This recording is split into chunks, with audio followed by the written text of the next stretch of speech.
有些真相，只能用鲜血交换。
有些真相，只能用鲜血交换。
有些真相，只能用鲜血交换。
有些真相，只能用鲜血交换。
有些真相，只能用鲜血交换。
有些真相，只能用鲜血交换。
有些真相只能用鲜血交换。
有些真相只能用鲜血交换。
Ladies and gentlemen, welcome to the Championship Sunday, the final day of action here at Garena Call of Duty Mobile Masters 6, who is walking away with that 10,000 US dollars and the title of the greatest team of this season. We are about to find out. It's Kelly alongside Morden. Man, how are you feeling here today?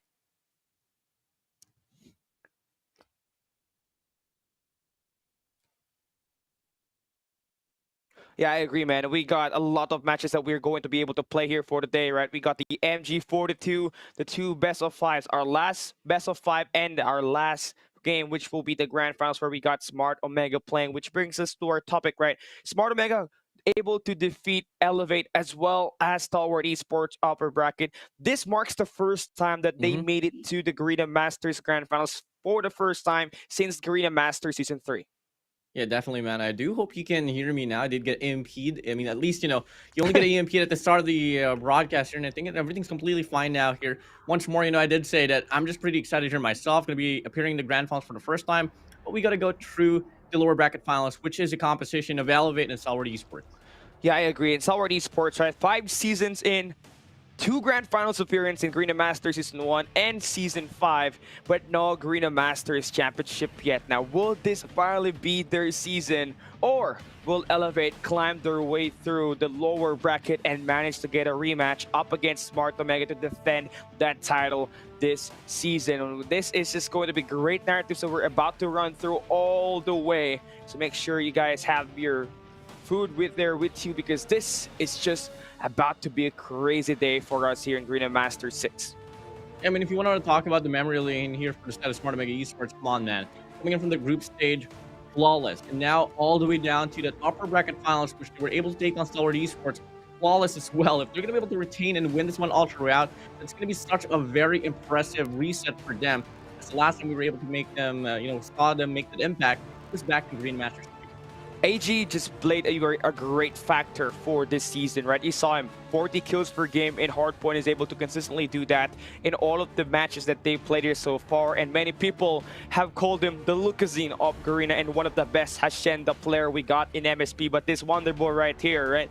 He has earned his way into becoming the next best thing by being that best player for Smart Omega, just rejuvenating this team back into the playoff contention. And also, the king of sniper of the Philippines in Whoopi, finally able to play his first 2 games in the playoffs, manages to create a massive impact, especially at their match up against Stalwart Esports yesterday, where he scored 15 kills in the terminal search and rescue to go up big, win that through 7-6 on the decider map to advance to the grand finals, where they get themselves that 1 map advantage. And if you want to talk about the icebreaker here, Callie, obviously before we head straight to this blockbuster match, we were bound to see between Stalwart Esports and Elevate, and possibly later on for grand finals. We got a grand finals of the MG42 Showdown, and this time around here, Callie,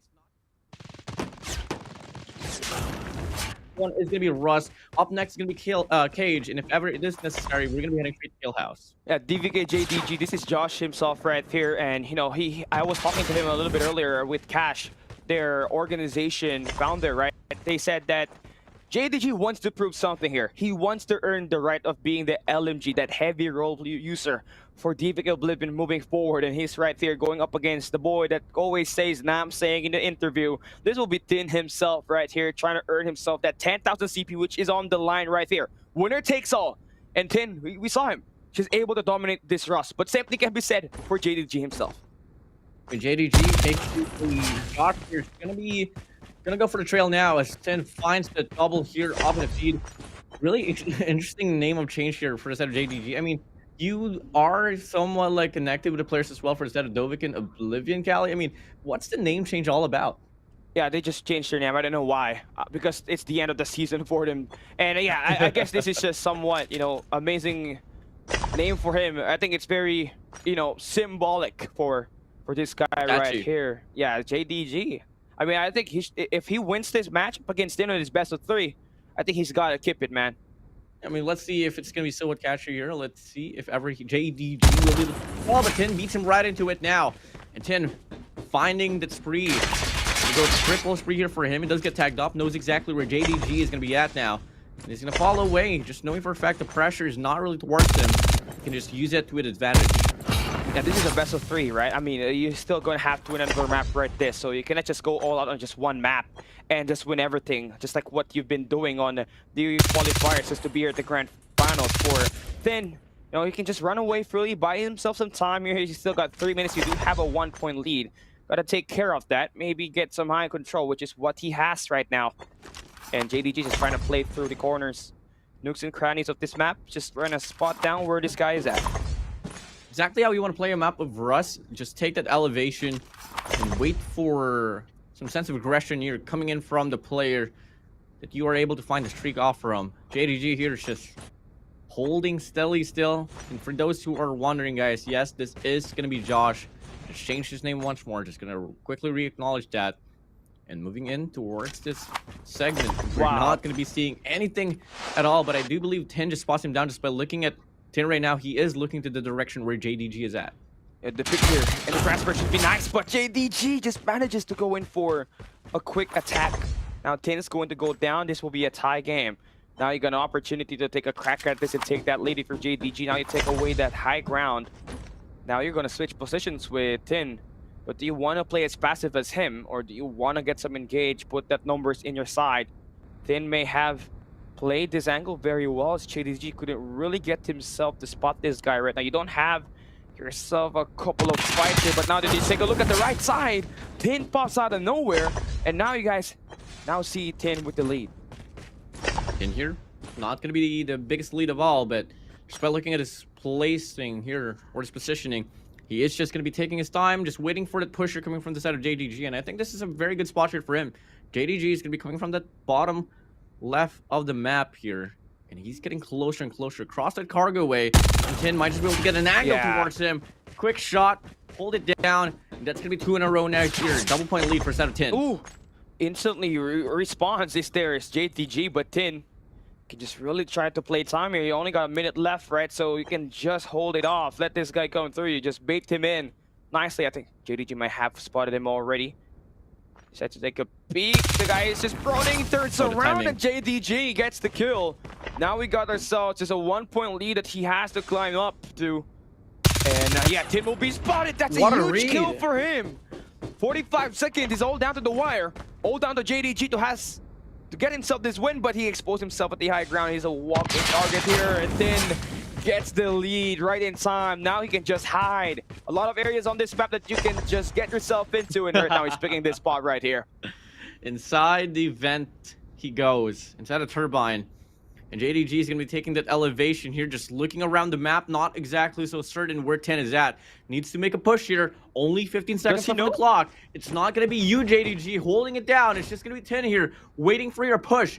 10 seconds to go. Can he find Tin right in time? Yeah, I don't think he knows this spot right here. And that little moments like that, right, those micro map position that Tin is currently holding, that's going to win you games. And for Tin, he's going to be able to walk away with the win here. It's going to be a close match right there. But as soon as he managed to get the lead, just a 1-point lead, immediately hops into the turbine, wastes away the last 30 seconds on that Ross map. And we got himself a 1-0 on the series. Now he just needs one more game. This coming map right up next will be Cages. So you do want to get this win right here. End it on a 2-0. Regroup back with your teammates. And also be the MG42 King, as well as bagging away the 10,000 CP prize pool that's on the line in the showdown. It's not going to be a major loss here for the side of Tin if ever he does lose this. After all, you guys are at the grand finals. So you're talking about Smart Omega. I mean, what? Talk about Dovahkiin and Oblivion. They got eliminated at the first wave of that eliminations round on that lower bracket. So it's not going to... it's going to mean quite a lot more here for the side of JDG, aka Josh. And just to represent the banner of Dovahkiin and Oblivion.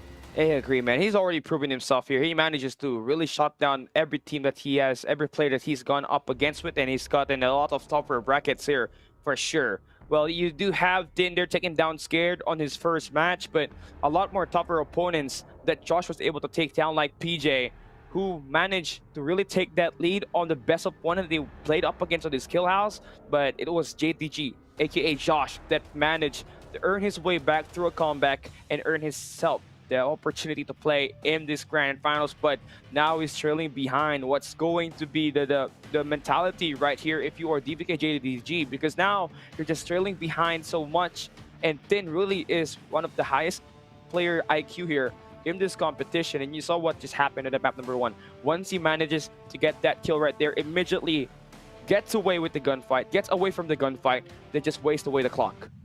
Yeah, you take a look at map of Cage here. It's not going to be the best map here for a set of 10. It's going to involve a lot of proper positioning here. And that's something that kind of like in favors 10 here at some point. Josh has been well renowned in regards to like getting those proper, angles held on to. And look at this. Just a testament here. Just holds it down, finds the kill. If he can continue to get through and just perform this type of gameplay, he might just be able to control this map here away from Skin. Yeah, MG42 the campaign, I mean, this weapon right here, it's just so overpowered, especially with the added attachment to it, right? You're basically with the +1 on the scope right here, which just allows you to get so much, visibility and aimed it right. Now you got yourself a 2-0 start. If you're JDG, just gotta keep it up. Owning up the last 3 gunfights, able to win it. Now you are on the front foot. Yeah, this is the turnaround that you'd want to see for instead of JDG. And now once more he gets a proper read. He finds 10. That's going to be 4 in a row for him. And he's not looking to stop at all here. Just taking it easy. Don't play too aggressive. After all, the frustration now is going to be coming from 10. Just gotta have to wait it out, man. Or you might just be able to end up with a 20 kill game here. Right now, you're just averaging at the same kind, right? 5 kills per minute so far. If you manage to land this kill onto 10, you're doing a great job just hiding. I think he may have been spotted already. And the shot from 10 connecting, but not enough to confirm the kill. 10 will look to get that window in control, but look at JDG just trying to play off angle, and he manages to win the first 5 gunfights. 10, night and day performance from him. Cannot get used to this angles that JDG is performing and just using to throw him off. This is totally what I meant about JDG actually just being such a good player here in the map of Cage. He had the best win rate in this very map, and it goes to show right now 10 is struggling up against him. 5 kills here doesn't sound so much, but already 2 minutes has dwindled down, and 10 is still going for a wraparound here. The timing's not going to work to his favor. JDG decides to go inside once more, hop up, should be able to find 10, and I think he heard his footsteps. Yeah, those running mechanics right there, it'll be heard most definitely now by JDG. 10 is just running around, just trying to search every angle, but he's just searching on the opposite side where JDG is holding right now. He's just waiting. I think this is how you want to play Cage. You don't want to have to go in guns blazing. You want to play those off angles, just hold down the spar positions. You got a lot of verticality here, and JDG is able to make use of that on this last 6 engages. Then scoreless so far. Might he get an egg? That might just be a record for him. You know what I'm saying? Oh, I absolutely know what you're saying here, man. And it's something that you don't really expect coming from 10, You'd see him be able to dominate, put up a great fight. This time, he is just getting obliterated here by a player, part of the team that got eliminated on the first round, proving that this MG42 title could just go to his way. Yeah, still going to be a decider map if JDG just managed to get this window, because now we're hoping to see that map number 3 after a late start from 10 here. It's just kind of difficult to get right back into this, especially when the clock is winding down. You do want to run, but JDG again with the prior positioning, and 10 manages to get himself his first kill after 3 minutes and 30 seconds. Now he's just gonna have to continue searching. Now he's got some momentum. He knows where the spawn is at, but you need to win these gunfights, and that right there, that kill might just seal it. I mean, JDG here can just play for time, just watch the kill cam, try to delay as much as possible, and he's bound to win this. So we are going to be getting a decider match already on the first series here, Cali. I mean, this is just the MG42 Showdown, but everything is so intense already. I like it, right? This is a great premonition of what's to come on the lower bracket finals and the grand finals, where Smart Omega awaits their opponent. They got a 1-map advantage there, and that will be 10 playing on that team too. You do want to get this win if you're 10. You want to be starting off hot, not lose any more, because that might just mess up your psyche as you try to play the grand finals later on. Now you're just going to get upset here on this map too. It's done and dusted. Just, you're trailing behind by 6 points, and you got to be playing perfect here. But, with these last 30 seconds, JDG can just play. Yeah, he just can just play off angle, just try to hide. Take this map away, play at map number 3 where you got Kill House, where you managed to beat BJ, by the way, on your first stage. Moving over now, 17 seconds left on the clock. JDG here will falter on the first map. But moving over to the second here, he's just going to be able to take full control. Coming from the early to the mid to the late stage of the game. Tin, oh boy. Smart Omega Tin.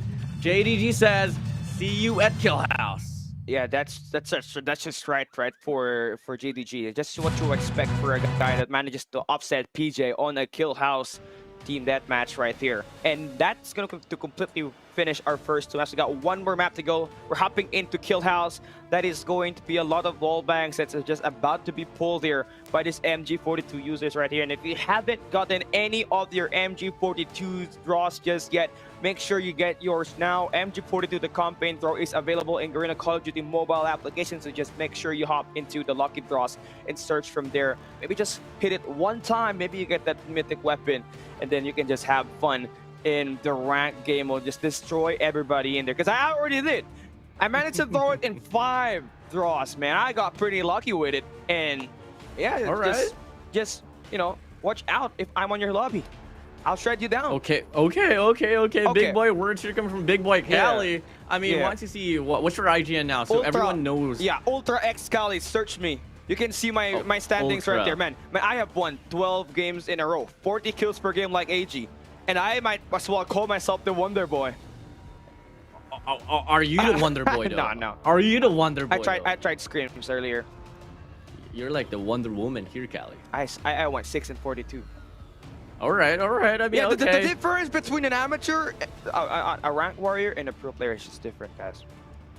Oh, hella different, brother. I mean, that's exactly why, you know, Smart Omega and just overall Dovik and Oblivion, JDG, Tin is currently here playing in the Garena Masters series, while you, on the other hand, is just sitting here, you know, talking about them. Yeah, there's a reason why I'm in the desk. I'm just playing rank lobbies, right? I cannot play scrims. It's difficult. The grind that these players put up is just on a different level, everybody. So, yeah, not, you know, do not be too harsh for these players. They are working hard to reach their dreams right now. If you put yourself in their spot, right, you're going to see all of the sacrifices they do just to play Call of Duty Mobile at its peak form and at their best of capabilities. Now we get to decide who will be taking away the king of the MG42 title in this MG42 showdown and bag away the 10,000 CP prize pool.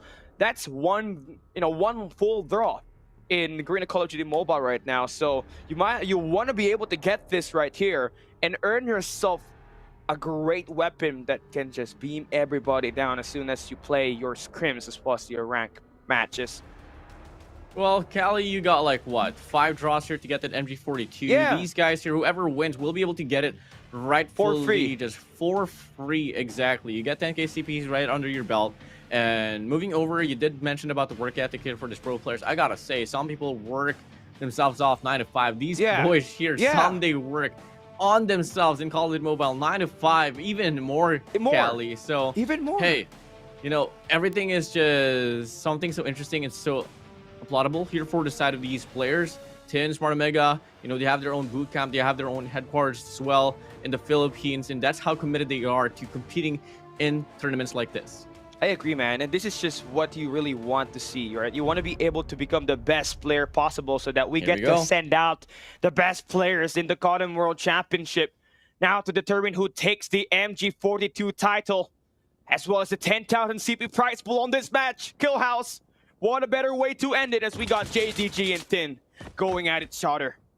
I mean, everyone's just playing so passively here, playing off the distance in the MG42.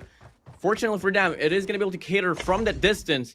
And Tin getting the first kill. He's not going to go for this overextension. Just play for the distance and rely on your precision.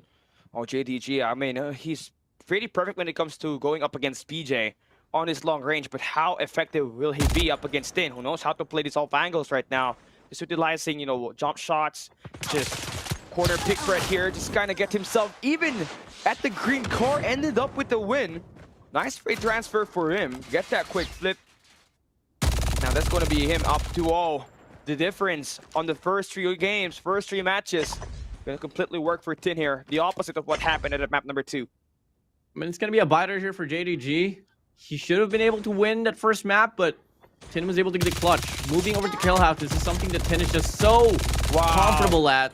And he finds JDG here just a tap away. Needs to go for the kill up, but instead he goes for the challenge. The timing is right, and he gets the kill now. Finally, turning sides around. He's going to be on blue. Does have the option to play for that heady.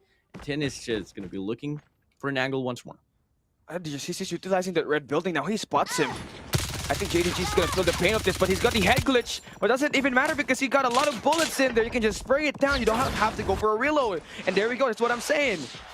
That's for Tin. No pun intended there. No connection between what I said and what he's been saying in the Tin interview. But yeah, look at the shred going in for him. 2 in a row. Up 4 kills on the map number 3. 4-point deficit here for set of JDG. Are you going to accept your fate? I mean, you've come a long way here. You don't get any prize at all, aside from bragging rights, getting that 2nd place. Winner takes all is the format of this event.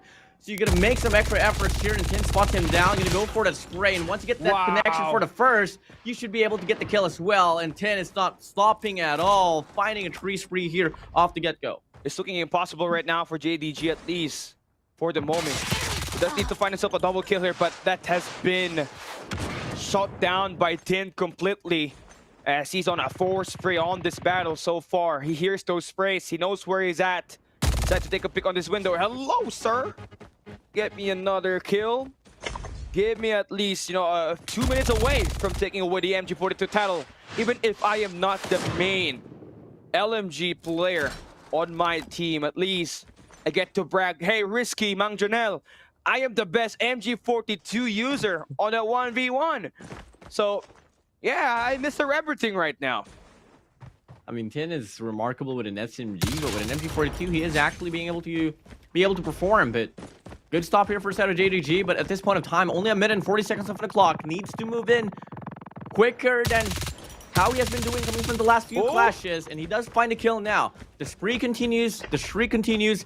He just needs to get that better map control here for moving on forward. Yeah, look at Tin, man. He knows. He knows. He smells something. JDG is trying to get a momentum switch here, but that's just going to be completely turned down as Tin decides to play hide and seek. He doesn't have to win the gunfight anymore. He's got a great lead. Just needs to buy himself at least 20 more seconds to make this fall out of reach.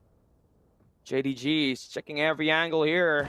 Hey, he's not here. Maybe take a look at this platform. Oh, even with that, he's still gonna get turned down. Oh, punches the body. Well, he's gonna get away with that. He did not shoot the body, he just punched it. So he's still gonna win this. Yeah, I mean, less than a minute to play with here. 50 seconds left on the clock. The game is not yet done, but I'm proud to pronounce and announce the winner to you guys. It's just going to be Tin, not unless a miracle spree, a streak continues here for the set of JDG. But it is just so improbable. Just by looking at the pacing here coming from the set of Tin, he's just taking his time. You take me down one more time, it's not going to be enough for you to get the kill. JDG, you've had your time. But hey, unfortunately, you're not going to be the man getting the final lap and getting the 10k CP directly in your pocket. Now, let me just look over at my kill cam here for a bit. If I get taken down, say Tin. See, he'll not instantly respawn here. He'll watch it until the clock runs down. Oh, he immediately respawns. He wants to go back in there, get the final kill at least. Now he can waste that time, just cover down, find himself a sanctuary off the red buildings. But he's gonna go in for the beatdown. 40 kills, let him know. Let's spray it down, your MG42 king. It will be smart Omega Tin. You know what I'm saying? He wins it. 10,000 CP all for himself.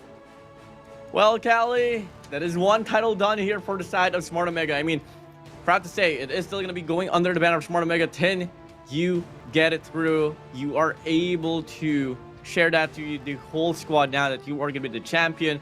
But now, moving over JDG, great run, great efforts.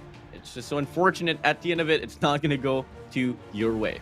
It was a nice run, I mean, for everybody that played in this MG42 Showdown, but unfortunately only one gets to take it all home, and that 10,000 CP will go in the way of Tin. But JDG has proven himself that he can take that LMG role for DBK Oblivion, so I mean, might as well just hand him the keys right now, because he manages, of course, the map number 3 up against Tin on this matchup right here, but still definitely not enough, as he fell short by just one map here. Tin just started off strong at map number 3, and they managed to really get this win for Smart Omega. So that might just be a great sign for what's to come here, as we now directly go into our battles, the main show down at the lower bracket, where you'll be having Stalwart Esports to go up against Elevate. And last time these two met, man, Snapdragon Mobile Masters 2024, Garena and Japan playoffs. It was a sweep for Stalwart Esports. But again, they played at the group stage. We saw it. It was a revenge sweep by Elevate. But only God knows what's going to happen on this map right here that we're going to be able to show you guys in this best of 5, which will be right up next. But before all that, we're going to be talking about more of what happened prior to this playoffs, right? As we go into our tournament format later on. So this is looking like a great match up ahead, right? If you guys are a supporter for Stalwart Esports, let us know down there in the comment section using the hashtag #WeAreStalwart if you guys are in it for Elevate to win this lower bracket finals. Let us know down there in the comment section too using the hashtag #RedRebellion. These are the official tagline for these two teams right here, trying to vie in a spot in the grand finals where they have to face Smart Omega on the best of 7. I mean, talking about Smart Omega Esports here, you look at the run, has been flawless, hasn't dropped a series at all, coming in from the start of the group stage, moving over here to the playoffs, and they are granted that one map advantage later on. So we're going to be only seeing 6 maps in total to be played, and whoever goes up between Elevate or Stalwart Esports needs to claim 4, while Smart Omega, again, with that one map advantage, they only got to claim 3. Yeah, I agree with you on that one. Elevate, obviously one of the best teams that we had last year, but today and in the season, they've been pretty rocky, especially at these playoffs. I mean, they escaped with, a dominant victory in the group stage where they went in 7-0 with only 1 map loss. But at the playoffs, where you kind of see them just kind of bleed, and this Gods right here, looking so slayable, they were defeated by Smart Omega at the upper bracket semifinals. They got dropped down, had to face Scotty. They were 1 round away from being eliminated at that Kurahana Metropolis map, but they managed to bring it back, coming up from a huge heave from Kendi, who made those plays right there. PJ followed up with a great win up against Team Star Magic at their final match yesterday, where they ended it in just 4 maps. So you want to be able to have these 2 members for Team Star Magic for Elevate to do the job here for you, right? Kendi's experience in this best of moments, as well as PJ's dominance in this match right here. But before we dive into that lower bracket finals, let's have a look at our tournament format, see what happened on our 3 stage of action. It all started at the qualifier stage, where we had Malaysia, Singapore, and these Philippine teams go at it, try to qualify to the group stage, where we only have 16 teams. We divided into 8 teams and 2 groups, and the top 4 from them manages to advance to the playoffs, where they play best of 5s all the way to the upper bracket and the lower bracket finals. And man, we're down to our last 3 teams. Yeah, it's crazy here. 18 days has already been accumulated here for this Garena Masters VI series, and we're down to our last one here, man. This is the moment that everyone has been waiting for, the moment that we all get to decide as well on who will be the new kings or the retained kings. Could possibly be Elevate, or could we reign someone new here in this very season? Yeah, this is a great conclusion. We got, obviously the 3 best teams that we got back in stage 4 of the World Championship, back with another set of roster changes. For Smart Omega, they combine the best players from Blacklist International, Ultimate, and the usual suspects, the core players of Omega Esports. On the other side, you do have WPM Low Kings adding in Kendi to the roster, which have been great so far. But what are they fighting for? Garena Masters VI boasting $25,000 on the line with the champion, pocketing that 10,000 USD. And this is a lot of money that can turn things around for your team. Like 570,000 pesos there for the Filipino teams there, Cali, and that's just such a massive jump for you if ever you are planning on investing into, more of those gaming equipments that you need to perform even better. And this has been something that a lot of teams didn't really consider, how valuable it is for you to actually win a tournament. And we got to see what Elevate, once they won the Garena Masters V, we had a lot of major upgrades directly to their arsenal to play in Call of Duty Mobile. And guess what? They have been able to perform. They have been able to drastically improve. It's just a matter of time now. Are they going to be able to double it down in this very season as well? Yeah, talking about the winningest player so far individually, that's got to be Jabin with $32,500. He's able to help his team earn on the 5 season he has managed to play in Garena Masters, and that will include more as they got themselves at least securing $4,500 for now. But what they want entirely is to win the championship, become the Garena Masters 6 champions, and tell the whole world that they are back for their throne and they're here to contest whoever goes up against them. This will be an amazing match right here as we take a look at our map features here. Yesterday, we saw the complete opposite thing that happened at the group stage. We saw so much map varieties. We saw Coastal Tunisia Bandit that search and rescue. We had to take a good glimpse of the Kurohana Metropolis as well as the Terminal map. And this the maps that you really want to bring out here now at this final day, where gotta throw in those curveballs to throw up your opponents and be able to help you increase your odds of winning. I don't exactly know if Terminal can be a part of that topic there, Callie, because it's such a finicky map. You can absolutely settle and project some sense of strategies, but the amount of angles that you got to deal with on the defensive side or on the offensive side is just too finicky to deal with, in my opinion. I think these players here, these teams overall, they've already allocated Terminal for one of the series here in this knockouts.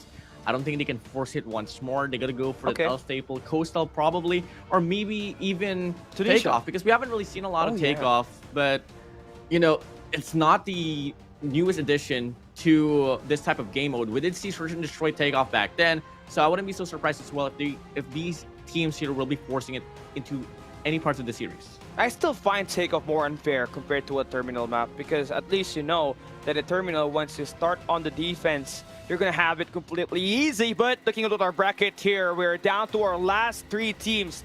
Now we started with Smart Omega's journey all the way to the grand finals. They take down AX Prestige to a sweep. They upset, elevate the defending champions, force them to go down to the lower bracket, and they advance to take down their old-time rival Stalwart Esports at the upper bracket finals, where we had to end it on a map number 5. Terminal 7-2-5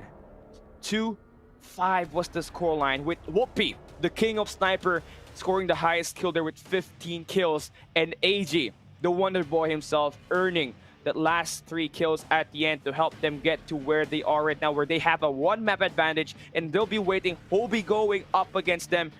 The winner of the Stalwart Esports and Elevate match at the lower bracket will decide the outcome of our champion for Garena Masters 6. Let us know in the comment section, who do you guys think will win this entire thing? As it's definitely going to be an interesting day as we find conclusion to this 19 days of grueling Garena Masters 6 action. Coming again now, looking at today's match here, MG42 Showdown is already settled. We got Tin winning that one all throughout. Up next is the lower bracket finals.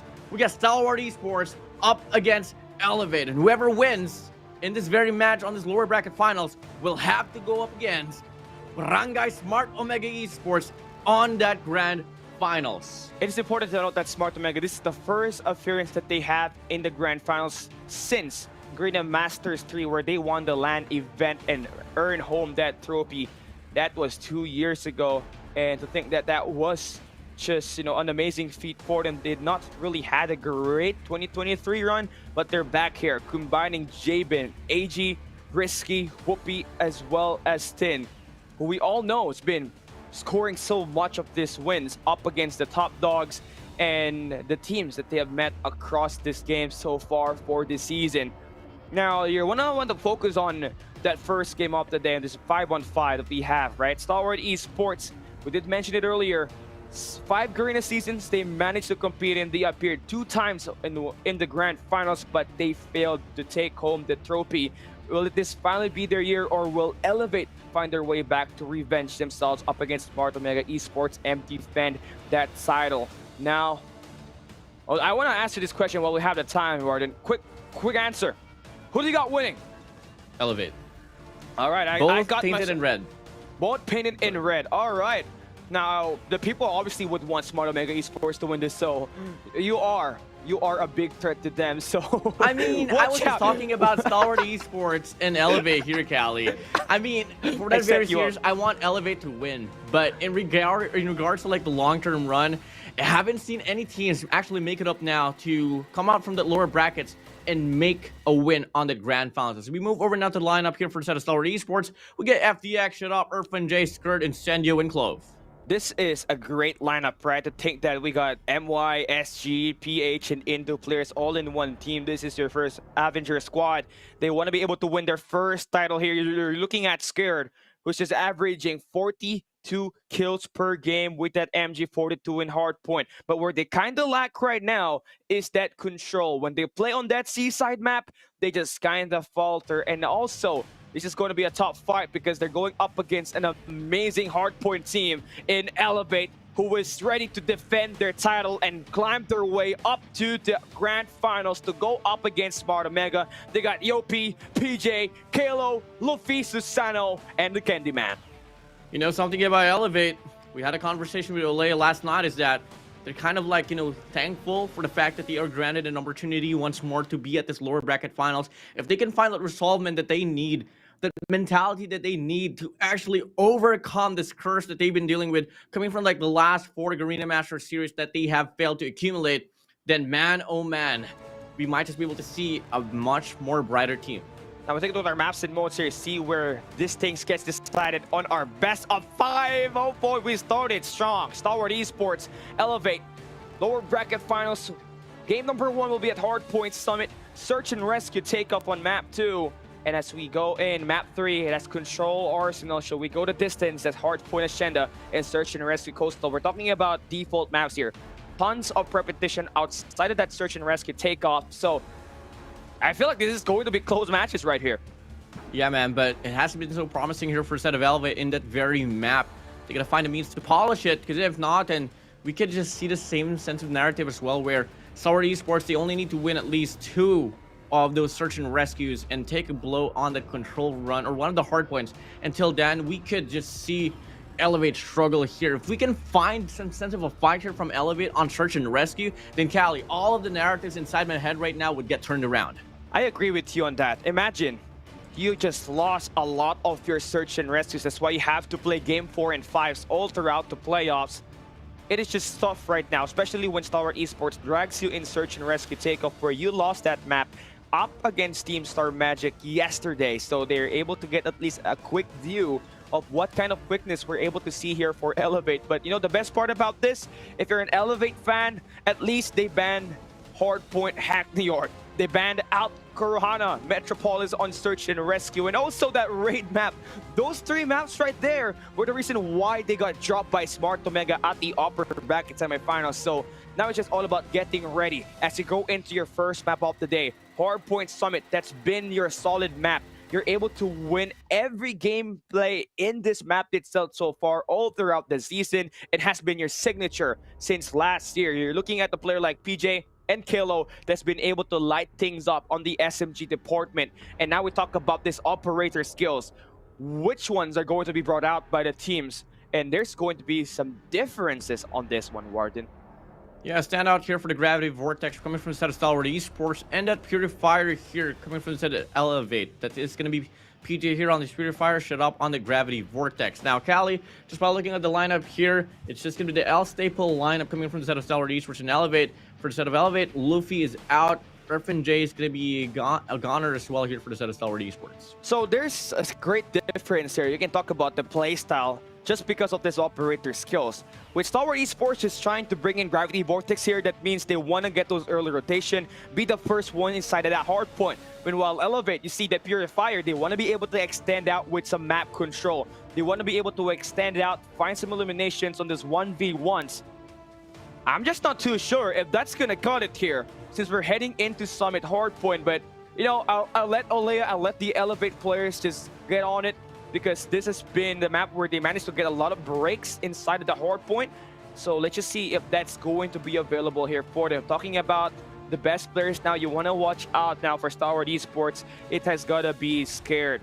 That guy right there, when he brings out that MG42, he's been able to score tons of kills with it. Remember, they went up against Scotty at the upper bracket. He scored 51 kills with that MG42 on the same map that we're heading into right up next. So you want to be able to take care of him as he tries to play those power positions on this map.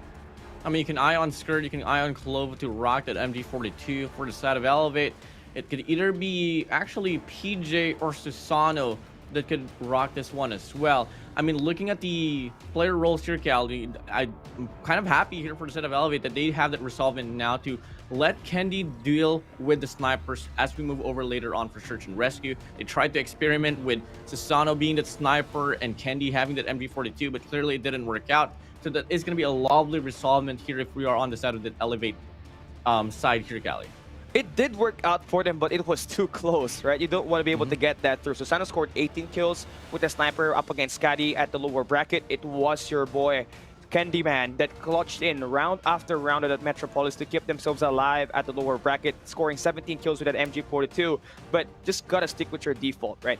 Just play with what works best. And at the group stage, you were undefeated just because you had the default lineup, just like what Warden said. So it's just about fighting that personality once again as we hop on this map number 1 where you have been undefeated. Also the same map where you're able to win up against Smart Omega on this playoffs. Just gotta lock in and get ready. And also do want to mention what's Yopi's playstyle going to be, because he's been, struggling at the lower bracket. If he does not play well, it might just end rough. Well, in regards to like resources here for Yopi, one of the biggest factor back then in GM3 why he had his morality down, obviously, he did suffer from his phone lagging, but fortunately, he got it upgraded. It's not going to be a problem anymore. This time around, they just got a bit too complacent, and that is something that has been pretty evident in the squad of Elevate.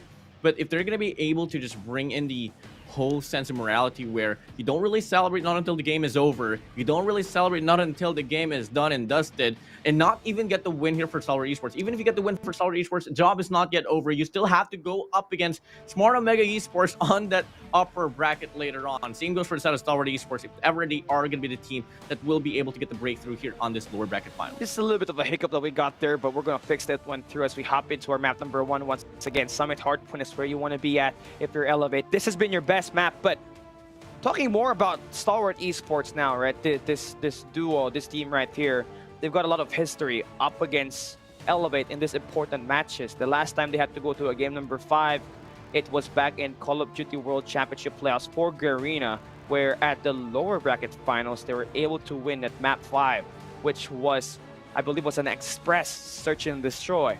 So you can really see it through there. If we have to a map 5, it's a gunner for Elevate. They want to be able to win in just 4 maps. If you are an Elevate fan, you want to see this team go for a rematch up against Smart Omega Esports. But again, this is Stalwart Esports. They've been unpredictable. This mid-game adjustments has just been pretty well for them. I think that's what keeps them alive in this competition right here, and what helped them manage to just survive here at the Grand Finals. Let's get this game started. Let's go. Lower bracket finals, best of 5, map 1, Hardpoint Summit between Elevate and Stalwart Esports. Let's get it going. Kickoff here for Stalwart Esports. They're going to be getting that better spawns here away from Elevate, and they're going to be able to translate into great map control, but the lack of firepower inside a hill, that's going to be leaving Elevate here to get the first window of time inside the Hardpoint. Yeah, all right. You're looking at Stalwart Esports again, able to find that early contest inside, manages to finally break after 20 seconds of relentless assault inside the hill. Scary. Just bring back that MG42. That's what you want. Play him on these angles. Keep that team alive on that long-range engagements. That's going to be a pretty nice change of a lead here for a set of Stalwart Esports. I mean, you don't really get to expect a lot of definition from any of the first hard points in any of the maps here in Call of Duty Mobile, but if you're going to be able to build this one up, then till then it could matter in the long run. But clearly it's just going to stick to not the latter part of it, more just about going to be going about 50-50 here as we wrap things off now here for this very hard point here, Cali. We do see more players here right around the corner on the green radar spawns for the set of Elevate. You're looking at the Prodigy and Clove now with 7 kills with that R9, and PJ just bringing out the KRM. So you got some heavy players just trying to go in for a lot of these eliminations, pushing up this space, up close. And Clove, has not been doing pretty good in terms of playing the playoffs, but he's out here scoring kills. 10 now for him as we start this speed 2. Yeah, big breakthrough here for PJ. He's gonna be able to find one player out. Gonna slide out and extend a push now. And if he can cut off the players here coming from mid snow and green raider, it should be able to soften up the offense here from Stalwart Esports, but clearly it's not the case. PJ might just be able to make the play, but the rest of his team is still kind of slacking. A great shot down there for a startup, just holding down Shadows here.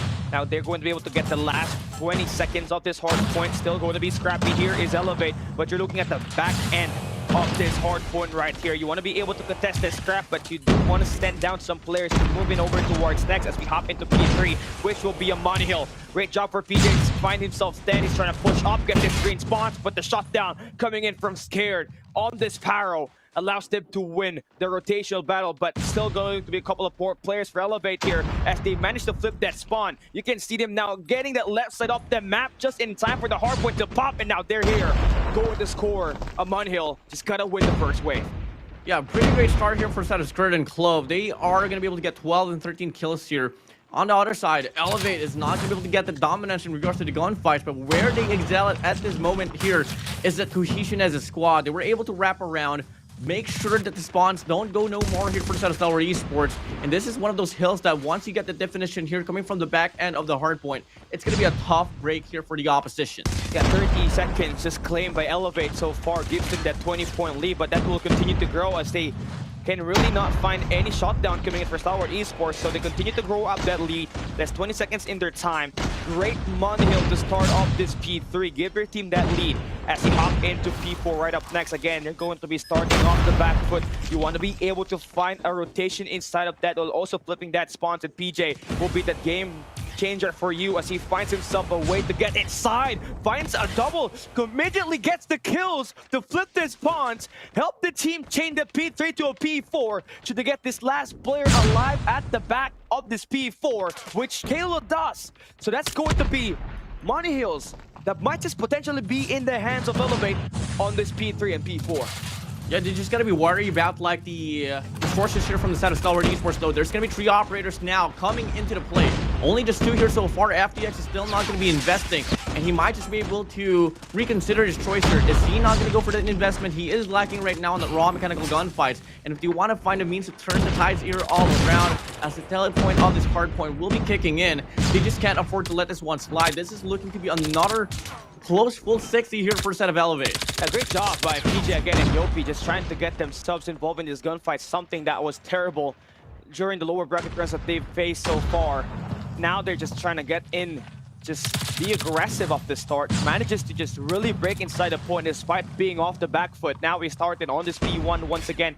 You do have Elevate just trying to get in, play the power positions inside of this P1, but you do want to get this top side here. You want to be able to get those shoot downs up the top. That's Stalwart Esports able to get that one through as we open this one up.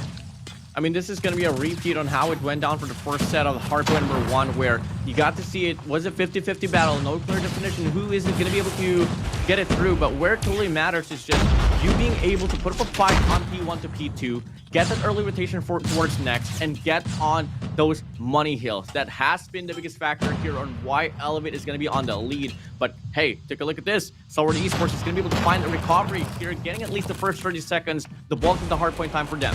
Yeah, huge sigh of relief, not until PJ pops in here. Now they're going to be able to get that complete flip, and FDX, who we mentioned, has just been struggling. Finds a great value off of that equalizer, so that will give them that first 40 seconds on this hard point. See, now they are in striking distance. They will be able to completely turn it around should they get another hard point in control. Just gonna have to be able to get this consistency to go all the way back into the Mon Hills on P3, P4 later on. As they do have a player like Skirt already on 22 kills. FDX still trailing behind as he's only got 15, but you have been winning your gunfights right now. Just gotta keep it up consistently. Yeah, we need to see the whole squad here from each end of the spectrum try to step up. Now, going back here to hardpoint number 2, it's going to be Elevate here, getting a better look as they enter this hardpoint number 2. It might not stay long here if they do lose the control as well for 2F, but they hold it down. But where they lack on is that definition of spawns here. Stalwart Esports coming in from 2 angles. Yeah, just a career now where you can see FDX just got himself 19 kills. Again, just trying to slowly build his way up. Incendio on 14 too, so he's not really been able to create a difference so far, just being outslayed by the SMG plus the KRM that's being provided here by PJ Kalo. We know him the MVP on that Scatty map, he's been able to translate that kind of offer on the attack power for Elevate so far, as he's been the secondary SMG player for Elevate that just continues to really wreak the havoc on the map inside of the hill. 23 kills for him so far, as you get Elevate SnD just trying to get this warehouse right here in control as we open up this P3. There's a huge sigh of relief, but the spawns have flipped in favor for Star Wars Esports as we find the opening on this P3. Now it's gonna be Clove here, sliding out now with an R9. Has one player for him. Can he go for the break? Yes, he can. And the players of Elevate here gets washed away. They need to go for a split. Wow. They need to get the proper investment here coming from the operators. They have 3 to play with here, Cali. Yeah, nice shots. I mean, nice hold so far, but you can see FDX is trying to slowly get himself a little bit more involved in here. He's now awakened, manages to stop that green radar control that Elevate is just trying to utilize to actually flip that spawn right over there. So Clove able to extend now, finds himself a 3-piece, builds himself a Predator missile, and now we are back here, baby. Star Wars Esports manages to claim the last 30 seconds of this Hardpoint, about to turn into a money hill, and Elevate cannot get there inside. This is what you want for the 3-time Green Regional Champions to get right back into their feet after that massive slow start. Dropping it down to only a 30-point lead here for a set of Elevate, but now they get beaten right into that rotation as well, back to this hard point of P4. Get to see 3 players here, 4 players now forming a formation here towards platform. They want to get a break here towards the spawn first before anything else. Hardpoint opens up here with Elevate, but if ever the breakthrough comes loose here from the back end of the hardpoint, it might get turned away. They does. Susana just stopped scared from investing. That's power right there, and PJ will be able to deny shot up inside of the Hardpoint. Yobi gonna try to stack inside the hill, but you got FDX has just been able to get himself to help this team get this win.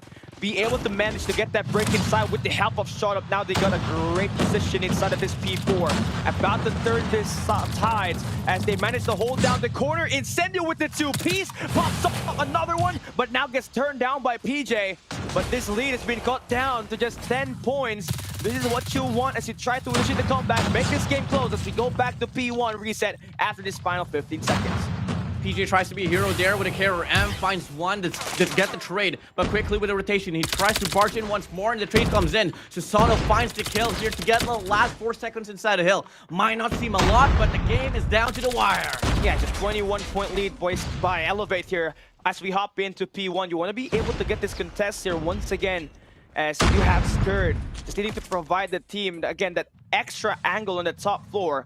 Well, Shut Up continues to play Lurk, just secure the perimeter, and that's going to be the first 10 seconds here. Going to be contested. No one really able to get some time here at all. But finally, you do have a nice, tighter setup here for Star Wars Esports, but PJ now enters with the ARM, able to find himself 31 kills in the match right now, and just running loose, breaking free, and just getting himself and the team that needed time. 30 points for them to win this game.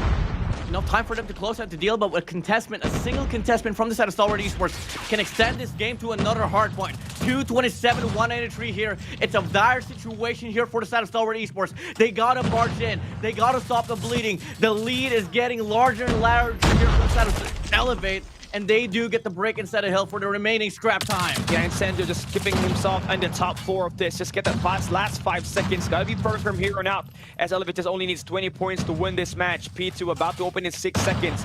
Battle for rotation, battle for power position. Stalwart able to get a green control. The spawn is going to be in their favor as we open up this P2. You can see the top view. Shut Up brings out.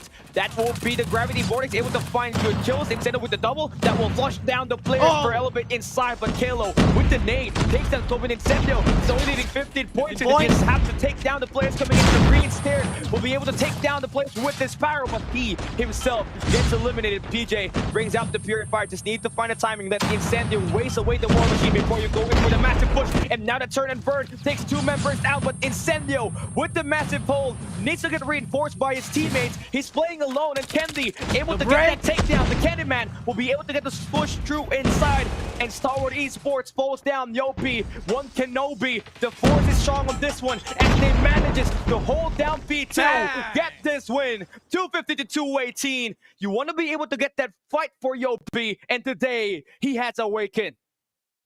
PJ gets to play. Same goes for the side of Yopi. Susano, Klo, Kendi popping off here.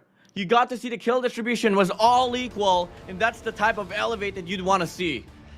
This is definitely what we know for sure, what they could have done when they're still at the upper bracket, right? They just are still trying to find what they really are right now, as the mental game is still not really there at all for the team, right? But with a massive win like that, we got Yopi able to make the biggest play at the end. That's where you just kind of build up the confidence once again, put your team on your back and get these kills in this matchup right here. So that's going to be 1-0 now on our best of 5 series. And I want to know who's taking the highest frags here, because we all know for sure for Elevate, that's PJ. He's got himself at least 35 kills on this match right here.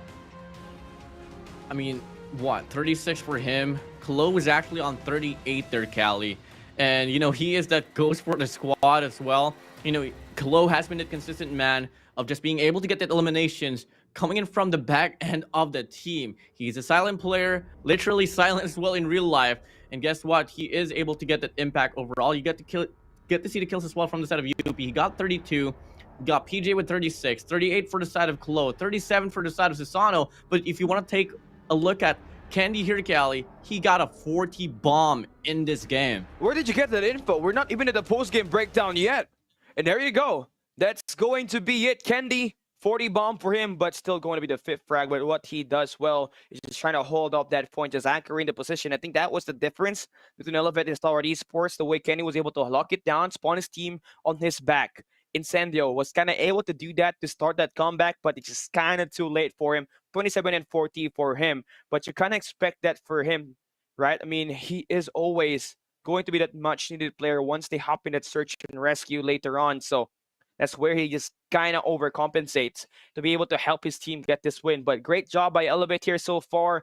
You got Yopi still going to be ending up with a negative KD, but he was the one that manages to create that last play with that Spiral, stop that push from Star Wars Esports and the last 2 players on the platform. And now they end up with a 1-0 start here. Definitely needed for them to find their way back to that grand finals. But Star Wars Esports cannot count them up just yet. You got Scared, Clove able to get to their averages here so far.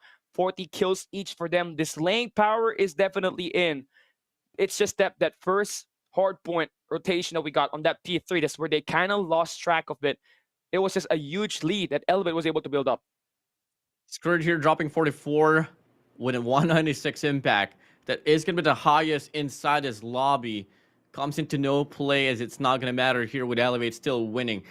Biggest factor here for me, yes, you are the IGL Incendio, but with 27 kills and 40 deaths, that's not a great look here overall. I mean, if you take a look at like the first 4 players here on the leaderboard for the set of Star Wars Esports, comparing it to Elevate, they're looking to be a team that has the most kills here, but Incendio might have just dragged this one just a little bit slowed down here, as Elevate just pretty much remained consistent. Each and every player at least getting 30, aside from Candy dropping a 40 bomb. That's insane, right? That's the most important part here. Candy is that guy that has the most experience on this roster. He's able to play for Smart Omega in the 2022 COD World Championship and, you know, earn themselves a huge placing at the end of that tournament and marking one of the best performance by Garena in the COD World stage. Now, you're going to be able to look at the kills per game here and the amount of slaying power for Elevate, right? 36.6 kills per game on this match right here, combining all of the eliminations Elevate had on this match. SDE, you know, they just kind of had Skirt and Clove just be able to get those 40 bombs, but you do have a couple of players there just managing to not really average grade at all, right? In Incendio, more specifically, Shutout is able to hold himself pretty well in these eliminations, and in fact, they are just able to get more eliminations up against Elevate Esports. It's just that they couldn't really convert those money hills on this match right here. That did not really help their case at all, because on a Hardpoint Summit map where that P3 to P4, once you get those early rotations and you manage to hold off the first set of gunfights, you're pretty much locked in to score at least 30 seconds on that. And that was not evident for Star Wars Esports at the first set of Hardpoint that we had here at Hardpoint Summit. And that will conclude our post-match breakdown. Now we go into the head-to-head, see the difference in terms of kills, kill times, and dominance. 188 to 183 here. This is going to be a +5 for the set of Stalwart Esports, but the hill time is the biggest de facto here on why Elevate was able to take this one through. 6 minutes and 15 seconds here for them, while 5 minutes and only 45 seconds here for the set of Stalwart Esports. And this dominance rating is going to be 218 to 250 here once more. Cali, it could have been anyone's ball game, but the fight that happened there on the last front for Hardpoint number 2, which in fact, Cali, we've seen so much history in that very hard point. We've seen championships decided in that very hill happen. And this time, Elevate to get this one through. And if you want to decipher even more about the history here for Elevate, you know, drawing back like 2 years ago on CGI, they dropped this map up against Dunia Games in that very same hill. This time, they learned from experience. They were able to rock it down. And despite the fact that Stalwart Esports had a lot of operators, Elevate got dropped down. The raw mechanical gunfights was still able to overpower Stalwart Esports. I agree, man. This is just the objective of the game. Hardpoint, it doesn't matter if you got many kills. What matters is that you got a lot of players just playing inside of that hardpoint, and that's what they did great here, able to flip those spawns and those money hills, and finding the right timing with their operators on that first set of hardpoint, on that P3 more specifically. They did not just get 30 seconds from that. They almost took everything while also settling that flip of the spawns onto P4 with PJ, able to get the break and just fought all the players standing and the P4 hardpoint all by himself with that shotgun. Right now, you're going to be expecting a different case here as we hop into search and rescue takeoff. Gonna have to rely more on your sniper to do the job for you, as well as those MG42s that will be able to get at least a hold either at the A site, which is going to be useful if you are Stalwart Esports right now as you're needing to tie up this series. Tie a piece. I'm gonna shift the pacing now here as we're gonna be moving over to search and rescue takeoff here, Cali. We got to see this one played out by the side of Elevate and Team Star Magic yesterday, and it all reached their round number 13. Not the first time here for a set of Elevate, not the first time here for the players inside that branding. Back in West Point Mambo Low Kings, they played Search and Destroy Takeoff, and it all went down to round number 13 as well. They just have that hard time closing it out. So there's going to be a lot of new things that could possibly happen here if Elevate is just able to perform coming into the series up against Stalwart Esports. I mean, just like what you said, just like what Olea said last time yesterday, right? This is a different ball game. Search and Destroy is different. The pacing is different, right? The aggression is different on Search and Rescue, so we can just technically cancel down all of the moments that you got for Search and Destroy, because this right here can give you rescues. And the first blood doesn't even matter at all. What matters is you're able to play the numbers game up until the very end, and picking up the first blood, Candy, FDX. That will be going through now on a 5v4. You can see, even despite that first blood, FDX gets right back, so it doesn't really matter at all. What matters is that you're able to get the flood on the mappings and take over the better control. I mean, I know for a fact you got to play more aggressively here, but I don't think this is the way here for the set of Elevate. They're just pushing all 5 players now into the enemy lines here up against Stalwart Esports, and they're just going to get beaten down. Take it slow here, Elevate. I mean, you came out from the win. Don't give off the momentum back to Stalwart Esports. You got to play it passive when you're on the defense. That's what you really want here. You got the power positions here. You're going to have that top red on the B site. You got the visitor center as well as the windows. Just being able to get lined up by the LMGs, which you possibly got here. But speaking of Candy right here, he's got himself the highest kills per game for Elevate when it comes to playing Search and Rescue so far this season. 13 kills per game. And on the playoffs, you know, it gets a lot higher after the performance from Scatty. Right now, has done a first blood for them, right? But if you're looking at Stalwart Esports, they're just keeping it very passive. Slowly getting their members to head onto A. That will be shot up, as well as Clove. Just trying to inch their way closer as they have scared get that bomb over towards A. Look at this angle from the side of Incendio, but unfortunately for him, Candy spots him down. Now there's the first blood here. We're seeing a bit of aggression here from the set of Stalwart Esports. They can just go for the pickup here for the set of Incendio, call for a reset, but in the process, Kurt goes down. Now we get to see the break gets less. It's pretty loose here for the side of Elevate. They're not going to waste any time. They don't want to give any chances for the side of Stalwart Esports to get their res. And now we get to see Clove here going to get pinched down. FDX all alone here. Rogue Filipino up against 5 Filipinos here for the side of Elevate. Here we go. I mean, this is what you want, Elevate. You just gotta have to be able to push once the numbers are down for Stalwart Esports to prevent those heals to happen. Now, that's one of the way to go to take this victors right here. Just go in for the blitz immediately once you're able to find 2 or 3 members down. Cannot play it passive. Make it another close game. So now we're hopping into round number 3. Snipers for Kennedy's been hitting so far. 3 for him compared to FDX, who's got 0 so far. Oh, Sisano looking to get the trade. Clove finds a double now. We got Yopi and PJ here just right around on the staircase. Not gonna go for the peek out. Clove gonna go for the challenge now. Slides out, finds a double. 4 kills for him. Fortunately, Skirt was there for the trade. And now Stalwart Esports here, they claim another round. And just taking what the offense, or taking what the defense gives there. It should be completely the opposite that we're seeing on this map right now. But the attackers just able to get the lineup, just winning their gunfights. I mean, great job for Clove so far. He's got himself 7 kills. Candyman has been able to get at least 1 kill per round. And that's his teammate getting that info. Kalo gonna make that play on P4, take down FDX. He still got himself a couple of kills. That's not mega significant marker so far. Great thing about this for Stalwart is that, you know, a player like Clove is able to get a revive back. Now you got a better chance. Just taking these players on this close range gunfight, but Incendio needs to be able to get away with this life right here. And he's gonna get cut down by Yopi. Clove, the prodigy, takes 1, takes 2. Wow. And Skirl with the beatdown at the end.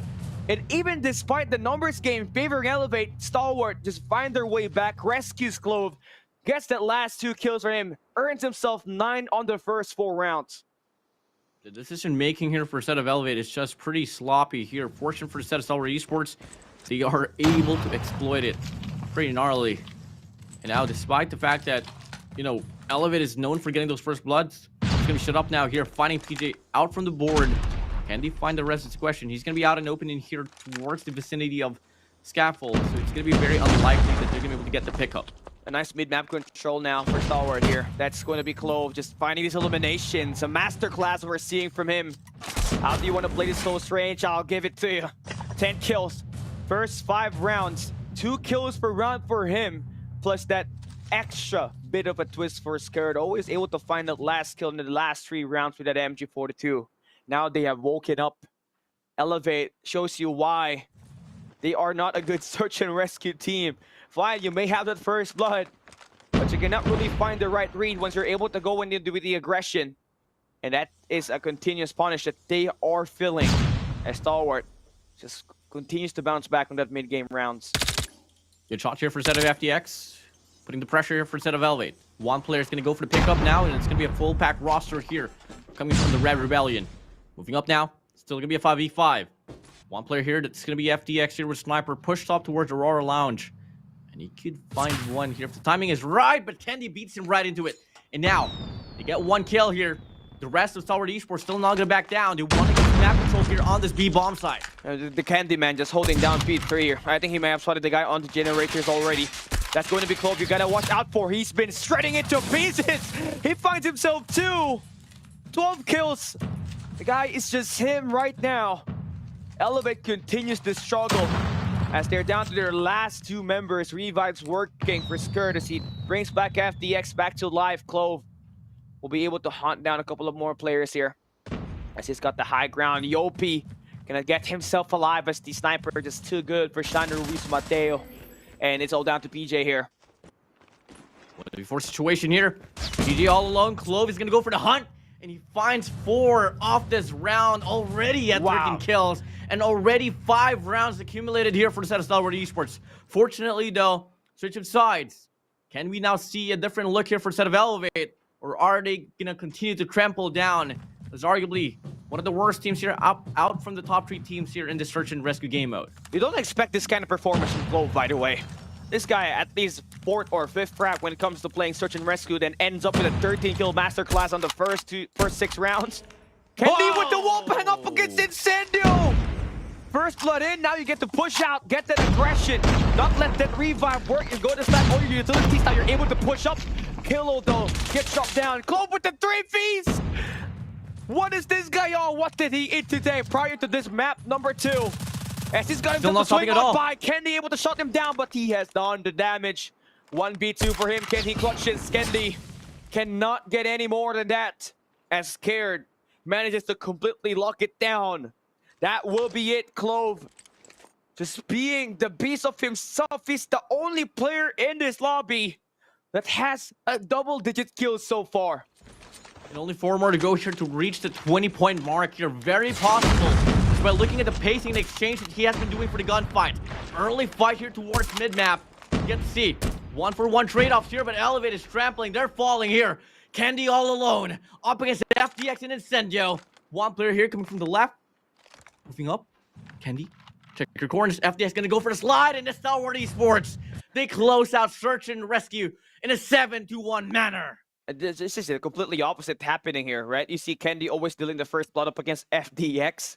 Now it's FDX that dealt the last blood on that round number 2, map number 2 that we got, and it just completely ended just 8 rounds. And you gotta give it up once again to Clove. The guy just woke up, chose violence. Man, I wanted something what he ate here for today. The search and rescue. What more? His performance on that Hardpoint was the biggest changer here once again. 42 kills on that. 16 kills on this map too. Insane stats for him right now. Yeah, too much to deal with here for a set of Elevate. I mean, come on. You never really get to see that play out here for a set of Clove. As you did say, he is not that player that you want to watch out here for Stellar Esports, but in times like this, when it comes into matter now, you are at the lower bracket finals, a series away from heading straight to the grand finals.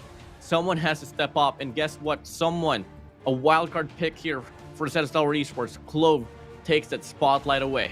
He needs to be able to continue this, especially as we hop into Control, where he have been pretty shaky so far. Well, same thing can be said for the players of Elevate, right? But when you saw the Seaside map that we got played by Smart Omega up against Star Wars Esports yesterday, you saw it. It was a sweep. They could not really get any map control there. But before we even hop on that trend, we talk about the post-game breakdown first. Lord Clove with 17 kills in just 8 rounds. You know, that's just impressive kills per round stat there for him. Nobody even came close on his teammates to reach double digits. And that's just really what you expect from the beast of the Indonesian region in Clove. And yeah, I think nothing comes close to that. Candy came in with 11, but that's a +6. Still favoring Clove. Clove with 4. Same goes for Susano. PJ and Yobi tied up for 3, Cali. This is not a great look here for them. I mean, Candy was doing the heavy work there. But if you get to compare as well, like in regards to that weapon composition here, Clove was rocking that SMG. Candy was able to get a lot of first bloods, hence why he is that man right there, being the most impactful for a set of Elevate. But in situations like this, you really rely on the snipers for those openers only, not for those clutches. And Star Wars Esports Clove made the best out of that Fennec that he was able to hold on to. The boggling part about this, yeah, you may have that early game from Candy with that first blood, but you couldn't really convert your close range gunfights here, which was the problem, right? KLO, PJ, Yopi, you saw them just trying to full send on one lane. It's either that Scared or Clove that which manages to be able to pick them up here on this matchup. And again, this is what you really expect for a team that knows how to play search and rescue and Star Wars Esports on all the matches that they have played up against Elevate over the course of their rivalry. It's been Star Wars Esports that has won majority of the search and rescue. Elevate, they do want to be able to get this win right here. They need to fix the search and rescue game mode to be able to defend that title and even win should we see a game number 5 later on today. So take a look at our post-match head-to-head. Stalwart with 37 kills and Elevate with 25. The rescues played a lot better here for Stalwart to revive back FDX every round and then propel them to have that numbers game, play those numbers, and just completely overwhelm Elevate every time. If you want to talk about the keys to victory now here for set of Star Wars Esports, as we get to see, there's no proper respondment of Elevate in regards to playing search and rescue. All they got to do now is take away the controlled game mode away from Elevate. Even if they, even if we get to see Star Wars Esports actually lose that hardpoint game mode, game number 5 shouldn't be a problem here for them. Yeah, it won't. But that's the coastal map that we're talking about, a map that we know was lost by Star Wars Esports when they went up against Elevate in their game. Right now it's going to be a 50-50 on that. We can't really assure if we're even going to a game number 5, Brett. We're still hopping into our map number 3 as our first 2 match concludes. We got a tie apiece on the map wins here. with Hardpoint Summit being won by Elevate, and now this search and rescue takeoff just being won by Stalwart Esports. We're heading into Control Arsenal right up next. This is going to be the map that the teams had the most repetitions on, and this is the most balanced map that you can really play. Stalwart Esports banned Seaside because they were terrible at it.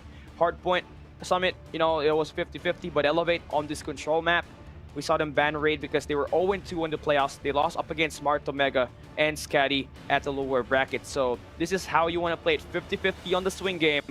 And we're going to have a delight as we head into map 4 later on at Hardpoint and Shenna. But prioritizing what's at current state right now, Control Arsenal, you want to be able to have the same dominance from Clove. If you are Stalwart Esports, he's been terrifying when he's playing the last 2 maps so far. So just need him to find that groove once again, get him some help, win this gunfight, and take the 2-1 lead here right now.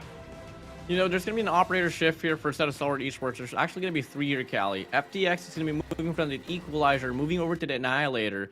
For the side of Shut Up, that's going to be the Gravity Vortex out, whipping out the Sparrow. And last but not the least here for Skurd, it's going to be the Sparrow to the Claw. A bit of an exchange here and there, and only for the set of Elevate, it is going to be that PJ from the Purifier moving over to that Annihilator. The Annihilator is much more useful, especially in Arsenal. 1 shot, 1 kill. Obviously, you're not going to be able to get up close on this Arsenal map because there's just too much range, too much gap, too much space that you're going to have to worry about. So just trying to bring in the Annihilator, we'll be able to get them at least some distance and also a great elimination potential. So it's gonna really turn out as the most important part here. That operator skill definitely won Elevate that map number 1. Those money hills, they were able to stack in those war machines, those equalizers, and finish the job done and earn themselves that map number 1. But everything is now thrown out the window because everything's tied up now with Control Arsenal right up next. You do want to be able to see more presence here for Incendio. You saw him 27 kills, 40 deaths on that map 1. So you need him to get it strong off the start. Help that team win these eliminations as you do have, you know, limited live counts on Control. So we move over now to game number 3 here, Cali. This is going to be the decider. Who's going to be able to take that series point advantage here? Elevate 1 Hardpoint. Stalwart Esports responded back from search and rescue takeoff. And now we're here at Control Arsenal here. First round, it's going to be Elevate playing on the defensive side. Yup, he's going to start it all off here. Just win the mid-map. Oh, nice map back, but shut up. He's going to get that elimination, gets out with his life, but you do lose that early gunfight if you're on the attack side for Stalwart. So how you're going to be able to break this map control that's currently in the hands of PJ and Elevate right now. They're just holding down the cafeterias, the right side of the map on a crossfire. They want to be able to get that flood going, and Kalo could not get any conversion on that, so now they all fall. STE now can just flood that mid-map, get themselves that tick on this A site, and pause that clock right now. There should be a crucial communication here for set of Elevate that basically this A control point is done and dusted. There is going to be 3 players here just holding down the corridor there inside the point, but it could be PJ here that can soften the defense up inside the objective, but they need to move in quick though if they have this intention here to slow the capture down. 2 seconds already into, halfway for the last, and this should be already captured here for the set of Stalwart Esports, but they still go for the last heap of contestants. How do you want to break this now after that ace segment? Just be unsuccessful if you're Stalwart right now. You're going to have to fight tooth to nail on this one. You're going to try to change things up. Try to attack B with Skurd as the front man, able to get himself successful there, but Trade's going to be working for Elevate right now. 28 seconds. Don't got a lot of time. Going to be able to make a push. Maybe on one side for now, as they're currently struggling to get that mid-map. FTX on the tunes right here. Instead of the objective, going to go for the Chow, but Kendi beats him onto that fight. And now we get to see Timer gets to take down once more here up against Stalwart Esports. They need to move in quick. 18 seconds here, still running. Closest player there is going to be shut off here. That could go from a bark here from window and can soften it up now inside this A control point. And if you're on the side of Elevate, do you still want to go for the contestment here on this A point, or do you just want to go for the kills later on Jet Deck? Just get the kills here, man. You got 10 seconds left to be able to waste here.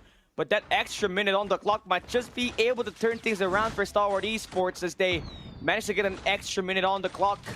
It's 12-7. The life counts aren't that much of a difference. It's just marginal.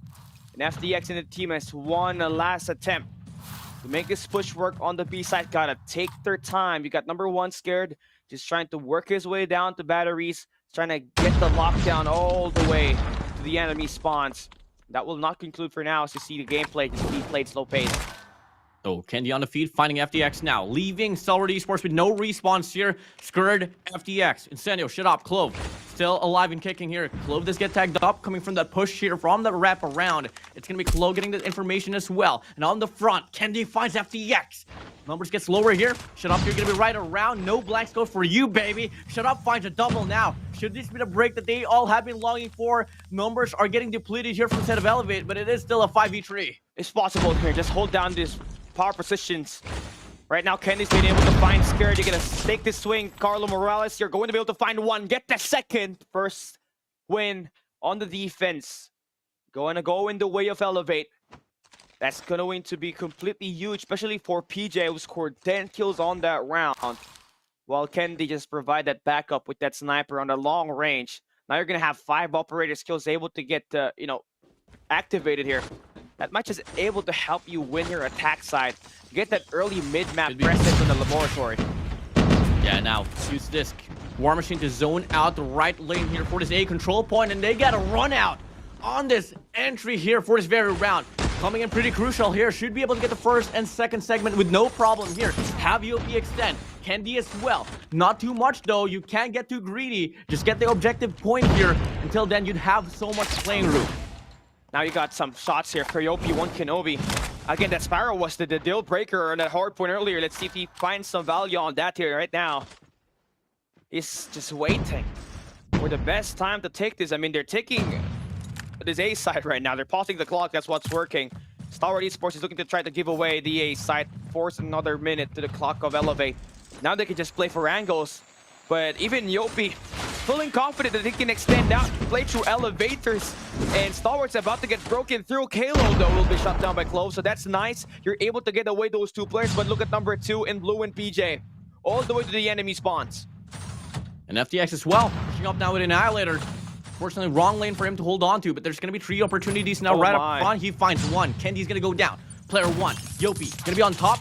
Gonna go for the ISO here for the side of Clo, but Yopi should be able to get the pinch and get the trade here. But the live count now gonna be on the lead for set of Stalwart Esports. They don't really have any opportunities here to go for the flank, aside from Clo here for the set of Elevate. They've done the flank there, right? FDX with that Annihilator, that has done the difference. They're able to maintain the live count now in their favor.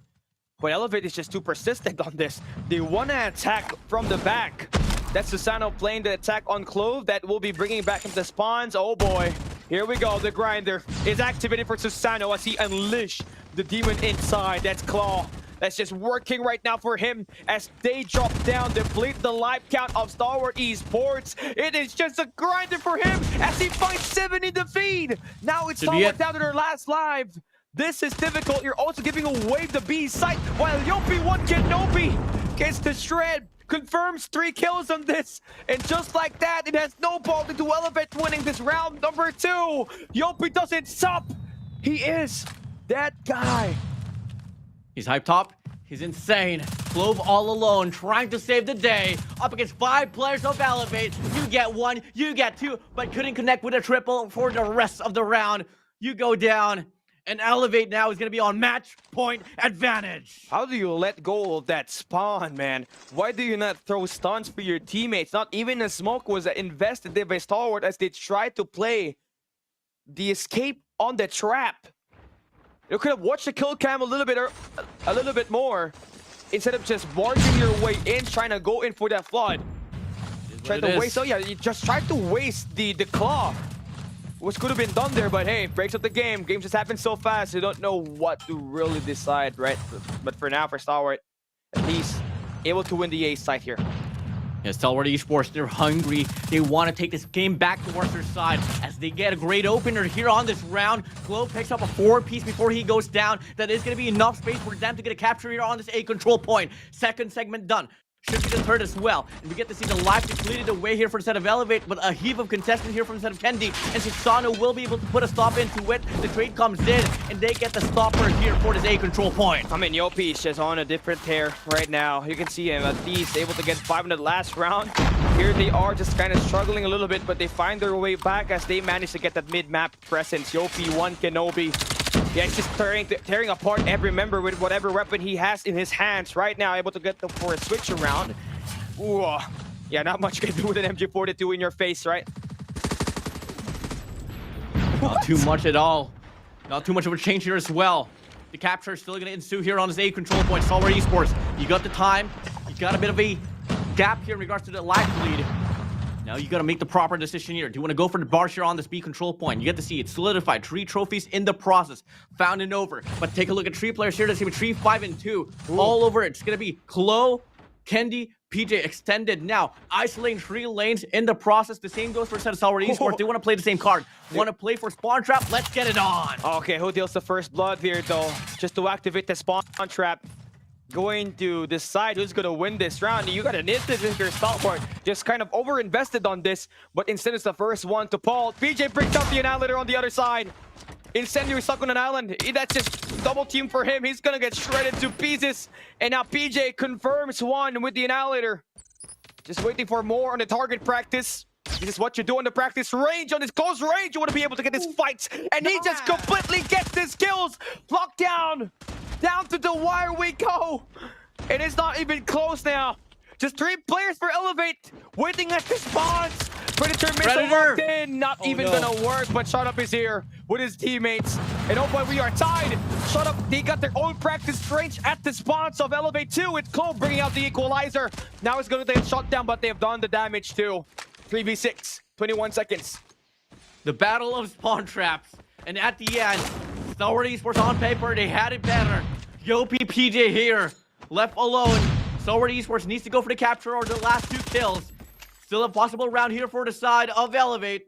If only they get the break instead of Hill and go for the pinch here. But the numbers are not on their side. No resources anymore. Yopi's gonna go down. And ladies and gentlemen, we are gonna be getting another round of Control Arsenal. So yeah, Elevate decides to pull in the reverse card, but Stalwart Esports came in an even more clutch card, right? The reverse card plus the plus 4. They won that.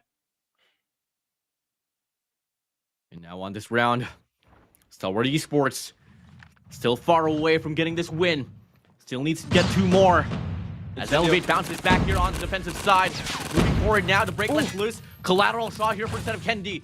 But overall, the frags is going to be coming to the way of Stalwart Esports. They get this clearance here in this first wave. Wow, nice shots for Stalwart. They have completely turned around the momentum now. They're on their way to secure the spawn trap here, Cove, right in front of you. That's going to be a lot of players to take down. And yeah, he's not going to cut it through, but his teammate still has a lot of map control here. They can still go in for a massive load of offense here, initiated by FDX with an Annihilator. Needs to find 1. Will not get the second, as the bait and switch will work there for Elevate to make the push work on the A site. They will look to try to put themselves in a divide and conquer manner as they try to get A and the B site along the way. This is going to be nice. Now you're cutting off the attention of Stalwart Esports in this 2 flags right here. Doesn't matter, you get the first wave, we'll get the rest here. Get a capture on Alpha, get a capture on Bravo here. Bravo gets stopped down by Clove, but 2 players. That is going to be PJ and Yopi inside of that A control point. Clove venting through, Susano gets a cut off here. Back and forth battle, but more kills here sided towards Elevate. Last segment to get a capture here on this A control point, and the time extension will be coming to their way. Nice shots for both ends. I mean, Stalwart can just really give this one up and just try to hold down the B side. They can play for better map control. You can see that is FDX holding down the benches, while his teammate number 3 in yellow with Incendio decides to take a look at that tight corner on the right side of the map. They can go in for a flank here. And yeah, all tied up and equal on the live count. 1 minute and 23 seconds left for Elevate to make an attack work on the B site. Elevate to sign will be the first one on the jet decks, but he's gonna get turned down. Back and forth trades we're witnessing on this round number 4 as Stalwart Esports tries to survive and force a decider round on this map 3. Rounds all equal, not too far apart. It's gonna be Elevate here, just one upping Stalwart Esports in regards to the life count. Elevate can go for the capture or the elimination here. They got 2 operators available for investment, but from afar it's gonna be FDX on the feed, finding one. SnD off the heady finds the kill towards FDX. 2 players remain inside the objective. Make it one last player that is gonna be shut up inside the fence. Gonna check out, gonna clear it out. He does get one, but the trade comes in and the break gets let loose here in this B control point. Yeah, they got it through, man. They managed to break in. It's 10v5, a chance for Elevate to go up 2-1 on the series. Just need to find the last 4 members. Scared will bring out his MG42 back in the roster, and his teammates just gonna fall down like flies. That's Kilo finding the kill, lining it up. Carlo Morales ends it. That's gonna be Elevate taking map 3 to go up 2-1 on the series. Huge play for Kalo, the MVP of the team when they match up against Scotty, when you need him the most on this clutch moments where you want to be able to end things up. Elevate will be able to do that exactly. Now they're back to their winning ways. Just win all the respawns. But for sure, hopping into that next map at SnD, that's where you kind of spice things up a little bit, because that's the best map of Stalwart Esports. So if you're a fan right there, it's still not completely far from over, right? We might just expect a map number 5 right here, knowing that that's the best map of, Stalwart Esports when it comes to playing Hardpoint. I am not buying it here for the Stalwart Esports, man. I still know for a fact they still have a game locked on here for Hardpoint.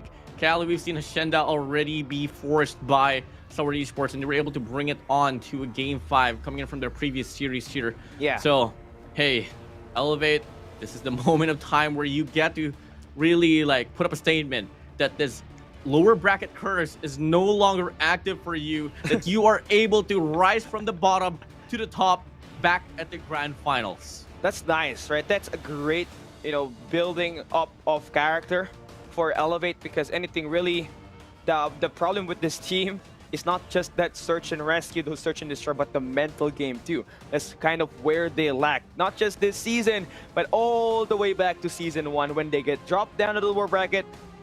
They always kind of wave goodbye, take an early exit, but not this season. Having SnD around to clutch up that Scotty match on that Kurahana Metropolis helped them stay alive. They have regained back that confidence with that win up against Team Star Magic 2 and up against Stalwart. You saw PJ with the pregame TikTok buff with the 35 kills and 20 deaths right here. Yeah, I mean, that's what you expect from one of the best players, arguably in MSP right now. If only I can show that Yu-Gi-Oh card that you were able to edit, that Elevate TikTok buff. Yeah, man. I mean, that is something that...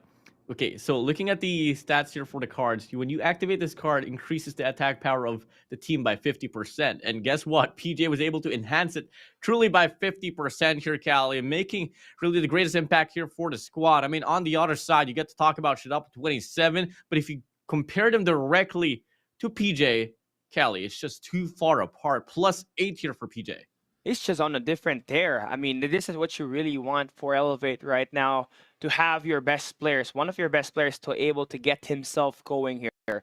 And also, a big shout out to Susano as well for bringing the offense to the team on that mid-range gameplay, right? 26 kills, 18 deaths for him. You still do have a couple of an underperformance for Yopi here, but hey, for as long as the team is winning in this respawns, you're going to take everything that you can to be able to get a lot of these moments to favor your side. But a player that's just been losing most of their gunfights, I believe, is not just Yopi in this room. Let's talk about the elephant in the room here, Warden. The guy on the right side, bottom, that's Incendio, 10 and 24. And I kind of feel bad for him, right? He got put on a blender on one of the rounds we had here. I think he took so many claw bullets from Susano on this match right here, but it's all right. Still was pretty close. You still do want to be able to bounce back, earn your grand finals ticket back-to-back if you're Stalwart Esports, as you do have a strong map up ahead. But we take a look at our post-match head-to-head here. 115 to 94 on the kills. That will be quick match for you. It will be a difference of 21 kills. So Elevate just having so much value from PJ as well as Susano paved the difference in here for this squad right here. Incendio, arguably the best IGLs we've seen here so far. It's just that he is struggling in regards to putting up his kills here with 0.63 KDA in the last 3 games here, Cali, accumulated. Wow. It's just something that you don't ever want to have, especially in a moment like this where you are put to a decider whether you are going to be having another series here in this Garena Masters run, aka the Grand Finals later on, or are you just going to trample it down? But at the end, something about Incendio is that he is known for really bouncing back in a clutch situation like this. So hey, Incendio, if you want to fill up to the narrative, he needs to do it right now, coming in for the next 2 games. They'll be looking good, pretty confident, because the coming map up ahead will be their map pick. Hardpoint SnD is where we're about to drop here. And you're looking at a Game 5 if you're Stalwart Esports to be able to make this win here be possible for your squad. What matters is you end the series strong, not to start it, as you do have Elevate win the swing game here on this first 3 maps. They got a 2-1 lead. They are about to close it on this Hardpoint SnD, but it's not going to be that easy right here, because Stalwart Esports, this is their best map when it comes to playing in the Hardpoint game mode. They used this up against Omega yesterday. They were able to take that win and force a map number 5 where they had to go to a search and rescue terminal.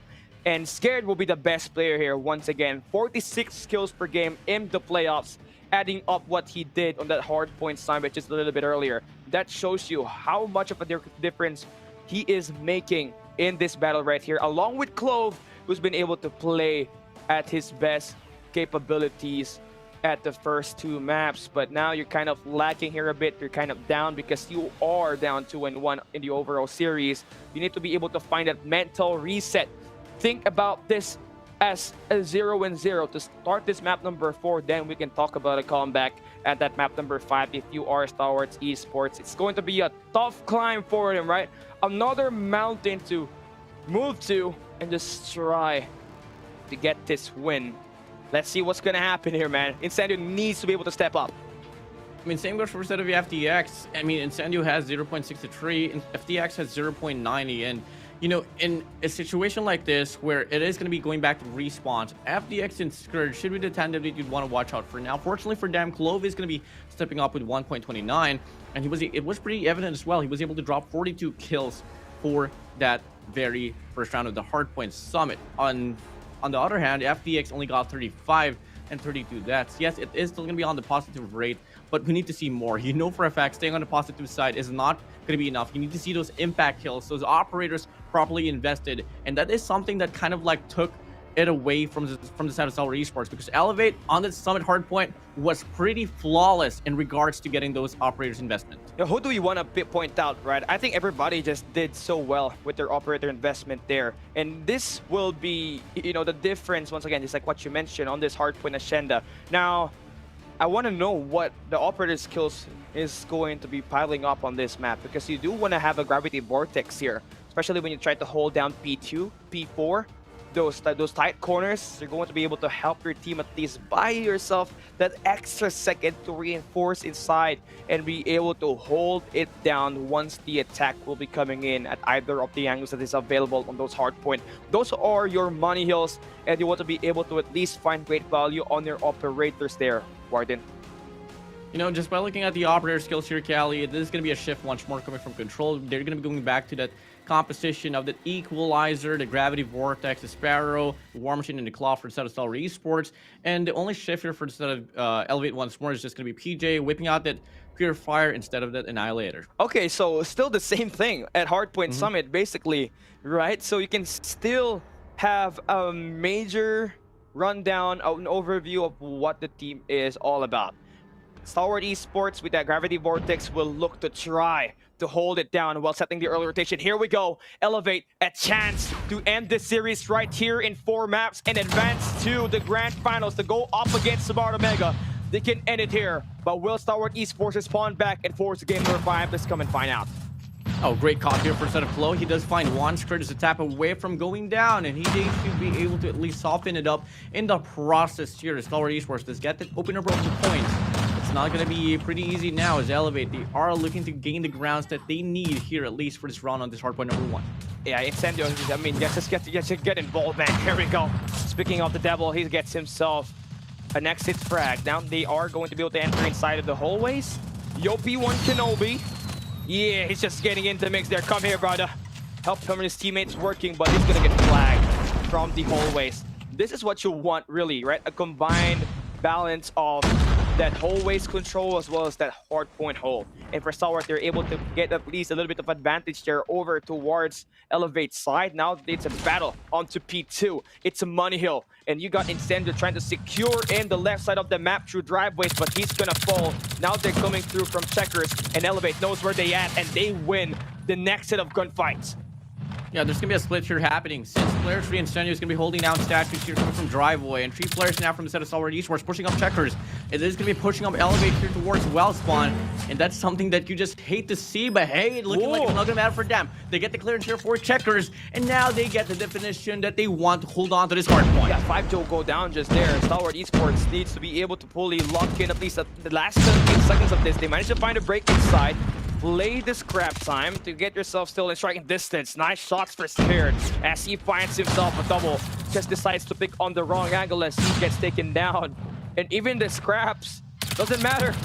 Elevate wants everything here. They will look to bulldoze their way into P3 as we hop in there. They're going to be the ones late on rotation. Incendio gets himself in the mix there once again, trying to play off exit kills. We move into P3, 3 seconds before the hard point opens up. Something about Elevate once more here, Cali. Notably, they are one of the best teams in regards to getting the breaks inside a hill. They have a high percentage to get this one through, so late rotation shouldn't be a bite here for them. But hey, let's see though if Stalwart Esports can be able to hold on to their grounds here as his first 15 seconds will be going to their way. The player from the set of Elevate, they're going to be scrambling all across the map here, and they do infiltrate 2 players now inside. Player 2 now push up here. It's going to be PJ with a Purifier, and this should be able to offer a cut as well in regards to the rotation here back to Stalwart Esports. Nice opening break for Clove, but this one's a better break for PJ as they bring out the Purifier right in time to cut off the members coming in through tin. That is going to be 3 dead for PJ. The Susano will be there to reinforce with Yopi just getting some snapback working, but the last 15 seconds should go in the hands of Stalwart Esports. His B in striking distance as we hop into P4. You got Clove with 18 kills so far. Scared with 11 for Stalwart. They are finally winning their gunfights, but you want to be able to see Shut Up just trick out Awaken at this P4 as he's currently got himself with only 8 kills. Only 8 kills for him, but fortunately for the side of Clove, he does get 20 here, and that is going to be the most that we have been able to see here so far on this lobby. But you got to see that rotation for Warehouse all the way down to Rock. Stalwart Esports was on the deficit, and they really played it one down to the T here. But unfortunately for them, it's going to be a trade-off of the rotations, and Elevate now is going to be able to make the most out of this early set of engagement for this gunfight. Clearance here for the first 20 seconds, and it's not looking to change at all. Gravity Vortex now invested, and the FDX Equalizer finally brought into play, but the nade from Kennedy takes them out, and now the War Machine there for the clean inside. Scared, completely locked down on the mid-map. Has to stay there for a little bit as they got to wait for Kennedy to waste all of his bullets. But he's not gonna waste any of that as he finds himself so many eliminations. And he's been that X factor for this team as they try to lock in the final 10 seconds of this one before we head into a reset. You take a look at the numbers and the performance coming in for Elevate. They've been complete as a team. Same thing can be said for Stalwart. It's just that they managed to just lose a little bit of those rotations, especially on that P2.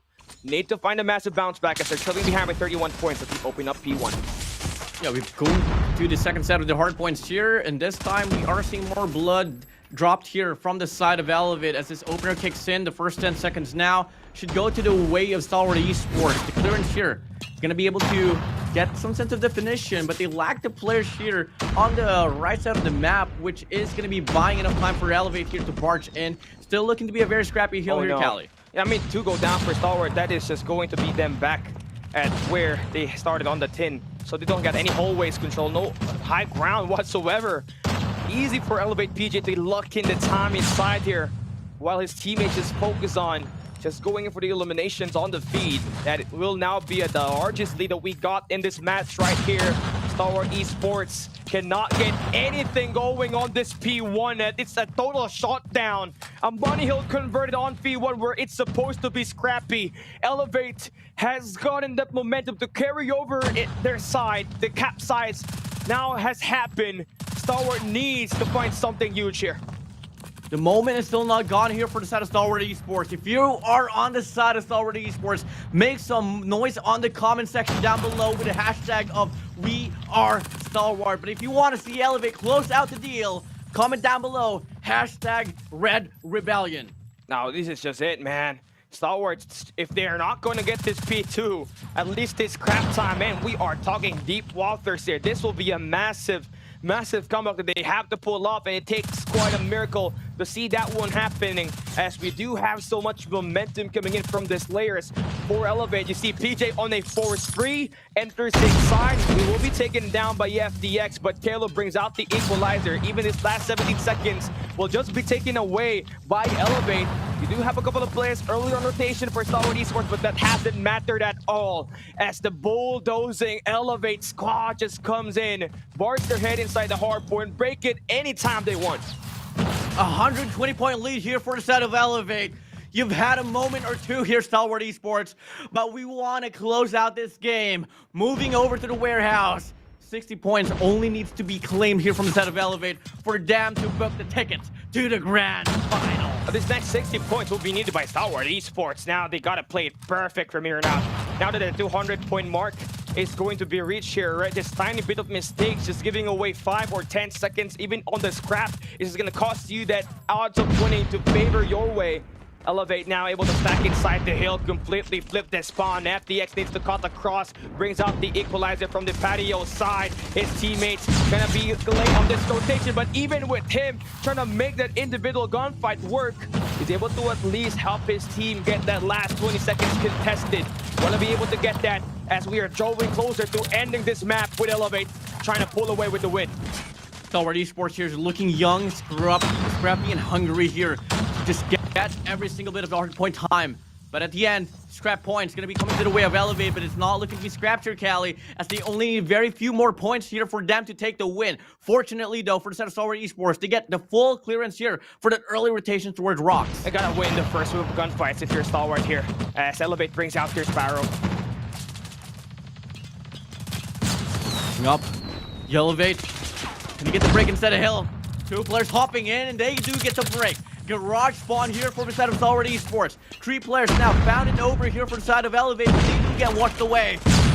Now this is going to be a nice spike inside for Yopi. Kenobi to find himself a 2-piece. Break inside the point, only needing 20 more points for Elevate to book their ticket to the grand finals. Both house spawn for Stalwart Esports. Last heat of contest. They only got one chance, and they're about to blow it here as Elevate manages to completely win the gunfights. This is going to be map 4, about to go in the hands of Elevate, as Stalwart completely gets dominated. The phone is ringing. It's a 100-point rub about to be served as Elevate wins the lower bracket finals to climb their way up to the grand finals to defend their title up against the Smart Omega squad. GG's, Stalwart Esports. But their narrative don't change anymore.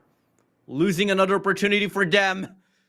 Job's not yet over here for the set of Elevate, but they ensured that Stalwart Esports won't ever have a chance to claim their title for this very season in this Garena Masters series. This is the first time Elevate manages to come into the grand finals from the lower bracket, starting on round number 2. Had to fight through Scotty, had to take down Team Star Magic and their rivals in Stalwart Esports at the lower bracket finals. Intense fight that we just saw right here. And now it all goes down to a Philippine showdown at the grand finals, where Smart Omega will be facing Elevate, the defending champions of Garena Masters, on a best of 7. Gonna be tough here. You can't celebrate too much here for the set of Elevate, but one thing for sure that they have already won us, Cali, is that breaking that lower bracket curse. They've done it for the first time out of this 5 series that we've had before. It's gonna be their first run here, winning this one, booking their tickets here to that grand finals. Now, what awaits them is that they've gotten this factor said and done. Can they break history once more and take down a team at the grand finals waiting with a map advantage? If that happens, that will be the first time a lower bracket team manages to take down an upper bracket team at the grand finals. We love to see those kind of upsets happen, but Smart Omega, really got to give it to them.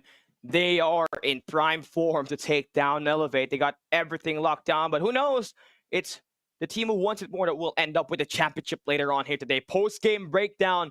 Let's come have a look at this. Elevate Susano He made the huge play, scoring 26 kills in that map 3. Control Arsenal, he was able to carry that over here, especially that claw, finding a huge value on that P2, on that P4. 33 kills, 30 deaths. They're able to unleash that demon. And yo, P1 Kenobi, the force is great on him on this match. He went in -1 at Hardpoint Summit earlier. He gets himself 38 and 26 on that KD department, with also a minute 27 on the clock. Now we go over towards the other side. Clove has been amazing, right? All game long, all series long. But his teammates just couldn't back him up right here. You know, shut up. We know him. He's one of the best hardpoint slayers out there. But going negative on this one, 25 and 32. And Incendio just couldn't really get himself going here as they fall down in the hands of Elevate. 19 kills, 32 deaths for him. What was his average that you were able to calculate earlier? Was it 0.62, right? Yep. I mean, looking at this one, this is 0.59. It's even worse. So it's just the breaks of the game here. The gunfights just carried over to Elevate side once they won at map number 3. 4 games in a row, Incendio struggled. Not just a drawing board that he has to go back to, but more about that practice range as well. Incendio, all commends to you, man. Still, we saw on the camera, the passion still lives on. You are still arguably one of the best IGLs out there in this competition. Just gotta work on that gunfights. Until then, things might have turned around. Same goes for the rest here, Cali. I mean, at some point, I can just safely say that Star Esports wasn't playing bad. It was just elevating the competition here, shocking us with a stellar performance on this game number 4. 137 kills for the side of Star Esports, 174 for the side of Elevate. Kill time, 1 minute and 59. Elevate, nearly 7 minutes in the dominance, coming in 97 to 250. 100-point club to top it all off. Free membership access for Star Wars Esports on their best map here. 250 to 97 for Elevate, and a plus 37 on the slaying department on their favor as well. And that's just the breaks of the game here once again. Right, Elevate just one ticket more. They wanted to be able to defend that title, and they came here, just played their best maps in Hardpoint. They did not have to play Hackney Yard, which they tried to force on their last 2 Hardpoints on the past 2 series.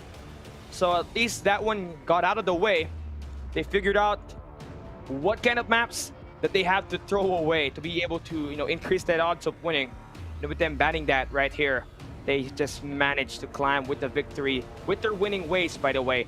The keys to victory, they just gotta win in 4 maps, take away every respawn. You're going to be feeling good if you are able to take that map too, but it takes quite a miracle with how disassociated this team is when it comes to playing that game mode so far. Has been since 2023, by the way. But this concludes our maps and modes. Hardpoint Summit 250 to 218 in favor for Elevate. That was close, but still going to be a win for them. Search and Rescue Takeoff will be won by STE 7-1.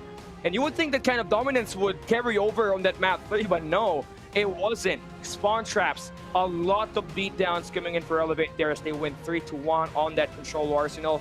And to top it all off, right, it was a 100-point club serve. You would not think that this is a playoff match because of that scoreline. 250 to 97. That's a group stage score right there.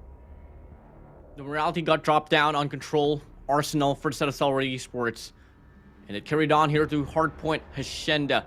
Guys, here, we got a bid for farewell here for the set of Star Esports. And to the 1,200 viewers watching right now on YouTube and nearly 500 here for Facebook, just say GG well played, Star Esports. The series is not yet done here. The match is not done yet here for this Garena Masters VI. Up next, coming in a best of 7 series, is going to be the Red Rebellion. Elevate up against Barangay Smart Omega Esports. And Mang Junel in there too, man. 6-1, 7-1 on that map number 2 here on this Takeoff. As we take a look at our highlights here, there's just the odd part about this. Right, you would think Elevate was about to win this map 3-0. Then somehow a reverse card was pulled, and Stalwart manages to just completely lock down at round number 3 through their own spawn trap. But this map 4, you would not expect this to be this dominant, to be this lopsided by Elevate, as they just completely pummeled down Stalwart Esports to the ground, serving at 250 to 97 scoreline, 100-point club, and your MVP on the lower bracket finals will be the former Smart Omega player in Kendi, the veteran, able to help the team get this win. 110 kills in total, 3,549 average score, and a 1.33 KDA for him. He's able to get those first blood for the search and rescue. He's able to continue that one up. I want to see that Kendi versus Whoopi sniper battle at the grand finals later on.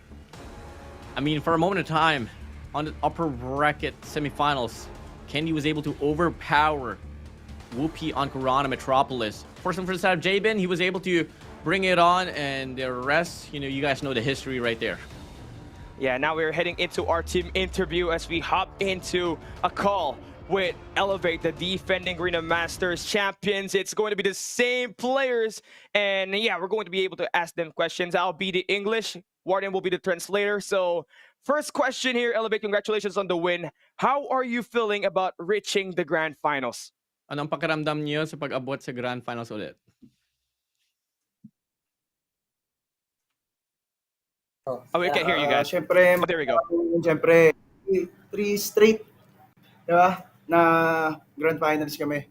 Pero syempre, kailangan namin i-defend yung title namin. Pero kasi hindi pa kami ganun sobrang saya, kailangan muna namin i-defend yung title. Kasi, ito kasi yung pinaka-final boss namin, yung finals. Alam naman natin.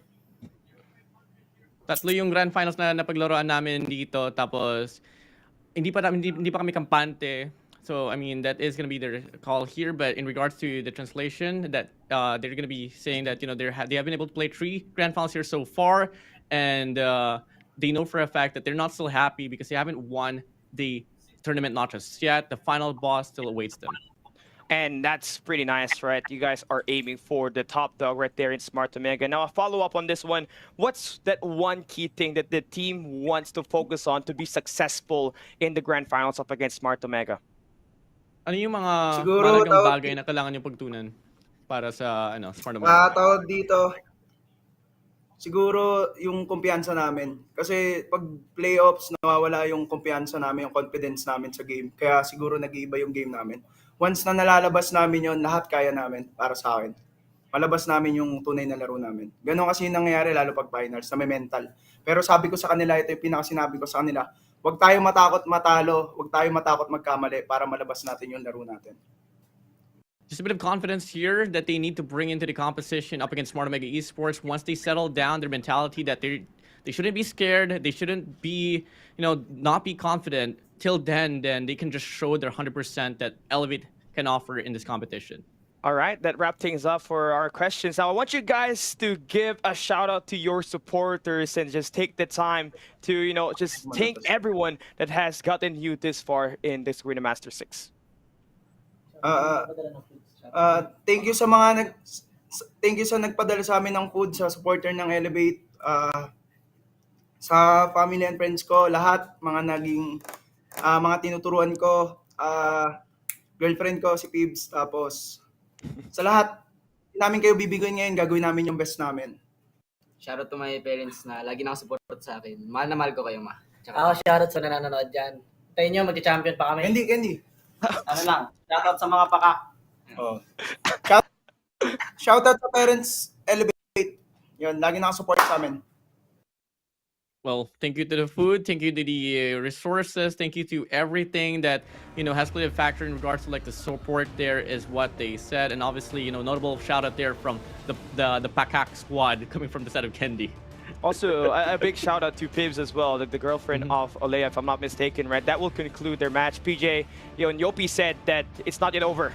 We're gonna win the championship. That's what he said on the interview. If you guys missed that, just watch this coming game right up next as we gear up for the grand finals right over here. When we come back, it's a best of 7. Will Smart Omega win the title, or will Elevate go back-to-back and take this match right here? And Warden, man, I want to know your thoughts before we head into a quick break here. I mean, I'm just pretty excited here, Cali. There's going to be history here bound to get through. It's either going to be Smart Omega Esports actually claiming 3 titles now here on this Garena Masters series, or can Elevate retain this one and go back to back and obviously get through that advantage that Smart Omega Esports has. as claimed coming from the upper bracket finals. If you are a fan of Smart Omega, we want to know how much supporters do we got in the comment section by typing in hashtag Barangay Omega down there. And if you guys are an Elevate supporter, just make sure you type in hashtag Red Rebellion here. And now we are about to take a quick break. When we come back, it's the grand finals. Let's get it started.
有些真相只能用鲜血交换。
有些真相只能用鲜血交换。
有些真相只能用鲜血交换。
有些真相只能用鲜血交换。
有些真相只能用鲜血交换。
有些真相只能用鲜血交换。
19 days of non-stop epic Garena Masters VI action, and we are down to the last two teams standing here at the Grand Finals. It's Smart Omega and the defending champions Elevate, who is walking away with the $10,000 prize pool and the title as the Kings of Garena MSP. We are about to find out. When joining you here at the final day of action, it's Callie alongside Warden. Man, we are building up, gearing up for one of the best action that we got to offer to start the year. I mean, it is the best here so far that we're bound to see here for this year. I mean, this is the first Garena Masters series that we've been able to see here for this 2024 Cali. So I'm pretty excited here myself. Let's talk about some history in line coming from the last 5 Garena Masters series that we've been able to see. On Garena Masters 1, we were able to see Blacklist International get the win. Same goes for a set of GM4, but 2-3 we go. It was Smart Omega Esports that was able to take the show. Elevate was able to take it all down to Garena Masters 5. So there only has been 2 brandings here so far that has been able to claim that double championship title here on this Garena Masters series. Can we see Smart Omega Esports one-up it and get 3 this time around and break the record, or can Elevate join in the double title squad? This is the strongest Smart Omega that we know since 2022. Adding in Jabin, adding in Tin, as well as the Wonder Boy AG, has made this team relevant and become the final boss of this Garena Masters 6 as they made their way to the Grand Finals in the upper bracket. They managed to take down Elevate at the upper bracket semifinals and take down Stalwarts Esports at the upper bracket finals, and this team right here is in peak form. They got what it takes to take home that championship. We're talking about great search and rescue gameplays, great control. What's missing is just that little bit of hardpoint that they need to be able to fix here for today, which they obviously will be able to, as the last time we managed to see these two teams go up against each other, 2 hardpoints was won by Smart Omega up against Elevate, where AG himself scored 59 kills at one of the maps that we had. A masterclass? Will we be able to see it, Warden? I mean, it's going to take quite a lot here for a set of Elevate to actually win this series up against Smart Omega Esports, coming from the group stage all the way down from the start to that playoffs run. Coming up from the upper bracket finals, they didn't drop a series at all. It would be a bummer for Smart Omega Esports if they get their first loss here in this grand final. So, Callie, a lot of stakes are in line for a set of Elevate. They have been shaky on a search and rescue. With the addition of Kendi into the mixture, it has been able to balance it out now, but it hasn't been enough as well. I agree, man. They need to be able to find that search and rescue gameplay, because that's where they might just run into trouble up against a very sound and amazing search and rescue team in Smart Omega. Everything that they have played here so far, they've been able to achieve the greatest limits. We're talking about the king of the fire station, the king of the sniper. That will be Whoopi right here. The last time we saw him end up 15 kills. Highest on the lobby up against Stalwarts Esports at that search and rescue terminal map. Should he bring back that kind of performance right here, Elevate will be in trouble in this search and rescue, which brings back to their keys to victories here. If you are on the side of Elevate, you want to be able to win your hard points and your control. That is how you get back to your winning ways, and you need to be able to bring that one right here. Your team is locked in. You got Kendi as your MVP on the past match. That's what you need is Yopi as well as PJ, your super sub duo, to be able to lock things down now, be creative, and be the ones on the aggressive to start the day off in this grand finals. You know, take a look at this rest of 7 that we have here, Callie. You get these sets of hard points, 2 sets of search and rescues, and 2 sets of control here, Callie. So taking a look at like the odds and probability here, search and rescue is obviously a no-go anymore here for a set of Elevate.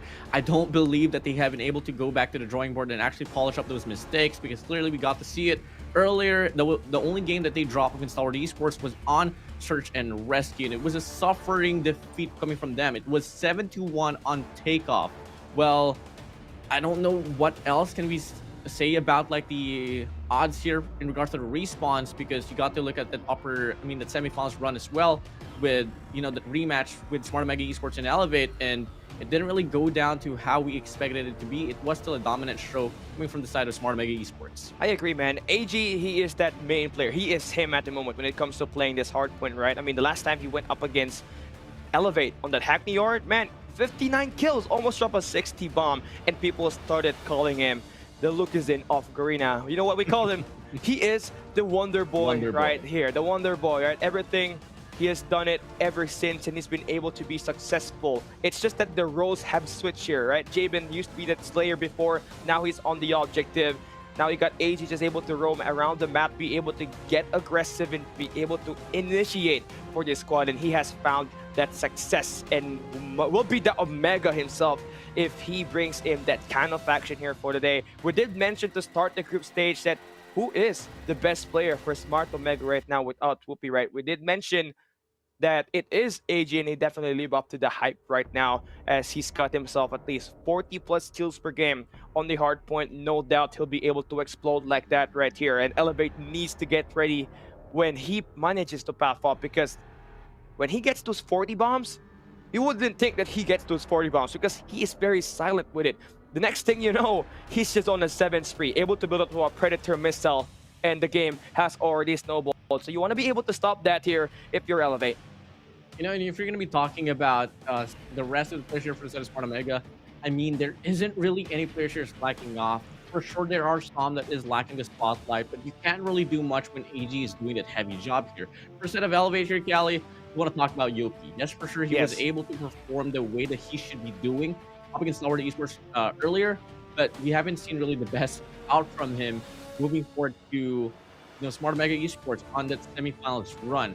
Coming in, PJ is also that inconsistent factor as well. Personally for them, Kendi is that veteran.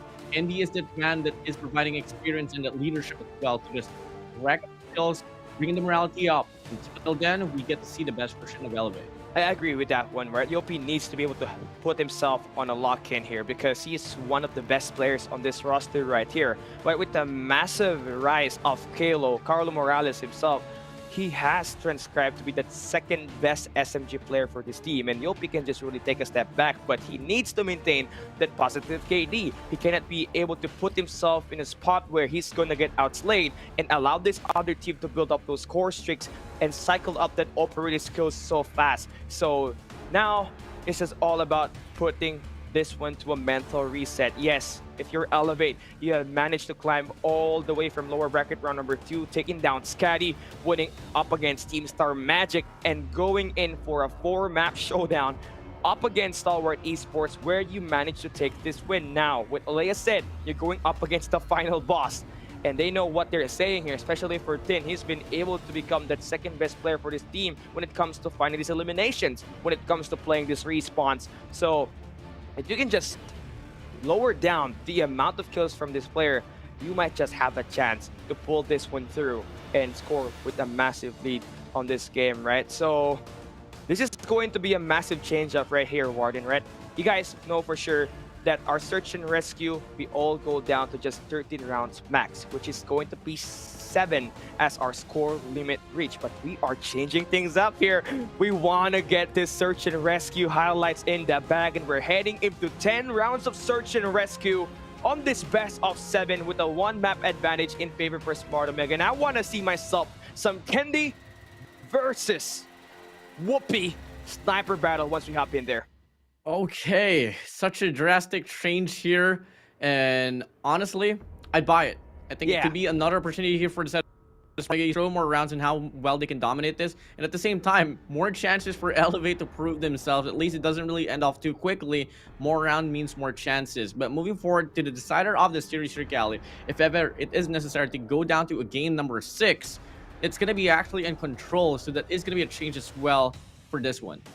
It's been like that, right? Since 2022, I believe, right? Game 7 will be control, and there's no way for you to ban any of this map, so you have to be good with whatever control map will be placed there. And if you guys trace it back, right? I mean, last time we saw a map force all the way to a map number 7. Map number 6 was in Call of Duty World's Garena group finals, right? Which is where we saw Stalwart Esports went up against Smart Omega and become the 2-time Green Regional champions back then. Now, yeah, this is greatly an amazing wrap-up so far as we got our 2 best teams coming in from the Philippines. You do have one player in Elevate that wants to get their revenge here, right? Mr. Pakak himself, the Candyman, formerly played for Smart Omega back in 2022, and he got dropped just recently, and here he is, just putting in the grind, got acquired by Elevate, and he's been making the difference in terms of finding his eliminations in the search and rescue. 11 kills per game for him. That will be solid all throughout the season. So once he's locked in, just need to get the other players to put themselves in a spot where they can win some gunfights, especially up close. I think the best resolvement that we got to see earlier from the set of Elevate, especially on search and rescue, is that they were able to commit with Kendi now rocking that marksman category, you know, having that sniper for him instead of Sasano. Played a huge or a much better fight moving forward. But Cali, let's talk about the lineups here once more, as we have been able to see a lot of change here from the side of Smart Omega Esports. We got Javen, Tin, AJ, Risky, Young J, and Whoopi. You got the best sniper in the Philippines and Whoopi back in the roster. You got the Wonder Boy, Mr. AJ Agbing, still not with the team, but it doesn't matter at all. He's been playing great. That's what matters, and he's been able to make those plays. But up against them is the defending Garena Masters champions, Yopi1 Kenobi, PJ, Kalo, Luffy, Susano, and the former Smart Omega player Kendi, looking to get that revenge on his former teammates. I mean, did get dropped up against Smart Omega, played a bit of run as well with Team Star Magic, and now got picked up there by the side of Elevate. This is going to be his 2nd appearance here in a major tournament under the banner of the Red Rebellion. And, you know, got to see in the player cam earlier as well when they were dropping rounds after rounds on search and rescue. It was a toss between Yopi and Kendi making those calls. So it really adds more depth into the mixture. And now we move over to the maps and modes. Here we go. This will determine who'll be the champion here. But before we even talk about the maps, let's take a look at the map bans. Smart Omega, they just want to get that stand-up map just out of the way. It's been their most terrible map, and that's one of the best maps that Elevate has to offer. On the flip side, Hackney Yard. That's where Elevate got 0-2 in the playoffs. Scotty, Team Star Magic, Scotty as well as Omega were able to take map wins away from them, so they decide to ban their weakness. And of course, for Elevate, banning out Kurhana, the search and rescue, will be key for them to not get any more loss from that and that coastal map, just to throw us into Tunisia later on. So take a look at our maps now. First 3 maps, we got Hardpoint and Shenda being picked here by Smart Omega, search and rescue on Tunisia, and control raid as our first 3 maps. How are you feeling about this? I'm pretty, you know, proud here for Smart Omega Esports. They have the odds with them because of the fact that they also win the coin cost. So they get to pick more maps. They have that map advantage. And just by looking at the composition here for the rest of the calendar, we're going to be getting pretty much the last 2 maps being too exotic for my liking. But I love it a lot. It doesn't get chosen when there's no preparation involved into the mixture. So I almost had all of the predictions on my maps almost correct, right? Just lacking that summit as well as that coastal map. It was supposed to be Tunisia, but hey, this is going to be great. But if you are Elevate, you're looking at that search and rescue map number 4, that terminal map. That's where Smart Omega won up against Stalwart Esports. You don't want to go there, and you also do want to be able to build up some kind of momentum to head into that map. You want to be able to get that sniper to work for you, so you have to start strong on the first search and rescue map, which will be Search and Rescue Tunisia. You got a lot of repetitions on this. You know how to play for those retakes, but gotta be taking care of your lives, especially when you're going up against AGM, the First Blood Reaper, and Whoopi. But moving forward, we hop into this map number 1 first. Let's focus on this, right? This is Smart Omega's map pick, and Elevate just won this map up against Stalwart Esports. The score was 250 to 97, a 100-point club. Well, one sense of advantage here for the set of Smart Omega Esports is that they are pretty critical in regards to doing VODs, and they were able to possibly catch a glimpse as well on how Elevate plays this map pretty efficiently. It was a 97 to 250 point mark, as we did say, and you know, for Smart Omega Esports to get a glimpse on the system here for the set of Elevate could mean quite a lot. I mean, something that I really know about these two teams here, Callie, is that everyone's all equal in regards to strategies. It's just all going to come down now to the morality, to the confidence, and the gunfights. Yeah, man, most definitely, right? This is going to be... I don't know what to feel about this. I will let the chat know.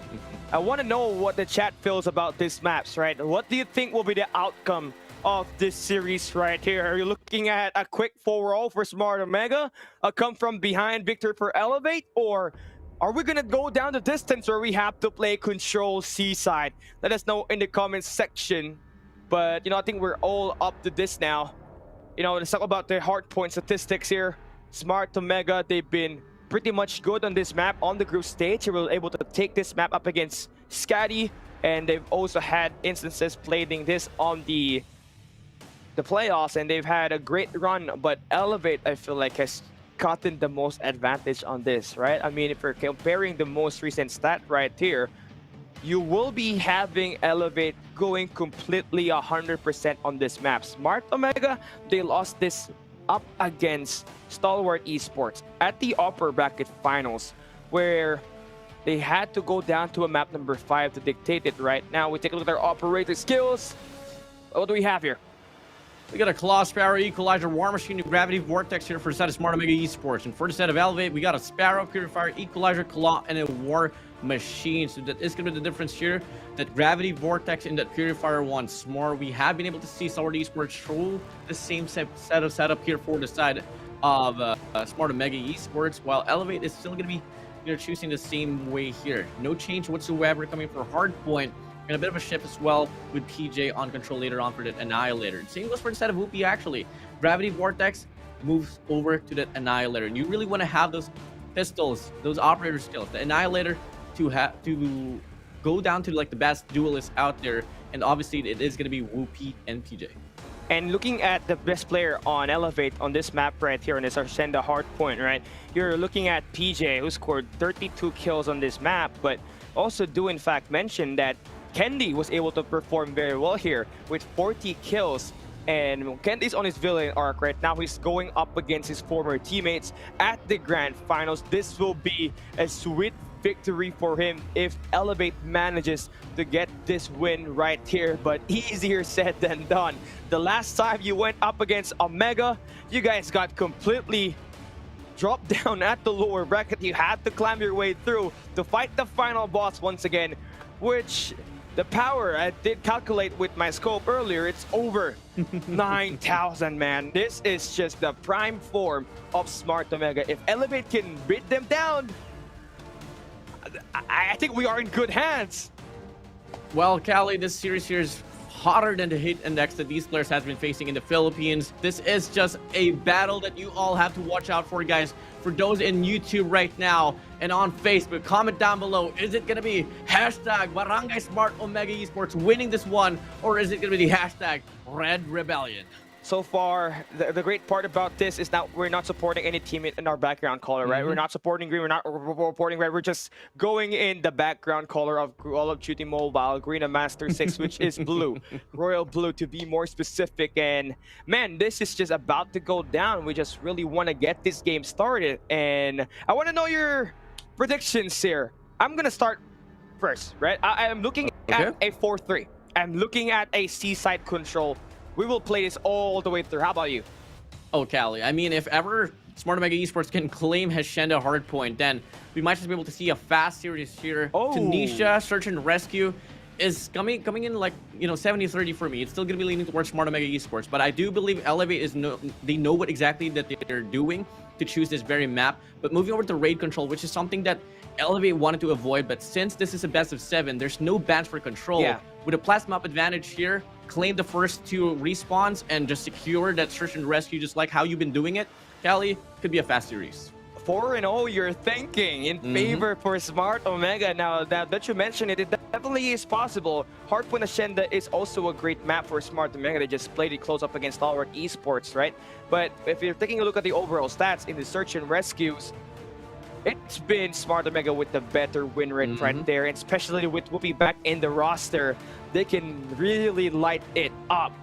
And on that control, raid, we're going to see it, right? It's a redux, but hey, we're about to start the grand finals. Let's get this on the way. Hardpoint SnD with Smart Omega starting on the attack side.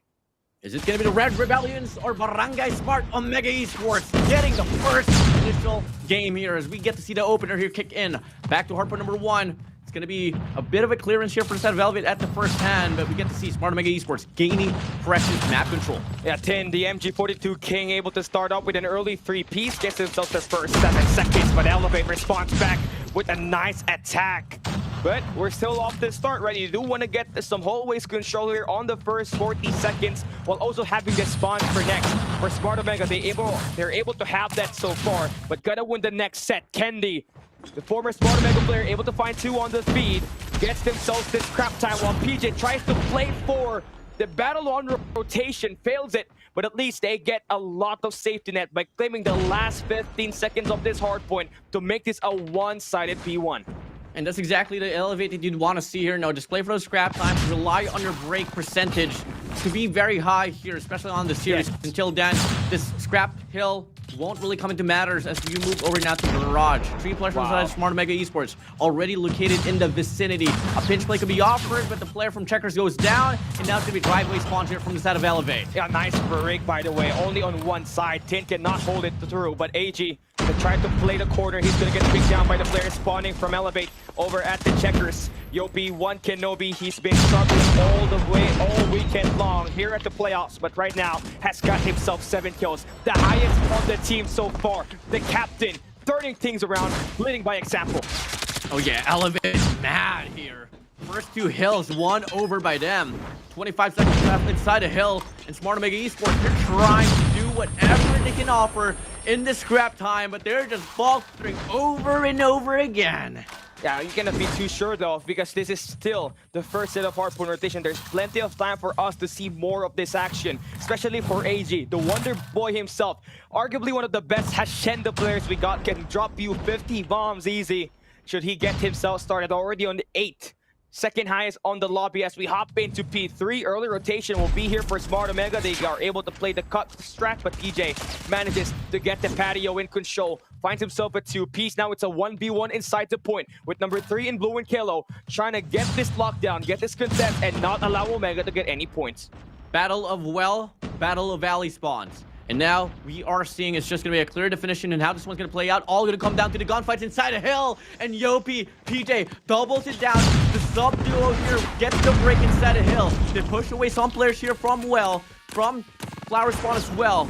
And now we get to see here a clearance once more from the set of Elevate. This is totally different coming from them. Yeah, I mean, this is totally what's more surprising here is that Elevate is just continuing up the dominance, right, but finally able to see some sense of control, some traction. For Smart Omega, 11 kills for AG, the Wonder Boy. Oh boy, now he's starting to get it through, but Kendi, he's just a different animal here. Once was a former player for Smart Omega, now on the other side, just going in for a massive lead as we enter this P4. That would be 107-37 now on our score. That will be Kendi. 13 kills to his name. He's gonna get dropped down. Jabin holding down inside the point with Whoopi investing that gravity vortex. Last 3 runs, Elevate had better moves on the dance floor, and we get to see now. Finally, we we are seeing Smart Mega Esports here solidifying themselves inside his hardpoint. Gonna deal with a two-man push here coming from Hallway though, but it's gonna be AG winning that important gunfight. Two players now pushing up here from Square Garden, and they're not gonna be able to make it through once more. Cali, precious hill time now here from the side of Smart Mega Esports. They got the utilities, they got the resources as well. Yeah, nice operator skill invested there to keep this one in striking distance, but Kalo and Elevate now looking trying to bring their own operator here inside, but AG makes the play with the 100-killer drone, gives himself 60 kills, and Omega is right back inside the hill. Risky with the MG42 is gonna get taken down. Yopi gets eaten up with Tin. Finding an elimination, it is going to be a contested P4 scrap time, but Elevate able to win the next set of that, and they'll be able to put through still a 60-point lead as we enter P1. Yeah, this is going to be the goal here for instead of Elevate. Don't give them the full 60 and just lower down the gap that you've been able to build coming from the last 3 hardpoints. Next set of hardpoints here we go. Back to hardpoint number 1. First set of gunfights going to go to Elevate. Japin finding a huge double there just to find himself some hallway control. He's immediately going to enter inside of the hardpoint because Elevate, they just quickly get inside no matter what. It doesn't matter if you are a Slayer, if you are an Anchor, if it's P1, get inside. Come through us. That's what's definitely what they're doing here at the moment. But AG, 20 kills so far. We're just entering P1 reset on a 4 spree, make it a 5. Wonderboy slowly getting himself activated again. He averages 47 kills in the playoffs when it comes to playing this hardpoint. Can it let him get warm and activated and try to snowball this one out of just one guy? He's going to go down though. Break, let's loose here for the set of Elevate. They are going to be able to get the scrap time here once more, but in the long-term run, Smart Mega Esports, they are going to be selling for that rotation towards next. Already 3 players here pushing up Spiral. 1 player already pushed up inside a hill as well. And Elevate here, are they going to go for a break towards Checkers? Looking like that is going to be the setup. It's tough though, because Whoopi has got himself a Gravity Vortex. Now they got an early hold. Now, Gravity Vortex, you want to be able to have your early setup there locked in before you try to invest that. And if Elevate decides to flood with just players without any of these operating skills, they will be in deep trouble so far. 4, 5, go down in the feed. That will be Omega Whoopi on a spree. 3 in a row for him as AG decides to keep it patient, not waste all of these bullets. Now they're able to find a great value off of this. He's currently with 27 kills, 28 extending out, gets the spiral. He's gonna back away, but now will be taken down. But Smart Omega wins the first and the second wave of gunfight. Yeah, head time here, gonna go to their way. Still gonna be Elevate here, longing to get the break, but they're not gonna be able to find the connections off that gunfight. 3 players, 4 players here from the side of Smart Mega Esports. The cavalry lives on, and it's still gonna be a hill that Elevate wants to partake themselves into. Just gonna be only 30 seconds here for them to contest. But Smart Mega Esports gets the call as well, and they don't want to give it for them for free. Yeah, 150 to 120. Smart Mega is still clinging by. Again, they are the comeback kings. It cannot allow them to be in striking distance because one good hill is all it takes for them to bounce back. Just trailing behind by 26 points now as we enter P3. Elevate will look to bring out the claw from Sasano, who's been effective so far when he brings it out, finds that first kill. Spawn's going to be split right now. If you are Smart Omega, this is the best time for you to be able to bring out at least some of your operators just to be able to push inside of the map as Elevate wins the first 20 seconds on this P3. Yeah, Claw, Equalizer, and the Purifier invested here from set of Elevate, so they should try to at least obtain and accumulate the profit here off this hard point. So far, they do have the spawns. Gonna worry about player 4 Risky though with an MG42 up into the patio. He does go down. Yopi here trying to go for the cut, but Whoopi finds the kill as well with a Gravity Vortex. And now they try to barge inside a hill. They get the break. 3 players now coming from patio. Here it's gonna be Elevate. Yeah, nice shot down there by Tyndall. Gets himself 2 in a row. Whoopi's on 29, while AG is in 34. There's a high chance he drops a 50 bomb at the end of this game if this continues to be very scrappy. But Elevate has had the lead on the first sets of Hardpoint. Do we see an early rotation made here by Omega? Definitely, but they have to win this early gunfights. Now on rotation, that will be Yopi and Sasano on the mid-map. Whoopi will be able to cut down one. Smoke is through. Kendi will be there to find the eliminations. You got a Predator Missile if you got AG. You're going to get that information as soon as you drop that in. But as you lose your gunfight, you do have your team inside of the hill. They take that way. AG there coming from the cut there on the office. And they're going to be able to get an access as well coming from hallway. And it's going to be Yopi and PJ here going for the break. KnD finds a double. JB and AG goes down. Tin finds a trade as well. Back and forth we go. Doubling it down. Tin here just delaying the time. Waiting for his teammates to come inside a hill. Until then, still going to be more pressure here coming from the side of Elevate. And they get the clearance here inside his hill. PJ just looking to take away Jabin, but the Predator flies through and the number is still mitigated. Smart Omega Esports retaining the hold inside his hard point. Yeah, two massive holds there. First was Jabin just kind of contesting inside the hill, just being slithery. Then AG dropping that Predator missile to keep this crap time away from Elevate and them just scoring it in. As we enter the P1 reset, you're looking at about a 20-point lead, a 21-point lead to be in sack here in favor for Elevate. Now that can just be turned around by Smart Omega by just one good hill. And you're looking at AG already on a 40 piece. By the way, the Wonder Boy just being the difference maker you want. You don't want to be able to help him build up another streak here. That might just be the fall of Elevate on this match as the first 15 seconds get uncontested. Battle for the power positions. You want to get this highway, you want to get this hallway in control, and that's what Elevate is just trying to prioritize right now, leaving the hard point open for Omega to contest, and now they are serving time. Really good format here from the side of Smart Omega Esports. Allocating at least 3 players on that hallway, letting one player do the dirty work instead of Hill, but they get overpowered down by Yopi, but Jabin doubles it down. Anchors, supports, slayers, objectives, all hops inside to try to gain every little bit of point till this hard point is dry. Yeah, just get into mix here, brother. That's what you want. Smart Omega now on the rotation. They'll be able to find themselves the anchor on this V2. They got risky with the War Machine to stop the early push from Checkers. And AG, where is he? Still spawning behind. KnD with a nice shot to find an opening, and Yopi will be there to penetrate this hard point. Able to get the choke inside to find a double two. And there we go, KnD will be able to make the play for the team to break it. But risky, able to find him with the MG42. He gets shot down. Smart Omega looks to contest this fight. They will be able to secure the first 10 seconds of this, and now they are in striking distance, but Elevate with their operators just stops and denies this comeback. Yeah, Elevate now on 200-point mark. Smart Omega Esports still at 182, but a pinch can still be offered for them, and they do get the break inside the hill right in this very moment, pushing Elevate here towards well spawn. Elevate, all you gotta do now is offer a split here coming from staircase and drive away. Until then, you might just have a better odds for you to get the break inside the hill, but looking like the gunfights will be able to connect. Wow. Last player remaining, AG goes down, and Elevate claims the scrap time. You already know the Smart Omega loves to play scrap because Elevate is just gonna get away with it free, so they want to be able to put some players in there to not give a lot of these moments for Elevate, but they fall in that gunfight, and only 25 points needed by Elevate to secure map number 1. Again, 225 to 193. Hardpoint opens up. Smart Omega Esports, they get that opener here. Risky on the feed, finding a double. So does AG. Elevate here, not really winning the gunfight in this very moment, but fortunately for them, they do flip the spawns. 4 players now pushing up in their way, coming from patio.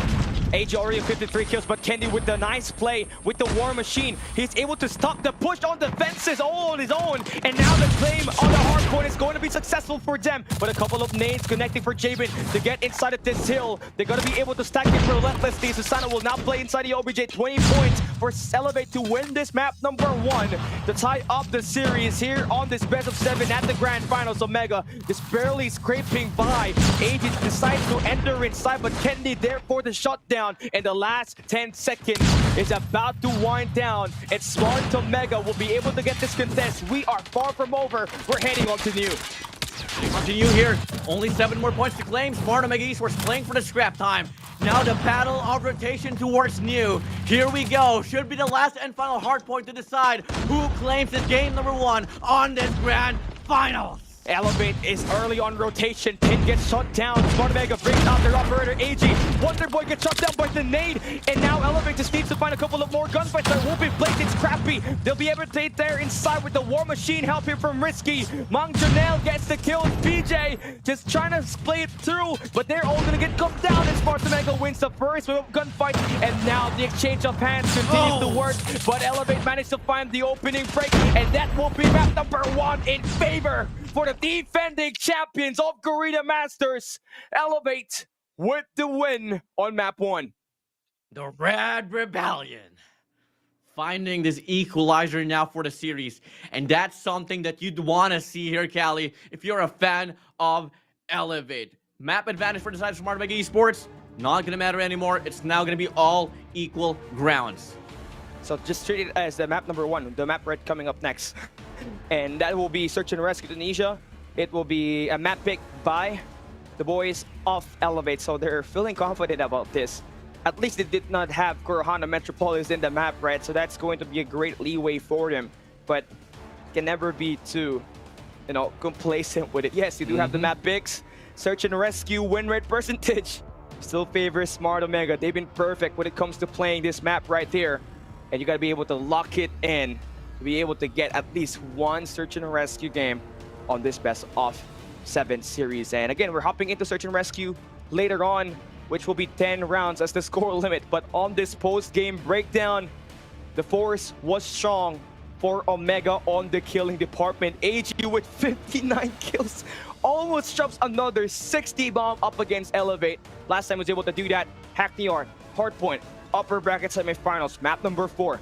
And yeah, AG, consensus best player for Omega right now. I don't think that they played it bad, right? Elevate just played it great here. They just played this scrap time so well, and everybody just got involved. At least 4 players with 40 bombs here, with Susano just almost getting himself 40 kills there with 39.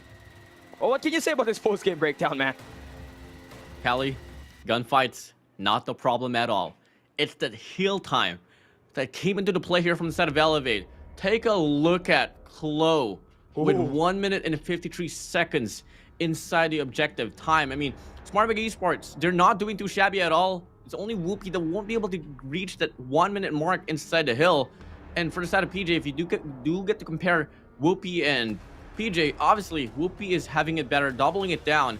But when you get a player like Chloe that is able to hold down to the hill and get the most impact with 191, best believe the scrap time really came into the play. I agree. I mean, Kalo, that's very impressive, right? A high-level competition at the Grand Finals. Almost get yourself 2 minutes in the clock, right? 250 is going to be the scoreline. He manages to at least get himself 113 points on the Hardpoint time. That is just insane right here in this battle. And also, for Yopi, I think this is the first time we get to see him take that MVP.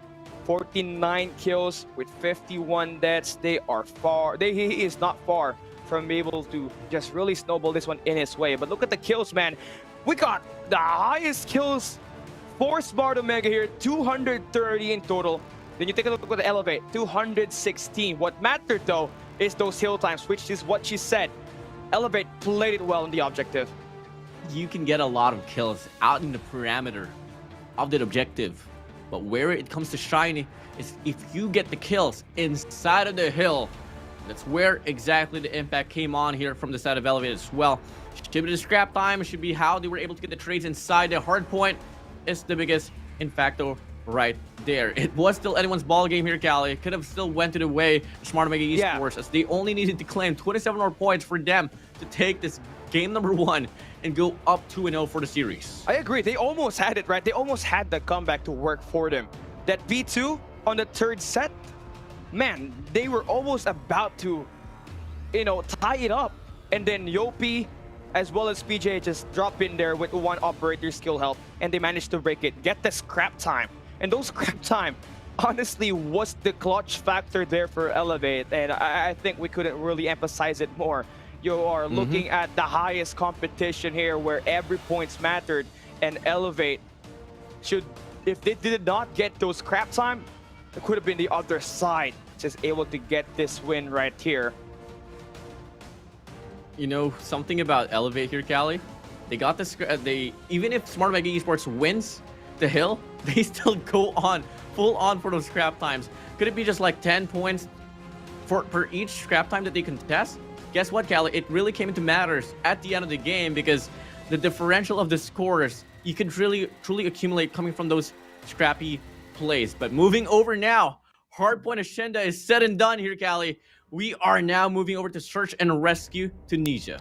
Okay, if you guys are wondering, if the score limit just adjusted. Yes, it got adjusted on the grand finals. This is our own feature. We extend the score limit to 10 rounds to see more of this chaos ensue. And we want to see this sniper battle here between Kendi and Whoopi. Whoopi scored 15 kills on Terminal up against our esports on their upper bracket finals Terminal map to clinch the grand finals ticket, while Kendi has been averaging at least 12 kills per game just by looking at his performance all season long. He's been that playmaker, but do they got what it takes to win those close range gunfights, which lacked on that search and rescue takeoff earlier, where they lost 1-7 up against towards esports.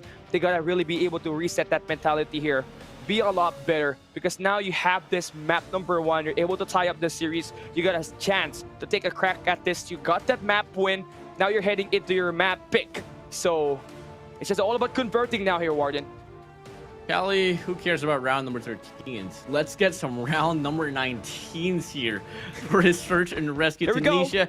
As now we head straight to the first round. It's going to be the offense here from the side of the Red Rebellions and defense for Barangay Smart Omega Esports. And we're looking at Japin, has had a quiet 30 bomb earlier.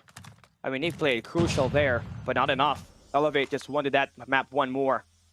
Now you're looking at the very passive setup here for Elevate. You do have Kendi on that sniper. PJ, he'll be that guy that will push up on that shadow as soon as a smoke or a pick goes through to just secure this A site, put that bomb in. It's going to be difficult because we don't got any information. Simultaneous push here coming from Main, and PJ could make the play here. Whoopi's going to be watching the same direction towards Main, so if ever they do drop down from Winery, it should be an easy shot as well. Whoopi going to go for the shot that is going to be able to possibly relay some sensitive information as well here for the set of Elevate, as PJ is just a few meters away from getting that shot connected towards him. And now we get to see Kendi finds an opener. Shots down Whoopi. AG all alone now here in his bomb site. Yeah, Kendi just takes down the first Blood Reaper. Whoopi, AG, the Wonder Boy now under the Tarpaulines. Cannot get anything more than that. Kendi finds the opening pick, gives Elevate that map control, enters the A square. It's a 3v3. Elevate taking the revive back their teammate. Risky cannot get the elimination. All down to a 1v2 here. All down to PJ. Cannot get it. And the retake works for Tin and Jabin. Gets the defusal. You're the side of Elevate. Get the bomb planted. Play off that post-plant defense. You don't got a peek connector. You don't got to peek any of the players from the side of Smart Omega Esports. Just play this one safely. Lovely retake here for SMO though. They're not wasting time at all. You saw the play, right? They immediately rotated. The Tin and Jabin were at the B square, immediately went down the bottom lane and just head from their spawns all the way through boxes just to make the rotation there. Now Whoopi extending out, playing aggressive on Winery. Best sniper in the Philippines. Does he's got what it takes to make that opening pick for Smart Omega and gain so much map control in this Winery? To be a possible A hit here. Whoopi push up. Easy shot for the side of Whoopi. Should be the case, but PJ finds the kill. Hit mark. Whoopi missing those types of shots. Not exactly something you get to see every day. It was a hit mark, by the way, man. Up close, it was a hit mark with that Tundra. Whoopi just cannot get anything open up for Smart Omega, but hey, at least their retake has just been on point. But now, the flood about to happen on the B side. That's Tin. MG42 King gets his head ripped off of that staircase. Kendi has been searching for his first bloods and helping his team get the opening, this time at the B site. Bomb's gonna get planted here. Player 2, AG still gonna be anchoring. I don't know if he wants to go for a pick off here and try to get Whoopi back in action. I don't think it's gonna be a probable case here. Moving forward now, the retake ensues. Risky finds Asano. PJ's there for the trade. Taven finds one. No need to go for the chow, but instead they go for the challenge now. To a 2v1 situation here. Jabin all alone. Kendi finds the last shot to connect. And Elevate, the Red Rebellions, they take a round back. Now, Kendi is a renowned sniper, even all the way back to 2020, back when he was still in Styron Esports and Device was his teammate, right? And this guy has gone through so much. Well, one thing stand at accuracy, ever consistent, really rely on him. A very experienced player that has played at the world stage. That experience is needed by Elevate in order to get through this stack roster of Smart Omega, the boss fight in this grand finals. As we come to a halt, a 2-1-2 split on the defensive side, the default for Smart Omega. So far, we've seen and talked to Elevate that they don't really plan out strategies here. It's just all about that mid-game decision making that they have been able to work on. And now moving forward now, looking like it is about to be a push here. Coming in from this A-bomb site, Risky finds Asano out. Kendi finds Whoopi once again. That's going to be 2 in a row here for the rivalry. Now shots. Now Yopi is able to get that kill on the Wonder Boy himself. So now they get a free plant. They also do cut down some members, so no rescue for the guy that they take down inside of this A square. Risky. Mang Junel just holding down the zigzags, just waiting for his teammate to make that rotation to the other side. That will be 10. MG42 King just crowned earlier, 10,000 CP to his name already, but he wants that 10,000 US dollars back then for Smart Omega on this series. Jabin finds the opening pick on this retake, takes down Kalo, but PJ just destroys the players on the spawn location, so that's only going to be one side, and Kendi finds himself at 2 piece. The Candyman is collecting something. Every single bit of kills that he finds, he grabs. He gets it done, making the impact here work out. I mean, Susano, you're not going to get the kills here so far, but when you get Kendi here, rocking the boat so well here for the set of Elevate, you get to see that it might not be a really good start here for the set of Kendi, but fortunately, we are in search of rescue. So, hey, bring it back now. Number 4 can be found in action. Number 4, Risky. Oh no, at the MG42. But PJ manages to just get away with that nice trace. Yeah, greedy for Risky there. He really wanted to get that kill. What you're going to expect that there's going to be a full swarm there. That's the mid route. Jabin is going to be playing a key role here. He's the one that will be the first on the defense on this B site. He takes the opening pick on Susano, who's still scoreless on this Tunisia on the first 4 rounds. And Jabin, right, I mean, this is one of the leaders in terms of finding these eliminations with the sniper, and he's going to get himself a double there. Just let him get it. Come through me. Let's sort this one out. Oh, PJ picking up the sniper, something you don't get to see every day. Finds Jabin out. 10 gonna be right around the corner here. Can finally get the double shot to come in.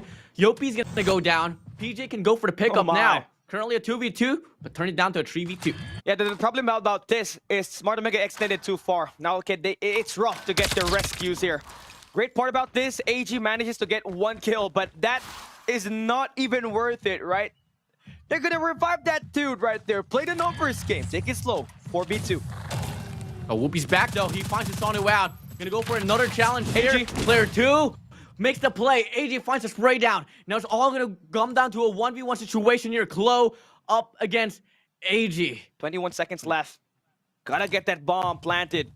AG knows that this guy has no time left. The bomb is picked up. AG's not gonna go in that mid route. He's gonna waste the clock. He's gonna revive back Risky. Now we're talking a 1v2 here. The bomb is gonna get planted, but this is the numbers game. Down for Elevate. And yeah, Caleb makes the right 3, but Risky with the MG42. How are you gonna get away with that, man? Proper read right there, but just a bit too late. And now Smart Omega Esports, they find the equalizer here. Something that you'd like to see if you're on the side of SMO. Round number 5 now. Moving forward, Kelly. We're going to be so far off from even the end of the game. I mean, at this point, if it was the ordinary 1st to 7, we'd pretty much be able to say it. We're halfway through, but now it's going to be the target to 10 here once more. It's in a battle of endurance here right now. This is completely out of the element of Elevate Rep, but what you want is to really trade this round. Skillo opening pick. First blood favors AG, but Kendi there with the sniper once again, clearing up a site. That will be your boys from Elevate. They get the bomb plant. It is going to be a 5v2. It's all down to TDJ to revive back their teammates. Play the numbers game to their best of capabilities, but a nice read there for Yopi to make this a 1v5.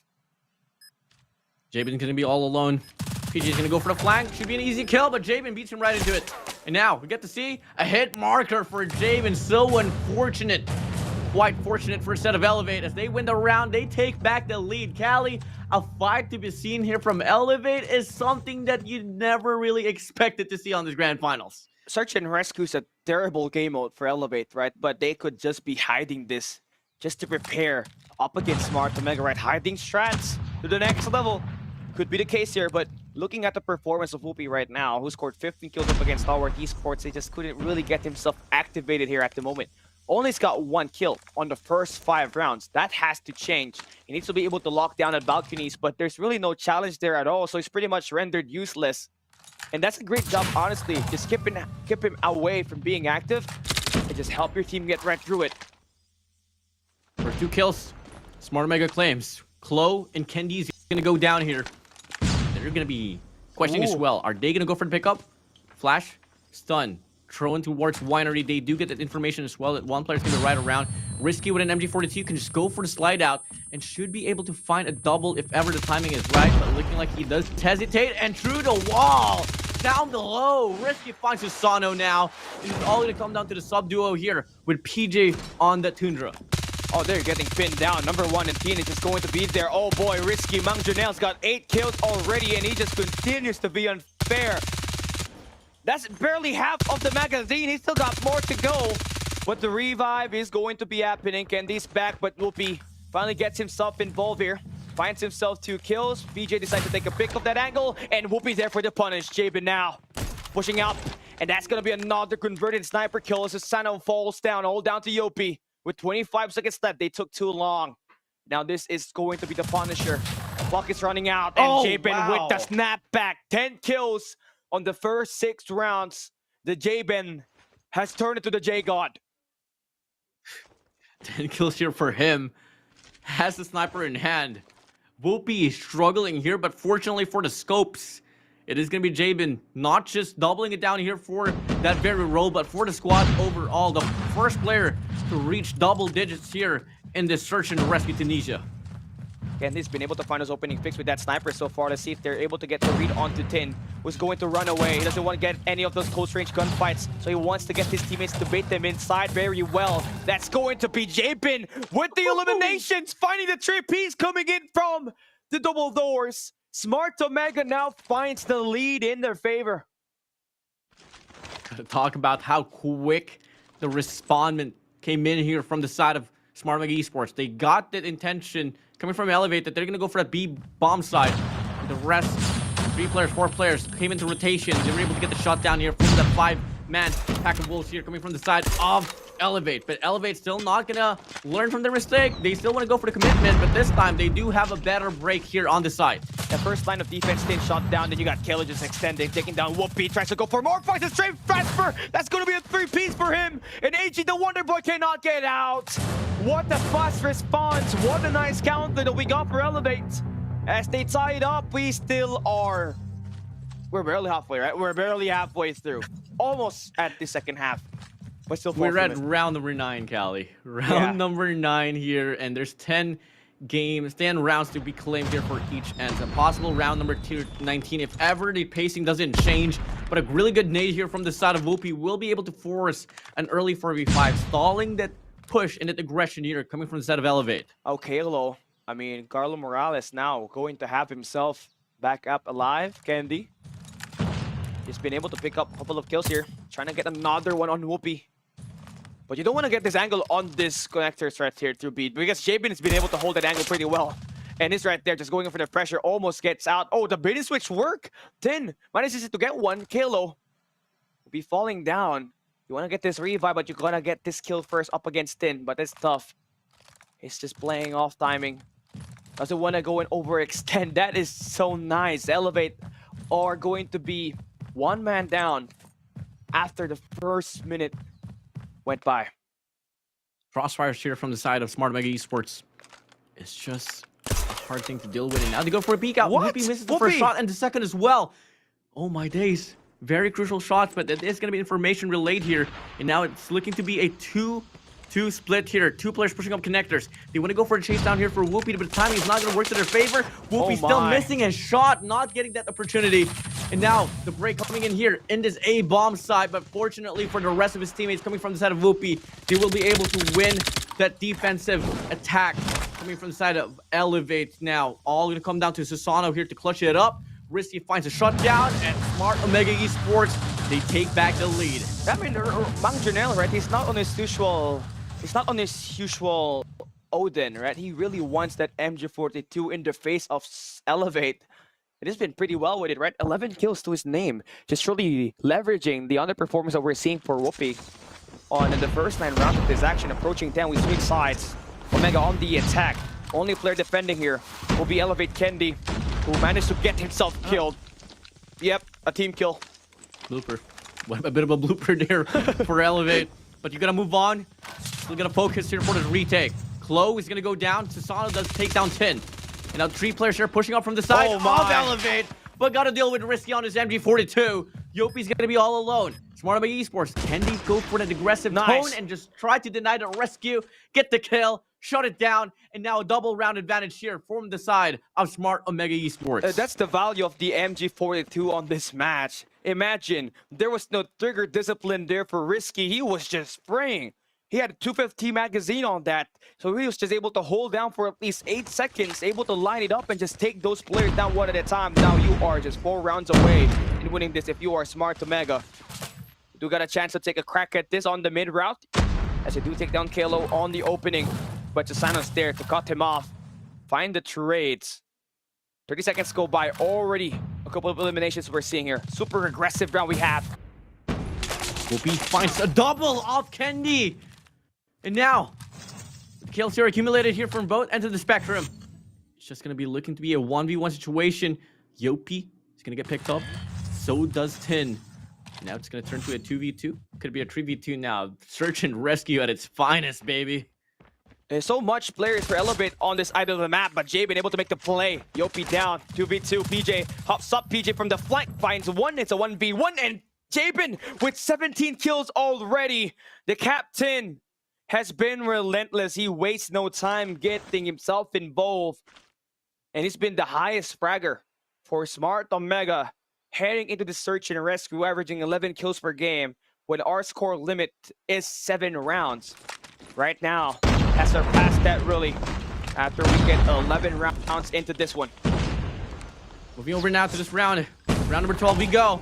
First 2 kills gonna go to Elevate. Whoopi finds one to go for the shot down. My. Whoopi goes for that extension. He's gonna get punished. And now Smart Omega Esports here, they do have the numbers advantage, but they get too greedy and they're gonna go down. And Cali, this match here is just so hot. Same goes for the side of the viewers here, Cali. Look at this. YouTube, 1.8k viewers, and for Facebook, we got 1.2k. Oh man, Garena MSP is alive, baby. We are down for it. Let's keep it growing. Put this one to a T. But man, I want to dissect that round number 12 later on. But we're focusing more on this, because this one's the most important part. Smart Omega wins this as a 3-round lead. And you know, Elevate, once they are down by a lot of margin, the mental game just kind of lacks. So we take this time right here. No more mid-route attack for Smart Omega. They want to play through Winery where Whoopi is at, so we don't have any snipers on this one. So range-wise, Whoopi will be able to find a better angle on this crosshair. Right, shoe connectors on the boxes, but no info on him so far. But they can get the flood here right now. Only 2 players defending this area right now. Gonna go for a peek out. Kenny finds the perfect timing. Takes down Whoopi. No res could possibly come to the way as Whoopi died out in the open here. All gonna come down to Jabin and Tin to try to go for this opener. Tin's gonna go for the smoke out. Bullet. Kendi gonna go for the shot, but he's gonna miss. And Whoopi should be brought back into action here, but there's no commitment, not just yet. Oh, do not get that barrels be spotted by Kendi. He can just go in for the wall bang there. Just thinking where he can get the rescue, but the timing is just unreal. Whoopi will be back. This is a 4v5, but that's right up for Susano. It's just non-stop there. Immediately gets that info on the left side of the feed. Once Whoopi was in, he sprays it down immediately. He knows where the body was at, and they can just go in for the beatdown now. It's all down to AG. On a 1v5, he's gonna get his teammate right back into this. Kendi extends out with the scope. Not gonna get any. His teammates there will not be successful. Now just playing with their long range. Susano once again takes down another guy at the winery. And to find the double, to put this just to a 1-round deficit, Elevate is back in this match. No rescue for you. No resets. Elevate, though, can get too proud. It's still going to be a lead here for the side of Smart Omega Esports. 2 more here for match point. Coming in from Barangay Smart Omega. Red Rebellion. Can you claim another round to find an equalizer? Justin Cecilio, man. Susano's got only 7 kills here, but he's done the difference in the last round. Kendi, though. The Kendi man will be shot down by the King of Sniper. Rescue is the priority here. You want to be able to get that numbers game in your favor. But same thing can be said here for Kendi. But a nice tighter setup we're seeing here for Smart Omega. As Swoopy finally gets himself locked in with some gunfights. Flank is not going to be working so far. As, oh, never mind, PJ manages to break through it. I don't know how he won that. But Susano is just trying to hunt down Risky. Mang Janelle will win the gunfight! And it's all down to PJ. Whoopi. Gerald Regite is going in for the execution! Oh! The king of sniper going for the beatdown! Smart Omega! 8-round wins to 6. Poor Elevate. Sheer disrespect from the best sniper in the Philippines. Whoopie, oh boy. They're gonna remember that until the end of the day here, Callie. I mean, Zenit is gonna clip that. Zenit's gonna clip that. That's gonna get a lot of views, man. In the grand final, really ballsy play there from the side of Whoopie. But that can be turned around here. We don't know. Moving forward towards this round. We get to see a break happening here on this B-bomb side. 4 players, 3 players already inside of vicinity. 2 players holding down the flank. Kendi finds the first frag. That's gonna be AG out. Whoopie finds a respondment with 1. So does Risky here. Holding down the angle is going to be Jabin. He's going to go down. PJ all alone in a 1v3 situation. Can Smart Omega Esports claim match point? Trying to hunt them down. They're just crumbling away just too fast. Snickers laced up. PJ goes back at it. Hello, Whoopi. On a 1v2 now. Must get this revive to his teammates. But can the captain, the king himself, gets the clutch? Oh! He gets all of the players in just 1 bullet. A collateral? They lined up for him to get taken down. What in the world just happened in the last 2 rounds, dude? Where was the crossfire there from Smart Omega? They just lined up. Okay, Why this is the did line. they do that? This is the line if you want to get taken down. Line up. Claim SPJ. Get the round, get the clutch, get the highlight. Moving over now to the next round though. Heavy another hit. one. PJ, Kendi finds 1. Jabin finds a double. Kendi on the feed. Doubling it down now. Finding the triple overall here for the set of Elevate. And that's all going to come down to AG and Risky to clutch it up. PJ's going to be back in action coming from the pickup of Susano. No. That execution, man. It just ignited something from the Red Rebels. Now Elevate on a position to get this team just kind of put into a chokehold, man. They decide to get that revive. They're going to get picked down either by Kendi or the AR from Susano. Risky. Mang Junel. They only got a minute and 17 to get this one. Nice shot for him to make that distraction. Look at this. Turning their heads in there to start to get that revive on their teammate. That will stop it. Now we get a couple of players coming back from Smart Omega, but you only got a minute left here. You got to make this move. 3v5 situation. AG, Risky, Whoopi alive and kicking here from the set of Smart Omega Esports. Whoopi on a feed, finding Susano. So does Kendi. But hey, Risky's gonna go down.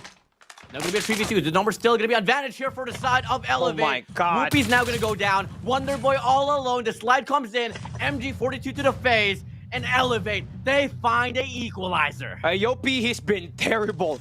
In all the matches he played heading into the grand finals, he's been the MVP on that map 1.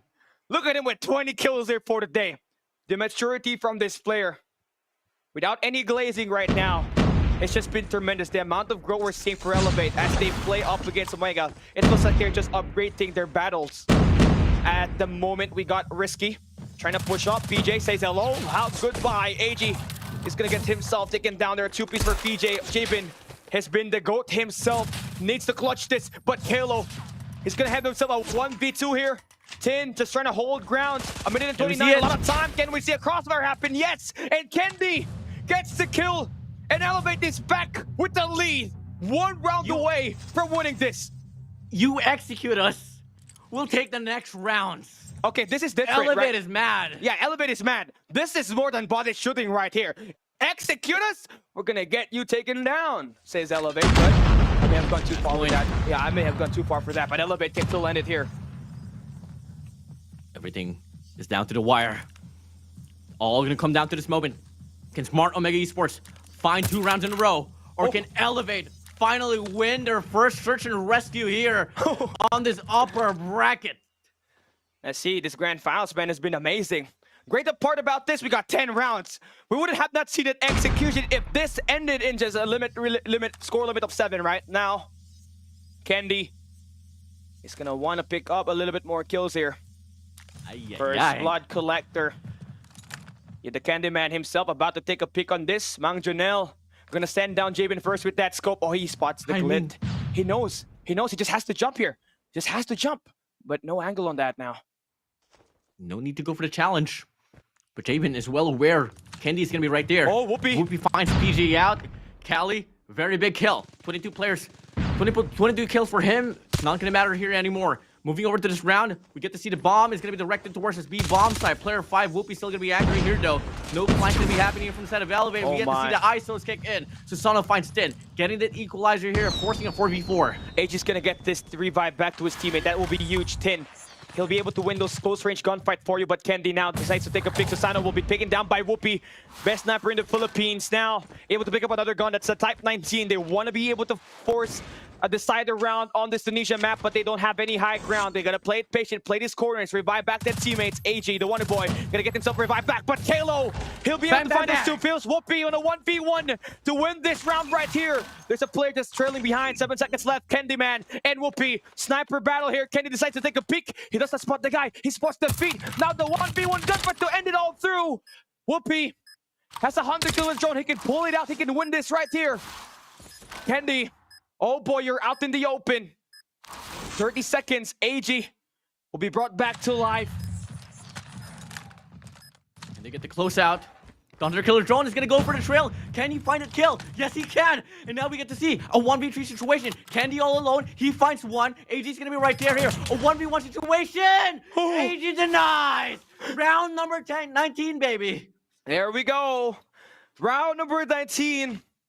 Winner maintains and will take the lead. Depends on this round win right here. Tunisia, search and rescue. Here we go. No more overtime. No more chances. Is it going to be the Red Rebellion or Barangay Smart Omega Esports claiming the search and rescue Tunisia? We got situation. Yeah. Oh my god. Yeah, this is just very slow right here, right? This is going to be the calm before the storm. We're just waiting for any of these fights working. Candy cannot get any of that wall banks working. No players really there. But in that scope, Whoopi, 20 kills. He started off the back foot. Right now, he's been able to elevate that gameplay, even scoring an execution up against PJ. No one has done that, especially at the grand finals where the game is still pretty much not yet over. Candy and Whoopi right here, challenging each other through gardens and balconies. This light pick will not get that kill. I mean, this is just a nice dance for Whoopi, right? He's going to get the gold for skiing after this round right here. Pressure's high here. It's all going to come down to this opener now towards mid. They want to go for this commitment here. Only 48 seconds left on the clock. Whoopi's going to be holding that angle down. PJ's going to be right there. Going to go for a massive peek. And now the name connects. They know exactly where Whoopi is at. Candy in the process as well wants to divert his attention here towards the A bomb side. Looking like this is going to be an A hit here, Cali, but Risky finds the first kill. Yeah, 30 seconds left. Risky, that's a nice shot, and Whoopi follows up with the takedown on Susano. It's a 3v5 situation. They're going to have to find some trades here, but that's not going to cut it when you got Risky with the MG42 down below. They're going to try to blitzkrieg their way inside. Finds one is PJ, but AJ with the turnaround. It's a 1v3. Numbers game favors Smart Omega, and they stay alive. Taking this map, number 2. That was close, man. That was sweaty. Search and rescue Tunisia live up to the hype. And who do we even want to highlight here? Everyone, Cali. Every single player here coming from the side of Smart Omega Esports and Elevate, because they gave us such a great show in this grand finals here, brother. I don't care who's gonna win this. What matters is that I have a good time. Everybody has a good time. We bring you the hypest, the hottest COD mobile action in MSP right now, and it's delivering. That map number 1, yes, it was intense, but this map number 2 just beat that. What happens next at control rate will be down to whoever will have that momentum to start on that round number 1. But again, a nice shot. So we're seeing for Jabin off the start on the first half of the match. He scored himself 15 kills already, right? Whoopi off the back foot, he was struggling. Jabin was able to leverage that, and at the end, he was able to score himself 20 kills at least. That's really what you want from the best sniper of the Philippines. He may have started cold, but he ended up hot, finding those picks at that mid-map at the last round, able to get this win for Smart Omega. Just a quick recap as well, guys, in regards to the series here. It all went down to a 223 to 250 on Hardpoint. Moving over here to Search and Rescue. Down to the wire, round number 19. It was 10-9 here. Favored now here for the side of Smart Omega Esports. And Cali, take a look at this kills. It's looking like it is a round of control here, man. Yeah, man, this is it. It looks like a Hardpoint score. Controlled score too, right? And I don't even want to blame anybody here, man. This was just Search and Rescue played to the highest level. Jabin, 22 kills, Whoopi with 21. PJ, 24 there for Elevate, while Candy has 19. And the battle of the snipers here will be won by Smart Omega themselves, as Whoopi scores himself 21 kills there. And a couple of follow-ups for Jabin as well when he was trying to defend that B site with that sniper along with Tin. So yeah, Sniper really dealt the blow here. And risky though. Look at him. 20 kills. Mang Junel with the MG42. He was the reason why Smart Omega dealt the first blood on the A site, right? That started the snowball that helped them win that last round. Something that I just got to acknowledge here, Cali, is that I never really got to expect and to be able to see Jabin and Whoopi in one team making the biggest impact. Jabin was the captain for Blacklist International back then. They're former rivals, by the way, here talking about Smart Omega. And Whoopi being the captain, that's two brains in one stone here. And that is just able to bring in the mastery that they can offer, the intelligence needed here to win Search and Rescue. I mean, the difference that I wanted to see here, you can tell the difference on this post-game breakdown right here. The factor that helped Smart Omega win this was the MG42. No weapon from no player from Elevate was able to utilize that here. I mean, Susano had himself a AR, a Type 19, but again, an MG42 is just super different, right? The amount of spray down you can do, it is just it. Now, this is going to be our post-match head-to-head. What do we have here, man? 84 kills for the side of Smart Omega Esports, 78 for the side of Elevate. That is going to be a +6 here for the side of Smart Omega. Moving over down to the total rescues here, Cali. This is the most we've seen here in one map of Search and Rescue. 11 for the side of Smart Omega, Elevate with 14 in the objective. Not going to be too much, but Smart Omega Esports doubles it down with 2, Elevate with 1. I really love this 10-round Search and Rescue, man. The amount of action we had on the second half. Everybody was just basically warmed up already. And you saw, again, there were so many highlights here. PJ with a 1v2 clutch lineup to take down 2 members from Smart Omega. And also the execution for Whoopi to PJ. That will really be a great clippable moment here on this map number 2. And the best part about this is that we got a best of 7. Smart Omega Esports has already taken the lead 2-1 on the series with a 1-map advantage, and this win on the Search and Rescue Tunisia. So we're hopping into Control Raid right up next. This will be a map pick by Smart Omega. So the last time we saw this team play this map up against Elevate, the Garage Invasion, I think we can really try to highlight that here, Warden, because that Garage Invasion allowed Smart Omega to deplete the life count of Elevate time and time again. So if that doesn't get fixed here, if we don't get any strategy working for Elevate, that might just completely end up with the same thing in this map number 3 that we got. I mean, I was on the narrative where I was telling myself, no way Olay has been able to polish their system coming in for Search and Rescue, but guess what? They were able to bring Smart Omega Esports to a round number 19 just for them, to take that L. But it was something that, if you get to compare coming in from their previous run for Search and Rescues, you'd totally say that this is a totally different Elevate that we are seeing. Raid control, they've suffered on this map for so many times just by knowing the work ethic here coming from the side of Olaya here, Cali.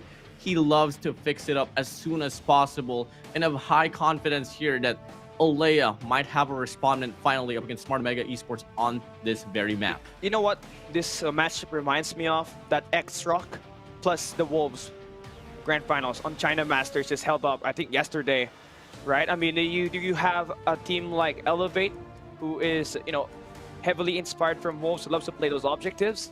Then you got Smart Omega, just loves to play those search and rescues. I mean, J-God himself, J-Goat in the chat right now. 22 kills on this search and rescue Tunisia. He's that Rushi right now for this team, right? I mean, we're not even gonna compare that. This is their own version. This is what we love for Garena MSP. We love to bring the action. We love to bring these highlights, and now we hop into Control Raid. This was a map picked by Smart Omega in the upper bracket semifinals, where they managed to end the victory here to go up 2-1 on the overall series up against Elevate. So they're going to be starting with a lot of confidence here as they manage to really gang this team up in this map right here. So Elevate just needs to find those adjustments, just like what you said. He really wants to polish those, but how much was that? Were you able to pull through on this one? Because there's a lot of tricks in the bag, so we haven't really seen for Smart Omega yet. That's just the tip of the iceberg. You know, we can talk about that garage invasion that totally happens here for the side of Smart Omega Esports, but you get to see as well that there is that certain time where you can actually mitigate the spawn trap just by throwing that stun or that flash or possibly even a smoke, just to try to, you know, mitigate the odds of the spawn trap to continuously happen. So if ever we get to see that kind of setback, or even just get map control and just try to avoid that strategy here from Smart Omega Esports, then we could possibly see a better result here coming from the side of Elevate. I agree, man. I think that's really one way for you to do that. I think we saw that one from Smart Omega, the Seaside, that they played up against the pawn shop of Stalwarts Esports just yesterday at the upper bracket finals. I guess that's really a nice way to break it up, right? That's how you really want to be able to stop that that garage invasion. Just that tiny bit of delay to be able for you to, you know, just immobilize the player for a little bit, and then you can go in for the push. The time to kill of the weapons are very fast, so you will be able to get that kill right away. But it's going to take more than that, right? Because there is not just one angle that's being used here by Smart Omega. There's two. One from the garage through gyms, and right from the generator. So once everybody sets the pawn up through vans, someone will be able to take that guy down from the gym, and the other one will just be able to take down the players just spawning right beside the red Lambo. So that is going to be the main talking point here that Elevate needs to be able to watch out for, because that's where they lost so much of their map control up against Smart Omega. That's where their life count got depleted, and you need to be able to find that homework and actually get it done here to be able to win this map number 3. Coming in, guys, with a map advantage now here given for the side of Smart Omega Esports. They're going to be currently standing at 2-1 up against Elevate. So, hey, Elevate, it's going to mean quite a lot for you guys if ever you all are able to take this map away and avoid giving that, you know, series point advantage for Smart Omega Esports. Only needs to claim 2 more here for Smart Omega Esports, 3 more here for the set of Elevate. If you're wondering why, it's because Smart Omega came in from the upper bracket. They get the 1 map advantage, and now we get to start this map number 3. Smart Omega can just go in for a match point right after this win, but do they have what it takes to conquer Elevate, who's going to be starting on the defensive side here this time? Yeah, a lot of heavy fights here coming in from that mid-map, but it's all going to be lenient here towards this Bravo point, and we get to see some sense of clearance here from the side of Smart Omega Esports from the first 2 gunfights. What we get to see now, Elevate as well, they want to put this one through, and they're going to be able to force a reset here up against SMO. BJ, KLO just picking up an MG42 here. I believe this is from Risky, so now we get a little bit more of a map control from them through galleries. Slowly and surely getting in the spawns, get that map control. They've already done the final. You can see number 3 in blue and KLO just holding down the driveway.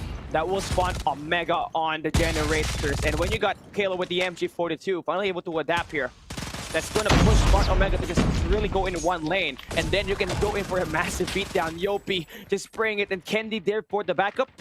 That will be Elevate, is able to put the life count of Smart Omega down to 16. Really good intention here for the set of Smart Omega Esports. They lose the first wave towards Bravo. They divert their attention towards Alpha, but a better respondment here will be coming from the set of Elevate. And now, Smart Omega Esports, they're quite confused. They want to go for Bravo this time around, but look at the formation here from the side of Elevate. It's going to be coming in pretty default. Whatever push that Smart Omega Esports wants to do, they have a respondent for it. Oh, nice shot there for Tin, just dancing, pouncing. Grenade will not be able to take him down. He'll be able to extend at the long range to be able to buy his teammates some time, but KLO there trying to cut them off. The delay actually gonna work at the moment, as we do have a couple of players that's able to sneak in, but that will be J-Ben. J-Goat will be able to get himself in there, and help his team at least stop the clock from winding down. Last 12 seconds, they want to be able to get this 2 ticks on this B side to be able to extend that clock to another minute. But Elevate right now, they just want to cut through mid. That will be Kalo coming in from Arches. Yopi from the Laundry side, they're able to wishy-washy. And Smart Omega down to the last 3 lives. Raid somehow manages to be one at the run number 1 by Elevate. This is unlikely of them, Warden. Totally different approach here. Coming from the last few runs that we've been able to see them play in raid control. And there was no lead change at all in regards to the gunfights. Elevate started off strong, coming in from the early stage of this round. Translated it over to the middle into the late round and was able to get a close out. Double down the lead, double down the points. And now we're moving over to a switch of sides. Now this time around it's going to be Elevate here on the offense. Yeah, PJ, 8 kills in that last round. Needs to get more. If they do want to get this map extension, you do want to get that Garage Invasion in control here. Smart Omega, you already had Mr. Janelle. That's risky. Number 4 in yellow. Holding down this garage through generators. You can see that he's going to be able to cut down 1 while Jabin able to put himself on the art room. And his defensive side definitely is going to be a pain if you were Elevate, but at least you managed to get some map control. PJ has got an annihilator in hand. He'll be able to bring it here. He'll be able to cut through some spawns, but he needs to win this gunfight. The first wave of gunfight up against Jabin on the kitchen. Yeah, the problem here is going to be risky actually holding the, the air condition away from Elevate with an MG42. So it is going to be buying enough time for them, enough defense as well to just mitigate the pressure here that is bound to happen here towards Alpha. Oh no. Elevate now finally gets to clear out. They're going to be able to possibly regain some grounds here to move over it. It's going to be a live lead here from the side of Smart Omega Esports, and it's not looking to change here as this operators coming from the side of SMO, which is overpowering Elevate as of in this moment. Yeah, nice read here for Jabin once again to pull out the claw right in time before the push coming in for Elevate. Nice shots for him as he manages to stop at least one guy from being able to stack it inside. Kalo Morales will be able to get that 2 kills. Now he's going to be able to extend that with that equalizer, just being able to put a bit more pressure inside of that monitor. If he manages to get inside of that, kitchen control is where you want to go into right now, but you want to be able to get this spawn shop working. You're able to cut down that live count, you're able to get inside of the point, but you allow Jabin to secure the flank. Now this is where the problem will ensue. If you do not get any of this read, you'll just be getting cut down from the pinch. But that will be working right now for Risky right to the front, right? That War Machine is able to stop that push. The first wave gonna get cancelled. And Smart Omega, nice hold on the defense. Missed shot there for PJ. Could have changed the tides of the game, but unfortunately he missed the shot. Whoopi finds the shot down.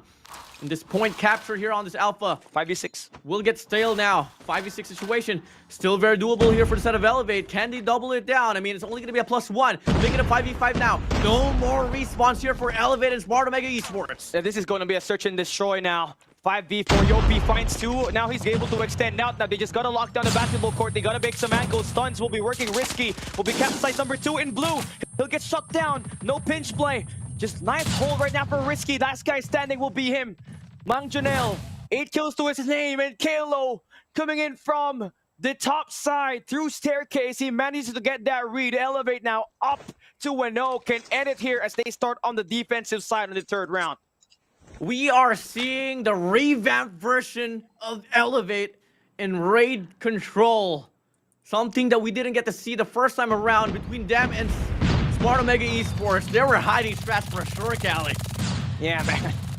All this, I mean, it has to start with the attack side here, right? If you're putting Smart Omega on the attack side, you're on the defense, they're gonna get things a lot easier. This is a defensive-sided map.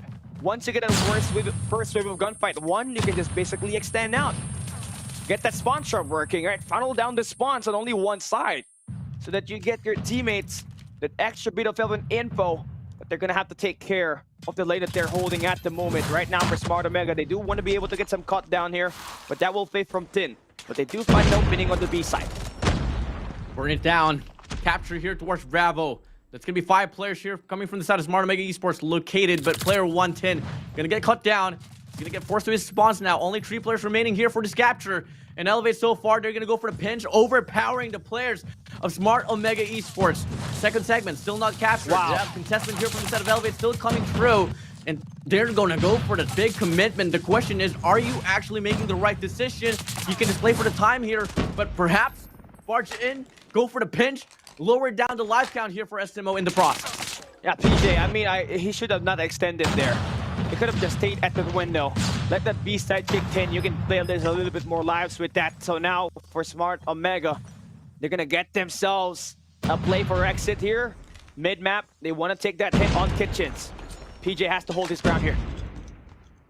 Taking down Kitchens is something that you'd want to have, especially if you want to solidify your defense here on this A control point. Klo pushes up now. Not going to go for the commitment for the spawn trap. I like that decision. Just play this one safely. You have the kill advantage here and you just support the teammates in the process. And now the Pinch will try to come in, but Susano finds the perfect investment off the Claw, mitigating the force off that Kitchen push here, coming from the side of Smart Omega Esports. As soon as the triple Chow came in for Smart Omega, Susano just brought out the Claw and say, what's up, Red? Finds it with 3-piece Kalo. They might just be able to end it here. If he finds a pick here onto Whoopi on the art galleries, oh boy, that will be a huge sigh of relief if you're Tin to get that kill onto Kalo. Do not let more lives get lost just because of the operator skill. Still doable for them to get this attack on the A side. It's a 10v7. Jibby's gonna go for the flank. Tin gonna go for the push as well. Simultaneously, 2 players goes down here for the set of Elevate. And now we get to see, it's going to be 8-7 here. 2 operators invested now coming from the set of Elevate. That is going to be the War Machine and the Sparrow now.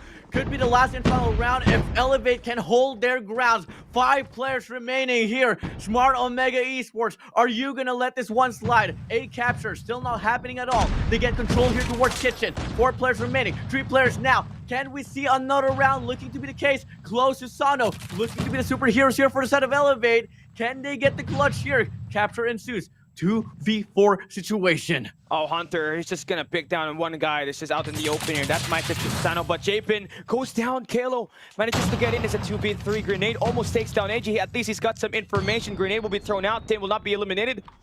The segment is in. You gotta go. Gotta get inside, but the numbers game just favors Smart Omega here. AG, as well as his teammate, manages to get the capture. Now we go back to round 4, where we switch the sides. Elevate starting on the attack. This is where you can force a decider round. On this map, if you are Smart Omega, you are starting on your strongest side, where you can start that garage invasion. Let's see if that's gonna work here. Entitlement of Smart Omega Esports is the comeback kings. Can they live on in this very round? Claim 3 rounds in a row. Can be the start here, but in regards to the start of this round, first 3 kills gonna go to Elevate, and they get the capture only halfway through here on Bravo. Not sure why Jabin had to pull out the Claw here right now, man. Just too kind of early. Could have done that after the first 2 segments came in, but right now it's gonna get picked off. Not really a lot of value on that. Now Yopi is able to extend through the laundry side. Great part about this is Jabin has been able to hold down his lane pretty well. At least able to find 2 kills with that Claw. 26-23. Yeah, a minute added to the clock here. Risky is gonna go for the spawn trap, but Kenny finds the frag. Klo here, push it up top laundries. No trade's gonna be found here. Don't even need to play around laundries anymore. After all, your objective is gonna get the capture all down to Alpha. If you can go for the pinch, just brute force, barge in on Kitchen, gain that map control, and should be enough leeway for you to go for the capture here on Alpha. Whoopi, nice shot to take down PJ on the mid gardens. That will just completely stop the first wave of onslaught. Elevate just tried to stack on that mid-map. Now you get some bit of a map control here for Whoopi on the mid-map with that Odin. Once again, 20 kills to his name. And his teammates is on their way to go in for a spawn trap. PJ brings out the Annihilator. You want to be able to find some great value from this. You do take down AG.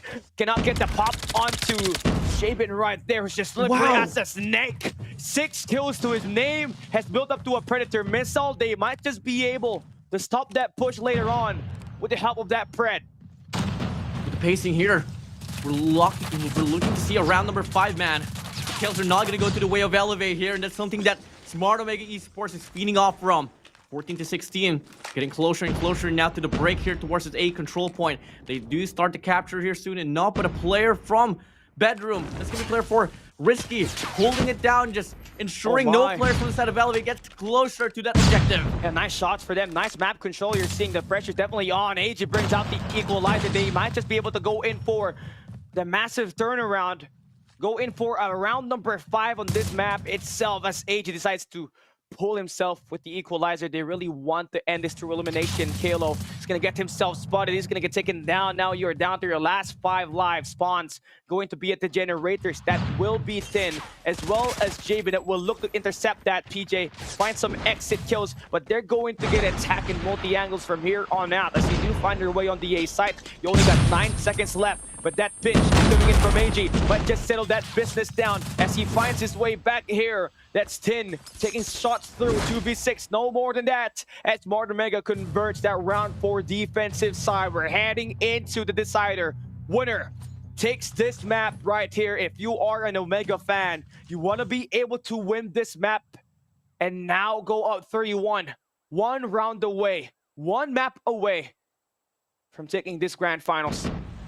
Take the first 2 rounds, Elevate will take the rest here. Comeback Kings, can they live on? Can they go 3 rounds in a row?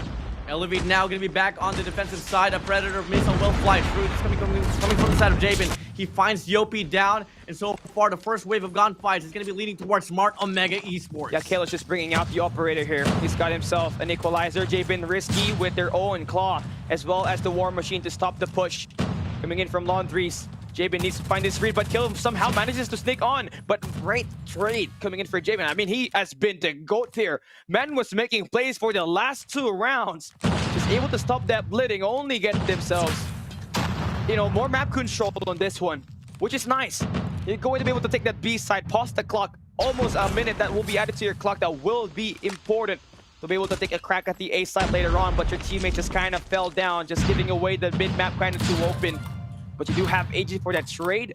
He's got a Predator missile that can be locked in later on should things go south. So far, the kill series is going to be coming to the way of Smart Omega Esports once more on this B control point. The capture is still not going to be happening. Not until this moment. The Predator missile flies through. That's going to be one player going to go down here coming from mid-map, but looking like it's not going to find a connection off the trophy.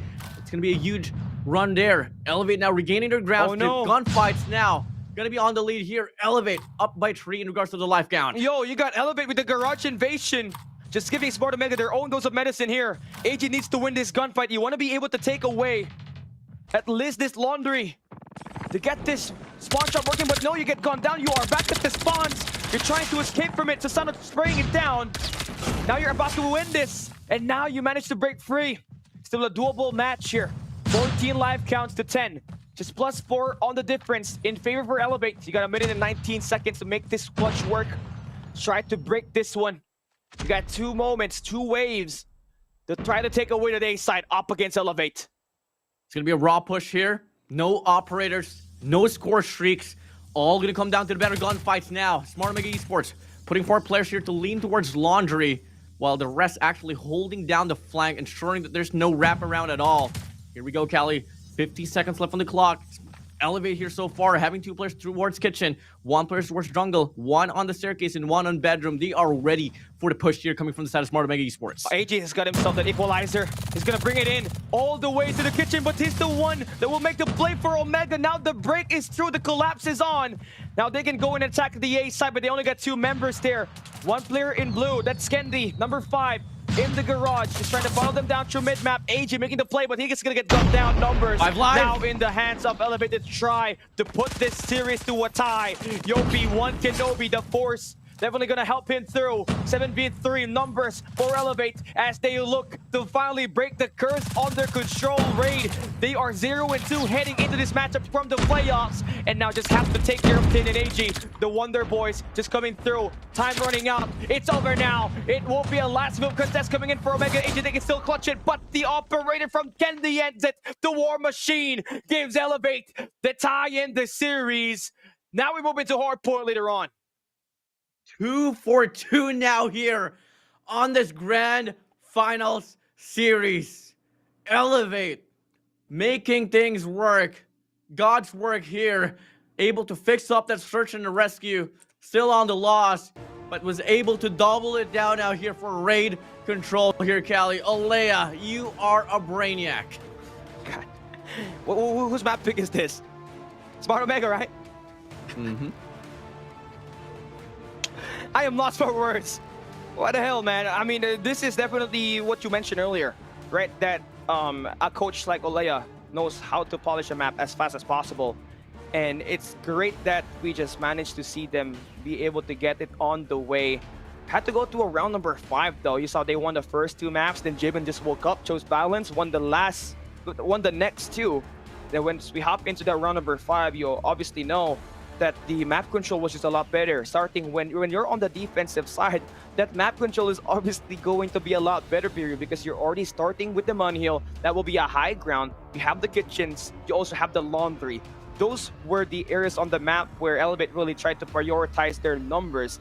And when they do have the opportunity to extend out, go in for the spawn trap at round number 5, Omega had their own dose of their medicine. They couldn't really break from it.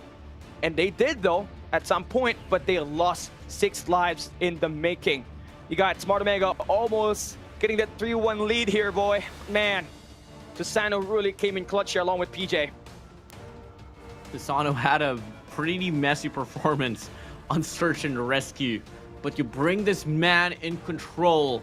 Justin Cecilio, we got our eyes on you for this one. 30 kills for him, 34% of PJ.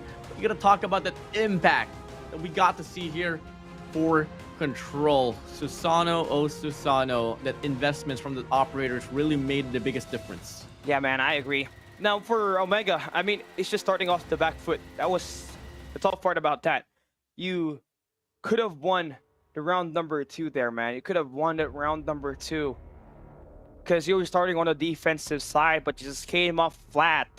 Elevate did not even invest their operators there. They had it all the way to round 3 to try to end it, but again, Smart Omega just was just too prepared for the next 2 rounds. They just kind of faltered because they started on the attack side. You know, it's a good match here, Callie. When you take at overall the KDAs here accumulated for these 2 teams, no one is going negative. Yeah. Everyone is so close to one another. If you want to talk about standouts here, it's obviously going to be Jabin in regards to the whole series. No, he does have that 1.32 KDA, but Mr. Wonderboy is the man that is able to top it all off here. For the side of Elevate, it is going to be PJ rocking this one as well. And for the MVPs here, though, completely different. It's still going to be Susano and Whoopi here for Control Raid. While we're waiting for the post-match breakdown, right? The head-to-head, let's just talk about what happened per round, right? Round number 1 was Elevate on the defensive side. They just managed to convert it very close. Right, it was a close fight up against Smart Omega, but they did have that better map control. They had that mid gardens. They were also trying to push up on the galleries, where they really got a lot of those eliminations and just really capitalized on that. On the round number 2, they had multiple moments where they had their operators available. 5 were online to start that round number 2 because they won the first round, but they did not really invest it. And that's the most impressive part about that. They only had to cycle in 1 after that round number 2, and that was Kalos. I believe that was his equalizer that really got the job done there. But Jabin happened on that next 2 rounds.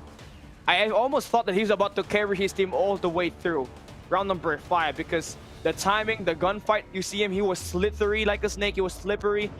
Everybody could not really get a kill on him because he was drop shotting, he was dancing, he was flying, he was sliding. But at the end, it's still a team game. And Elevate just played it a lot better at the end, played with map control, and they started on the defensive side, which is the favorable side once you hop into a Control Raid. Moving over now to the match head-to-head here, Callie. 1 capture off from Smart Omega Esports. Elevate just leaning towards getting those eliminations. For the kills, it's going to be a plus 12 here for Elevate, and it goes to show, you know, no need to play no objective. We can go for the slay, and you know, they were able to play the same card of Smart Omega Esports, use it against them, and go for that massive spawn trap towards Garage. But it was still possible, right? For Smart Omega, they were able to break it. It was 14-10 on the life count. They had a 4 life count difference up against Elevate. They almost manages to really clutch it, right? At some point, I thought AG the Wonder Boy himself will be able to take down the remaining players at the basketball court, but Kendi had to bring out the War Machine, which in fact dealt the last killing blow at that final round of Control Raid that we had, right? I mean, that's just sealed it. Now, Smart Omega Esports, Elevate, we are bound to see the long game happen here. Coming right up next on our map, it will be another Hardpoint game. And this is a much needed map if you are an Elevate game, or if you're an Elevate player, right? Because this is where you take pride on. On the other side, the search and rescue terminal, this is where the boys of Smart Omega really push it to the limits. But I don't know, man. Anything can happen here. Let's see what happens. Surely, man. I mean, Smart Omega Esports, they're just happy right now that they have that map advantage. After all, they deserve it, really deserve it. Group stage, all the way down to the upper bracket finals, they came out flawless. So they do get that advantage here up against Elevate. And now, you know, looking at the rundown here for Summit Hardpoint, we did get to see Summit get played out here between Stalwart Esports and Elevate. And it wasn't really the most dominating force that I totally expected. Stalwart Esports was still able to put a clinch into it. And if you get to see as well, like in regards to what was the statistics in line earlier, it was a 250 to 218 earlier on that first match for Elevate and Stalwart Esports. So hey, SMO has this idea, possibly if they were watching the gameplay of Elevate, they could have that ideality as well and how they could respond back and take this one away up against Elevate. I agree, man. But again, we saw some, you know, fight here go down between the players of Elevate as well as Smart Omega, if I'm not mistaken, in this map, right? 250 to 244 was the scoreline. It was pretty close. So this will go either way. But this swing game, whoever takes it gets the match point in the series. One map away from taking the grand finals. And we see some revisions here from the set of Elevate. Let's come and find out. As we get to see the first hard point here is going to be a kickoff.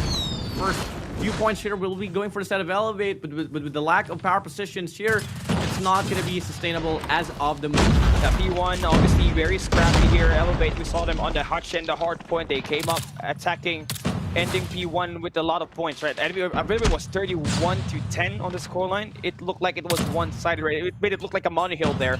But nice job for Smart Omega, by the way. It's just converging at the corners of this P1 as to do them score more time. This is nice. You got the top side under your hand. You do have every power position inside of the point. You're claiming time.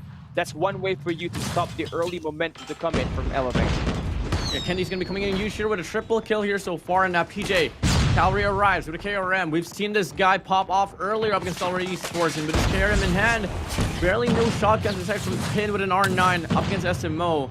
They need to find a means to shot PJ early on and take away the momentum, because once PJ starts to heat up, he becomes pretty unstoppable. Yeah, I agree, man. That guy right there is just one of the best players in MSB, no doubt. Right now, we're looking at P2. He got risky. He's got himself an MG42 this time. Nice red on the top side to get themselves inside of the hill.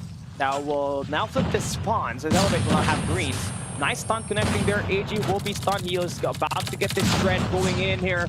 Almost gets himself a two-piece, but Elevate manages to break inside the point. But that will be only for a brief moment as Omega relentlessly attack this platform.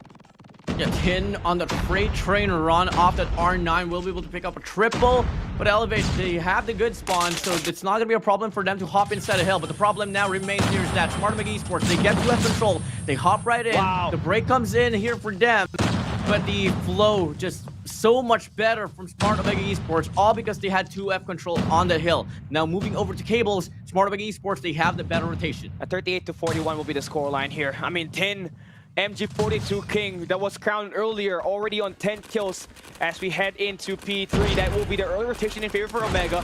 They got the claw invested there early. Now you do have a couple of that from Elevate, but you do not want to waste that here off the get-go as they're trying to attack on their first wave. Omega just set this up nice. Risky and AJ just tries to bring out the claw, and the equalizer is just gonna work. And that will be a monohill potentially in the making right now for Smart Omega as they hold down the first 20 seconds. Yeah, it's looking to be that case. Elevate here, looking to get a push here towards mid snow, but there's going to be an equalizer. Push up front instead hill. Gravity Vortex will admit you and that Sparrow as well. 10 finds a double. Risky on the feet as well. And now we get to see a pretty convincing lead here coming from the side of Smart Omega Esports. They let go of the spawns now here coming from the back end of the hard point to ensure that they also could possibly get that rotation towards the next hill, while Elevate is playing down to the heart. Want to go for the scrap time, but unfortunately the gunfight is not connecting. Oh boy, this is what you want if you're Smart Omega, right? Just win those earlier rotations, find a nice setup, but you burn down 3 operators just to be able to get a mountain hill. Now at least you're going to have a safety net as you're early on the rotation at P3. This time we're going to be coming off late as you move down to P4. Kalo has got himself a nice kill in there, brings out the equalizer. A little bit too early there, almost got himself taken down. Risky to cut them up to try to flip the spawns. They managed to execute that nicely done. Smart Omega now can just break that point, and we'll be able to get successful there. Is AJ with that nade. Yeah, but the lack of firepower inside of Hill will not be able to give them any sense of leeway to get some points back into action. They got the spawns. All they got to do now is get the break inside of Hill, but it's not going to be so easy as Kendi is going to be right here. Same goes for the side of Yobi. 3 players overall found here for the side of Elevate, and they're going to be able to lower down the lead to just 20 points. Elevate, no spawns for them, no problem at all. Oh, nice flip, by the way. Yobi now is able to get themselves to the right side of the map. Omega now looks to try to break this in all angles. Only on one side, though, as they just fall in the hands of PJ one at a time. The KRM scores 11 kills, looking to get one more, but the MG42 is just too much. Out of that, I mean, that was just traded, right? I mean, that was a money hill for Elevate. Yeah, it was so impressive as well, because they didn't have the sponsor, Cali, and they were only to get the flip as well when there was only 20 seconds left inside the hill. And now we draw things back here, back to hardpoint number 1. Second set of rotations here for this hardpoint. And this opener here from this Elevate. They are going to be able to get the chain as well here for 2 consecutive hardpoints. Yeah, Susano on a force spree here, and the Hunter Killer Drone just takes down Risky. Now they got a proper prime setup on this P1, just like what they want to start this game off. Susano was just on a different tear here for today. The Susano Claw is just able to bring this team so much of the turnaround when it comes to winning these gunfights. So far for Kalo and PJ going out on a spree. They flip their spawns. They know that Omega will be coming right through platforms as well as the main entryway, and PJ is already there to cut them off with the KRM on the 3 spree. Make that up 4, extends out, go towards screens, takes down 10. No matter what angle you go, he's there for you to be cut off. And look at that play from PJ. That just spiced them so much of that lead on that P1. They're able to turn it into a money hill. Yeah, PJ is hotter than the index would state. And now they get the chain as well here for that possible breakthrough here on the platform. Coming up now, 141 to 96 here, pushing up to get the clearance now to get that entrance. Now all they gotta do is flip the spawns now, and they could really go for a breakthrough and get 3 consecutive hardpoints in a row. 46 seconds left inside this hardpoint. 2 more points to claim for that 150-point mark. But Elevate, they want to push up now, whipping out the investment. Equalizer is going to be goner. Kendi from afar with a war machine, throwing to go for a zone out here from afar, and that's going to be able to assist the rest of Elevate here to hop inside a hill. Now that's just a 50-point lead now they're able to build up. They also flip their spawns heading on to next. They want to get an early rotation, but that will be Whoopi there. Able to spot that next hard point as the last 90 seconds is about to dwindle down. Kalo is able to get so much of this. 172 to 101. This is definitely what you want. You got a Predator missile as well as a Hunter Killer Drone almost about to be activated here and online for Kalo to activate. So this is a huge lead that you're giving up if you're a Smart Omega. You only had that P3. That was the money hill. Outside of that, you're losing the next set of hard points. You've got to be able to find a bounce back on this warehouse. 4 players now here towards the left side of the map. Something that you'd like to see if you're on the side of Elevate. 2 players investing. Purifier, Predator, not going to be connecting, but the rest lives on towards the raw mechanical gunfights. They push away Smart Omega Esports and Cali. This is one of those hard points where it's just so hard to break if you don't have the spawns on your side. Oh boy, Smart Omega is in deep water right now. They cannot get their gunfights going. It's just PJ just owning it up with 27 kills. Kendi just playing the actual position. Finally, he's going to get broken here by Jabin, who's going to try to flip that spawn, but just because Kalo is on the back, that will not completely split it just yet. They're gonna have to try to play this off the front, but you have been denied for the longest time. 217 to 106. Should they get this 15 seconds? You're looking at only 15 points left for Elevate to win this match and go up 3-2 on the overall series. 1 map away from defending the title and going back to back. You had a great start, Smart Omega Esports, but we as Elevate, we as Rebellion, we're gonna remain kings of respawns. Now only need to claim 15 more points, Gally, to gain the titlement officially as they get an opener here on this P4. 10 more points to claim. Resources is there. Can they get the closeout? Looking to be the case. 5 more points. Kelly, it's a goner. Elevate, they get series point. Coming out of the series now, 3-2. Yeah, now they're just a step closer. Just gotta deal with that search and rescue terminal. I don't want this game to end right here, man. I want to go and see that map number 6, that Seaside Control. But if you're Elevate, you want to be able to end it on a terminal map later on. But a great job at just skipping yourself winning all of the respawn matches. Could have gone in for a 4-1 here, by the way, if they could have won that last round of that search and rescue Tunisia. But hey, this will be the breaks of the game. You want to be able to maintain that kind of mentality if you are Elevate, to the point where you gotta have to prove the doubters wrong. This is a squad that gets bashed in the comment section because they choke a lot. Now they choke up against Smart Omega at the upper bracket semifinals, had to climb their way all the way to the grand finals, manages to take down Scatty, Team Star Magic, and Stalwarts Esports just a little bit earlier today. Now they're out there going up against the final boss in Smart Omega, but the fight not yet over though. They may have taken this lead, but the Comeback Kings still has got themselves a third under their bag as they move into the search and rescue terminal, a map that they won up against Stalwart Esports 7-6. But on this one, it will be 10 rounds. This is going to be a long game. Elevate has to come in prepared. Whoopi and the J-Goat will be the two members you want to watch out for from Smart Omega later on. But talking about this map right here, the only Monhill that we got on this Hardpoint Summit for Smart Omega was that B3 on the first set of Hardpoint rotation. They did it so well, right? They had the early setup, they won the first wave, they brought out their operators to stop the push in every angle they could have spotted Elevate. But that was the only thing. That was the only Monhill that they got here, man. It says quite a lot here, Callie. And just by looking at the performance here, unfortunately, Whoopi, 19-29. Something that you hate to see for the side of Smart Omega Esports.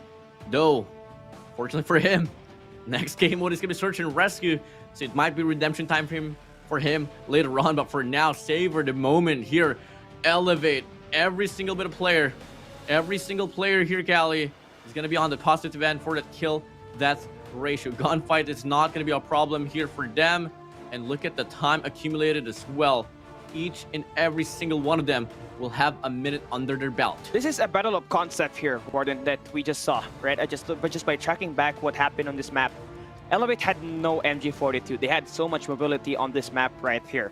Now for Omega, they have one guy holding down that MG42. That's going to be the heavy roll just being set up there by Risky. And yes, you do want to be able to get that MG42, but Elevate, wait, I'm just confused, right? Elevate, I mean, there's just so many stuff happening here, but Elevate just manages to bully their way in this matchup using that KRM right through PJ, who went in with 31 kills and 25 deaths. That will be your king, PJ, just helping this team win. But the most surprising part about this, Warden, is that Yopi, who has been the bottom fragger for this team all throughout the playoffs, outside of this grand finals, manages to secure not one, but 2 MVPs in Hardpoint. 49-50 was his score on the Tashen, the Hardpoint. He got himself the MVP here once again. And now we take a look at our post-match head-to-head. See what we got. What do we have, man? 123 and 142 here for the killing department. I mean, come on. Take a look at this. It is going to be a plus 19 here for the side of Elevate. 2 minutes and 34 for the hill time. We're from the side of Smart Omega Esports, and 6 minutes and 32 seconds here for the side of Elevate, and that's going to be leading to a translation. And why the dominance is going to be 106 to 250. Callie, gotta acknowledge this though. We got 3,100 viewers in line combined for Facebook and YouTube, and you guys are wild. You guys are fired up. I know it's split between Elevate and Smart Omega Esports, so you guys should make some noise. Can Smart Omega Esports remain as the comeback kings? Comment down below. Hashtag Go Smart Omega. And if you feel like Elevate has now broken the curse of this lower bracket and the choking that they've been doing coming from the few seasons they've been dealing with, comment down below. Hashtag Go Elevate. Would be nice. You would be nice to have them break this, but man, I think we're getting too far ahead of ourselves, right? We're heading into search and rescue. We're still heading into search and rescue. You cannot trust Elevate when you try to play search and rescue terminal. But I may be wrong. But looking at this one, right?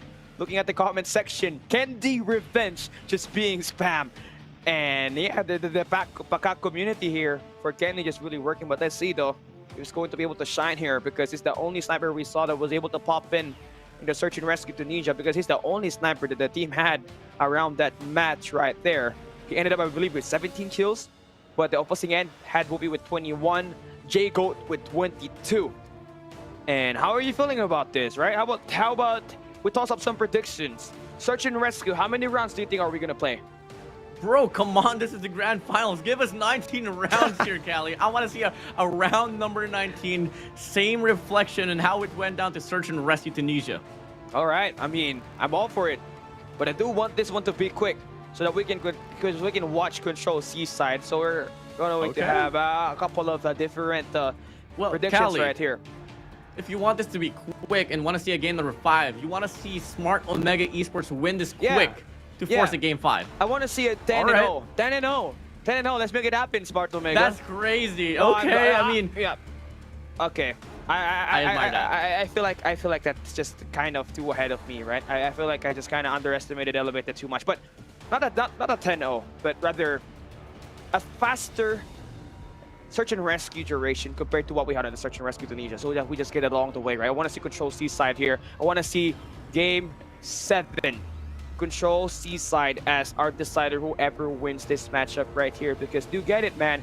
This respawns, this hard points have been in the hands of Elevate, but the search and rescues, you know, they've been pretty much perfect here. Smart Omega, search and rescue Tunisia was close, but they end up with 10-9, still undefeated in terms of playing in this playoff so far with these matchups that they've had with Elevate.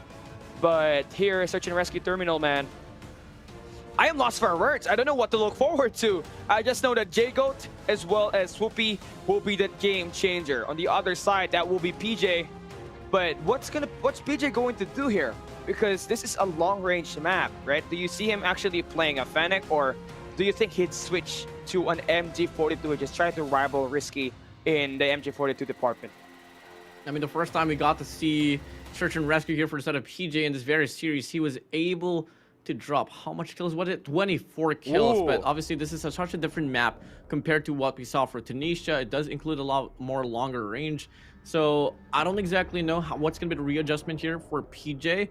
But if ever they want to rely off his firepower, then the B bomb site might just be the way to go here for them, especially if they're going to be playing on the offensive side. I agree. That is it, man. Search and rescue Terminal again going to be defensive sided. So if you are starting on the first half, you do want to be able to get as much as defensive wins as you can get.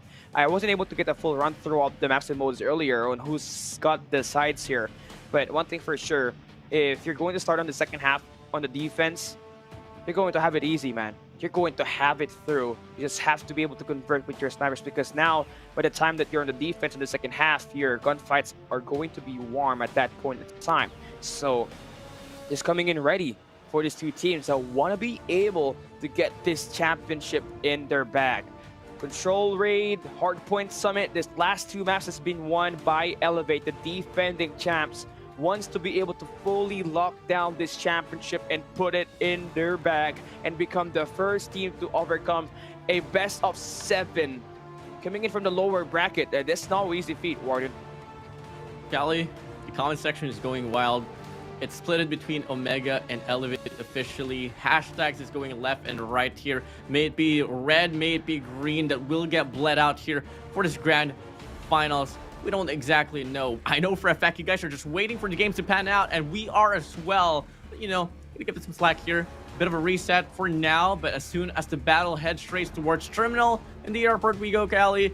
Everything is gonna be non-stop, and we're gonna be, you know, trying to run and catch for our breath once more, because these series overall, aside from the Summit Hardpoint, has been pretty damn close. This is where Whoopi was able to find himself with a lot of eliminations, right? 15 kills up against Stalwart Esports in 13 rounds of action. So you need this kind of performance to come from him, because at the Hardpoint Summit, he was the bottom fragger, right? So this is just finding his way back there for the team, helping them in this long-range gunfights. You do want to be able to have the same kind of efficiency from the Wonder Boy himself, AG. He was the one that helped Smart Omega win this match up against Stalwarts Esports at the upper bracket finals, where it all had to go down to a map number 5. He was able to take down the last 2 players. All the team had to do was to confirm that last guy, which was FDX, to complete the deal and earn their 1 map advantage, which we are currently being used here. Right now, for them, Search and Rescue has only been their positive part on this best of 7, and they do need the Search and Rescue terminal to be able to keep themselves alive in this game as we hop into Control Seaside right after that. And we see it. I mean, I'm not going to say that the morality is down here for the side of Smart Omega Esports because they want to claim this series here. And I just know for a fact that Elevate just played better Hardpoint on Summit. It's just that, you know, it was just too dominating to ask for there. And Callie, I mean, in regards to my prediction, round number 19 it is. I'm not so certain if it is going to be possible here, though, because, you know, if I was going to be in depth now in regards to like the composition here, especially for the set Smart Omega Esports, Jabin and Whoopi has been able to take this one all throughout, and this map is so reliant on those scopes. And you want to get that kind of performance from them, right? You saw that on Search and Rescue Tunisia here. 10 and 9 down there, map number 2. They were able to score 22. J-Gold has got 22 kills. Whoopi had 21, combining for 43 kills on that 19 rounds of action that we got on that map number 2. But who's going to be the secondary, the tertiary playmaker for you will be the biggest question, right? Will it be AG or will it be Tin? Or do we see like the full team just get involved, right? Get the power of friendship right in there. Just shove it inside. Get that win quick.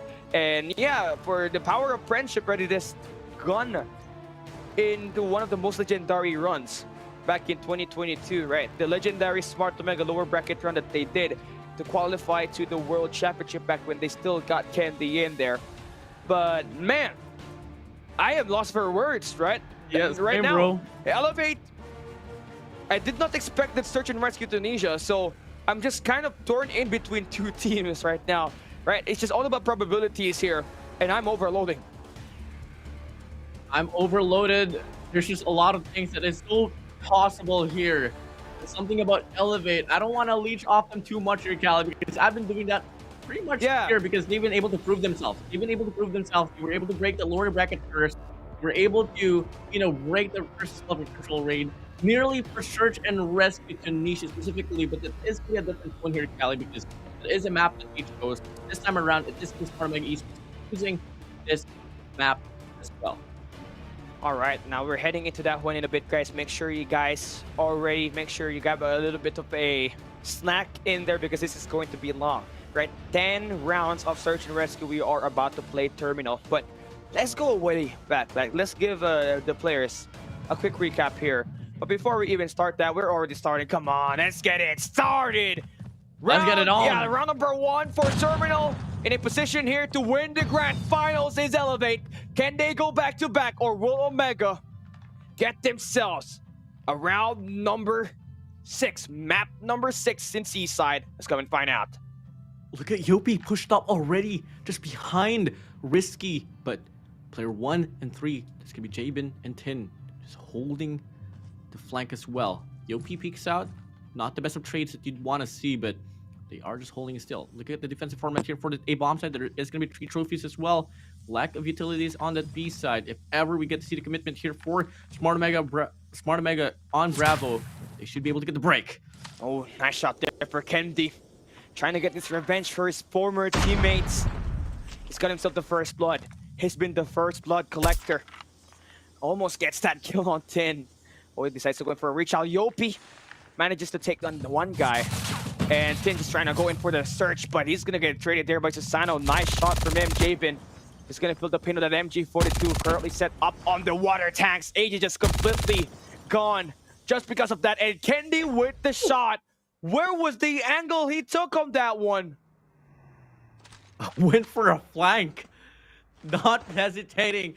And that's something that you want to see in a game mode of Search and Rescue. I mean, Olea had this recap of how to play Search and Rescue, and you're just going to play more aggressive as a unit. Make sure that there's not going to be any rescues happening for your opposition. And now moving here towards the next round, it's going to be Jabin finding that opener, taking away Klo. Nice shots there. Just remember one guy playing at close range. Now you're able to push up here, but you got to be able to take down PJ. Use those nades, just remove those trophy systems. Now you can get that elimination. Kendi revives back Halo. PJ needs to stand this ground here. The push about to happen. Risky is the first man. Janelle gets that kill. And now Yopi One Kenobi will not get that bait and switch working. Now Elevate completely melt inside the B site. Nice slot we're seeing for Smart Omega. And now you see AG just kind of playing lurk on that library. Just put this round to one end as they want to get that first round win locked in. Halo, last guy standing, cannot withstand the onslaught inside of the plane. Smart Omega converts that second round. It's going to be a nice reset here for the side of Smart Omega Esports. Once you got to see that first kill, they were able to chain it down as well to get the break inside at B side. And we didn't really have to see that bomb planted as well, no. They were able to just get the first set of gunfights connected. Now we move over to the round number 3.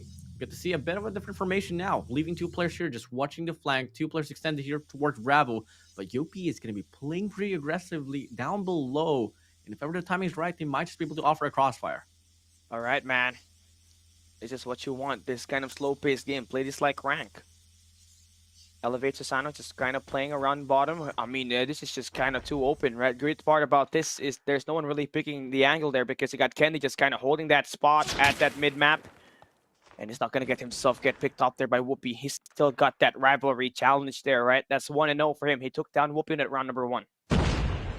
Yopi can go for a push here towards staircase. Could find Risky now. There's not going to be that availability for the trades here unless Tin gets the proper read as well. Bomb is going to be circling around that mid-map. And it's going to be leaning towards this B bomb site now here, Callie. Looking to cut throat here. Omega just really wants to go into the B site. Kendi finds the first pick onto AG, just lurking. And Omega is just so far away from that, so they're not going to get any of those players just coming in. Omega Susano just kind of working on the ramps. Just gonna get this elimination. This Yopi managed to find the flank, and PJ finds the 2 kills on that MG42. All down to Whoopi. The king of sniper of the Philippines.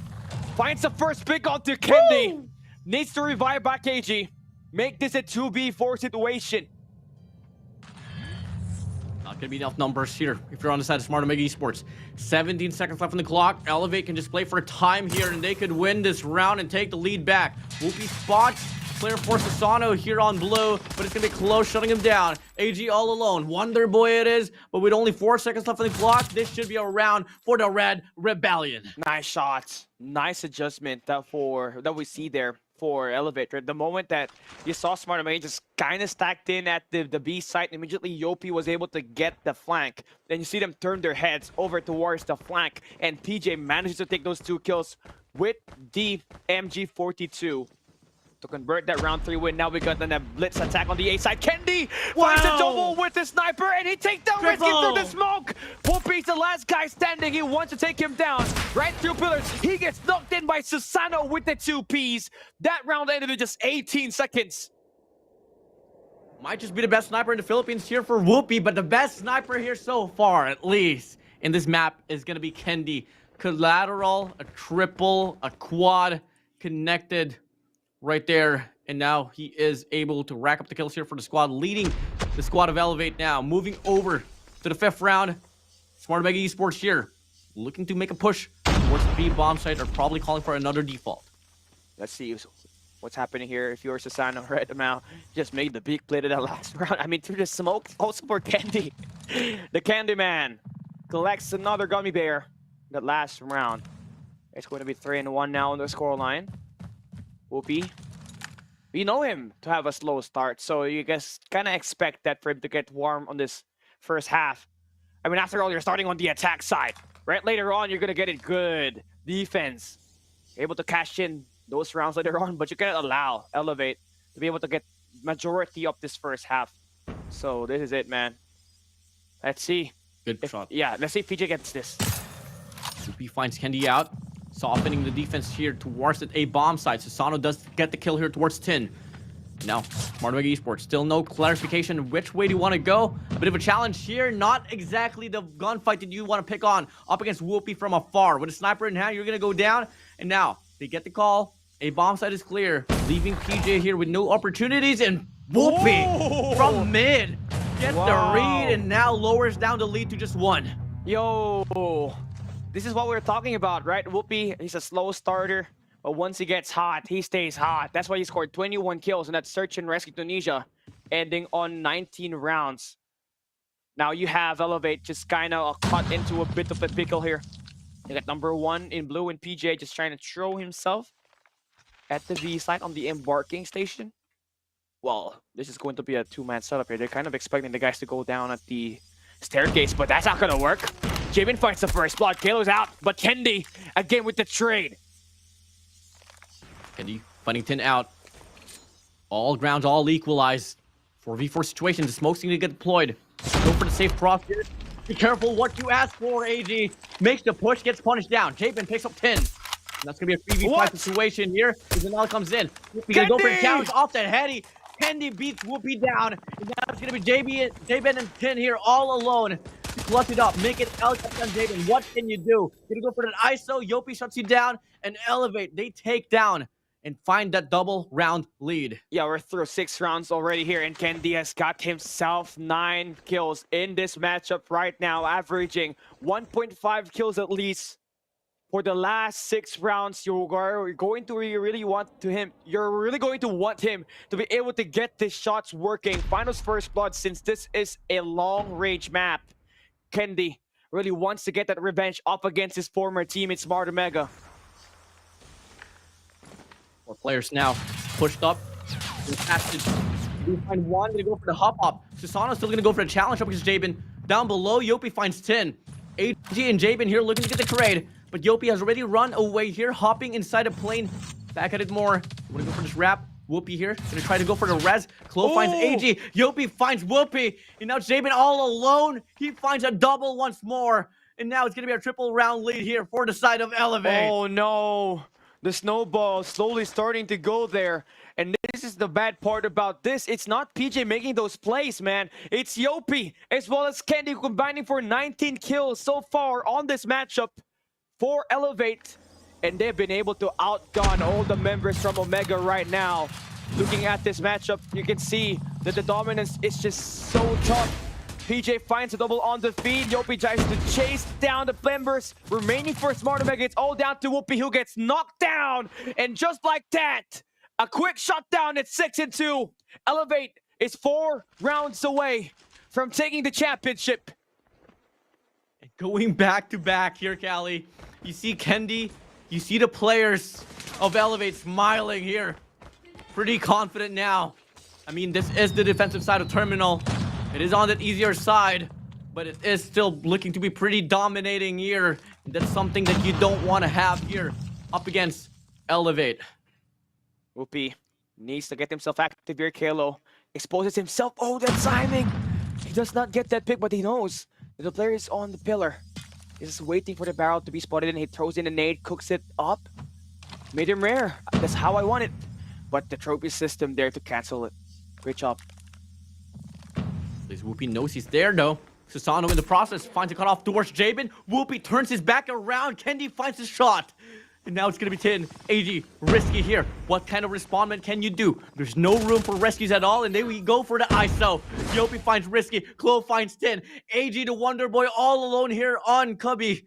He's all alone here up against 5 players of the Red Rebellion. They know exactly where he is. They want to go for the chow, and they shut it down. 7-2, we go. Elevate now, burning down Smart Omega Esports. Yeah, the search and rescue kings, the SnD kings, just falling down on their best map. The moment where you really want it to be your most dependable game mode. Everything is not just being caught out for your team. Omega trailing behind, needs to win 5 rounds straight to be able to make this a tie game. But it's difficult, man. Elevate has just had so much presence, not just for Yopi and Kendi, but also for Kalo and Susano, who's got themselves combining for 16 kills. 10 is not performing the way he should be. Same goes for set of AG. Whoopi, biggest factor, out already. Kendi finds the shot once more. And he finds 11 on the board alongside with Yopi. In the process as well, Chloe looking to push up. Gonna go for the challenge up against 10. He finds that information, pulls away. Really good choice here for the set of Elevate. And now they have this chance here to make the push work out. They get the break here. The bomb's gonna get planted. AG needs to try to play lurk on that mid-map. Nice, great job here for them to take down Kilo on the hallways. It's a 2v4. 30 seconds. Needs to find his teammates to be revived back here. Tin needs to create a distraction. He needs to find his opening picks, but every angle is just being covered here pretty nicely. And Yopi, he's just getting the spray down, decides to take a pick there. Susano with the spray down. Yopi almost ends AJ's life, but the Wonder Boy cannot sustain it any longer. Susano with another MG42 beatdown.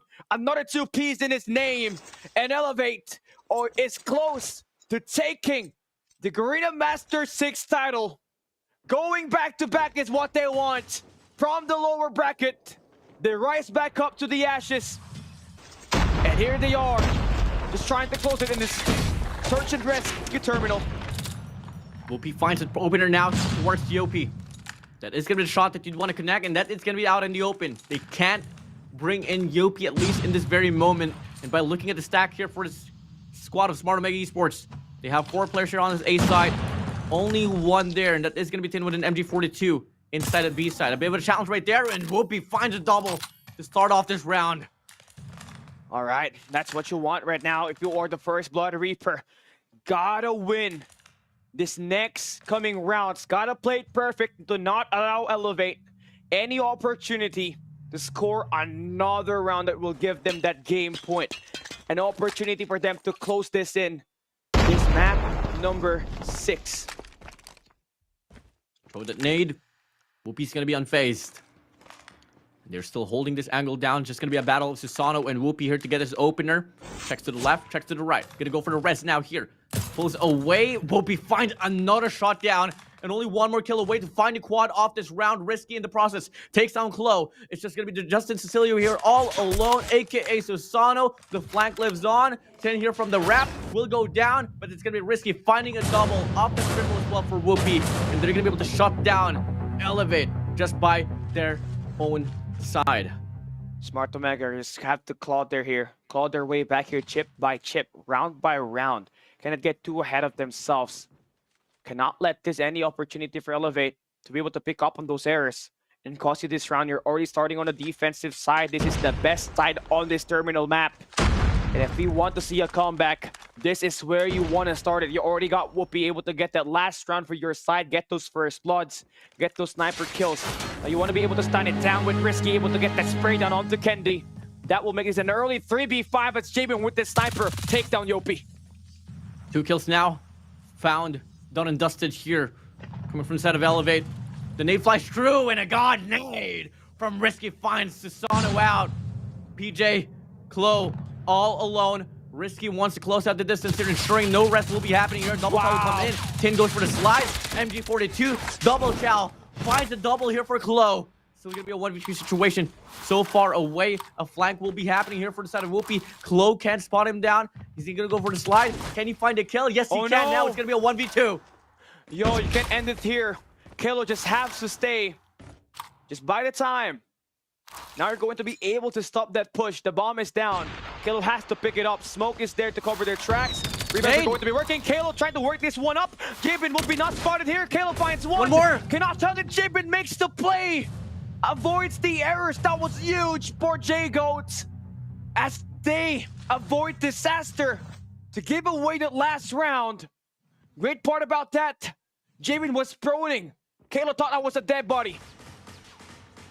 But Jabin makes the best decision out there, not peeking at all. If he did, it would have been a collateral shot. It could have been a spray down. But Elevate here, responding back with a brute force attack here on this A bomb side. Kendi finds Whoopi out. It's going to be a 4v5 already. The bomb is going to get planted. Nice shot for AG, the Wonder Boy, but the trades come out equal. Kalo is going to find that kill on AG. But Risky trying to earn up the high ground, but gets taken down. All down to Jabin. Elevate in a position to revive back their teammate, make this a 1v5, and get that 9th round win. Be 1 round closer to winning this battle right here in Garena Masters VI Grand Finals, all the way to the lower bracket. Elevate has proved that now they're strong. Chokings, no more if they win this next few sets of rounds. Lower bracket curse no more. Ashes to ashes. Dust to dust. We hate to beat you, but we must. Red Rebellion, a round away. Can they close out the deal here, Cali? It starts with the first blood here. Omega needs to be able to win this one perfect round by round, but KnD finds the sniper kill onto Whoopi. The best sniper in the Philippines going down. KnD creates the opening. The push is on. 3v4 situation, making a 3v3 now. Jabin finds Yopi, PJ finds AG. Tin doubles it down, finds Flo as well. But PJ's gonna go for the spray down, but Jabin and Risky denies. It's smart on Mega Esports. They get another chance. Can they see the light of day once again right after this next round? As that is a massive hold on the aggression that just got provided by the Red Rebellion. Elevate now pushing through mid. Jabin needs to find the first blood. AG, they gotta hold down the point. Susano now, they are entering inside the first unfavored stairway. But Jabin with the nice play finds himself a 2-piece, but now it's a 2v2. All down to this Elevate. They close it out here. PJ, KnD, Tin, Risky, all eyes on you. The rescue is there. They want to bring the numbers back in their side. Elevate now, having the odds. But Risky with a god nade finds Susano and PJ. KnD, Pakakman, what are you going to be able to do here? 1v2, the flank is on. He finds the flick. He finds the double. He closes the deal out. And I announce to you all, the champions, back-to-back, Season 5 to Season 6. It's gonna be your boys from the Red Rebellion. Elevate! KnD takes down his former teammates, completes his revenge. Elevate with the back-to-back win. What the way to end it. It all had to go down to KnD to clutch that 1v2. We cannot find any better script than this. That was an insane match, and your champions for Garena Masters VI, it's the Red Rebellion. Elevate! Oh my days! As you all thought that KnD's gonna go down, he claims the last two. Up to the face of Smart Omega Esports with a sniper. Cali, I don't care what anyone says, but currently in this season, it is gonna be your boy KnD being the best sniper here in this tournament. Yeah, first runner-up here goes to Smart Omega Esports here. Jabin, Tin, AG, Risky, Youngjae, and Whoopi. It may have ended to a loss, but this team climbed their way back to think that they are out of the competition. They managed to win the upper bracket, but just come up short. But this team will look to try to bounce back. Your second runner-up for this season of Garena Masters VI. This will be Stalwart Esports with Incendio, Clove, Airfun J, FDX, Shut Up, and Scared. I am so sorry, but this is out of my character. Grabe yung laban. What a match we saw here and Elevate, the first team out there to come out and break that curse here in this moment. And yes, Cali, my lights turned red. Yeah. Yeah. He's gonna go for a run for it. He wants to turn it to a red, guys. Red Rebellion, you guys deserve this so much. Congratulations. Look at Cali changing it to a different color. Red Rebellion, Elevate. You guys are insane. And the answer for their struggles for search and rescue here, Cali, is the former player of Smart Omega Esports, KnD. That is insane. Yeah, I mean, that's just right. What, three Garena Masters Championship for him, right? Garena Masters Season 2, Garena Masters Season 3. He was able to win it for Smart Omega here up against, up against his former teammates. He managed to win it, a 1v2 to clutch it, and that will end it. KnD, MVP of the map number 5 of this burst, best of 7, 17 kills to his name. Statistics coming out my way after that whole series, Cali. Numbers are dancing in front of my eyes. KnD, the MVP, truly, even if he didn't get the most kills, he is that MVP for the side of Elevate, as he is able to close out the game mode of Search and Rescue Terminal. A map chosen by Smart Omega Esports didn't seem that way, as they got dominated by Elevate. Chokings no more. We can say that now as they break the curse. When they fall down at the lower bracket, they're the ones to fall down. Who would have thought that a search and rescue map will lead the way for Elevate to win the grand finals up against the search and rescue, the SnD Kings of the Philippines in Smart Omega Esports, who's had so much shots for Javen as well as Whoopi on that first match in there. Now we got our post-match head-to-head and see what's up, right? Plus 20 in the kills. That will be for Elevate. Just, you know, 1 point rescue there. No objectives done. No play for defuse. No play for the bomb explosion. It all had to go down through eliminations. You know, Elevate, you can lose every search and rescues in the group stage and before the grand finals. But moving over to close it out, where it surely could matter now, take it. I don't mind.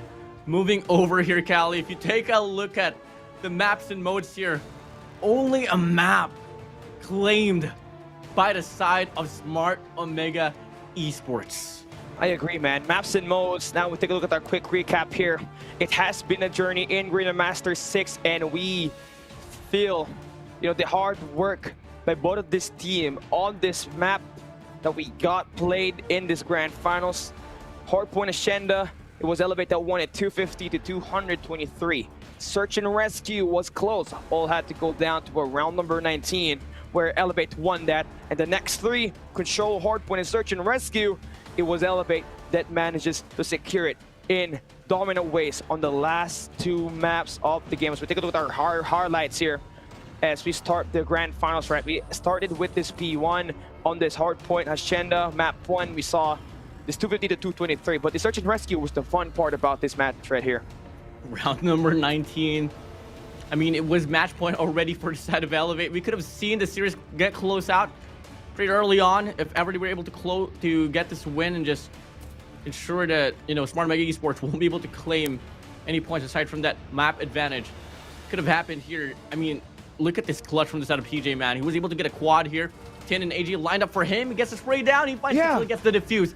What happened right there was pretty crucial, but fortunately for the side of Smart Omega, at the end, they were still able to win. Yeah, that was Whoopi making a great place, right? 21 kills for him to end this map number 2. He has definitely had a slow start, but earned his way back here, making the plays risky on this one. I think that was the game breaker right there, right? Once that one was initiated, Whoopi and the team just manages to lock it down. Now, moving into this raid, we expected more of a dominance to come into play for Smart Omega because the last time we saw them play this control raid, they were the ones that came up with the victory. But for some odd reason, they couldn't really close it out after winning the last two rounds, right? Round 3, round 4, they're able to win it back-to-back, but at round 5, they kind of falter because they started on the attack side and Elevate just had so much map control. And on this map right here, the most important shot, the Candyman, the first blood collector, able to go up against Whoopi. You know, it's just crazy if you take a look at a recap on the run here for the side of Smart Omega Esports. I've said this like numerous amount of times already, but they didn't drop a game in the group stage. They didn't drop a game until the upper bracket finals.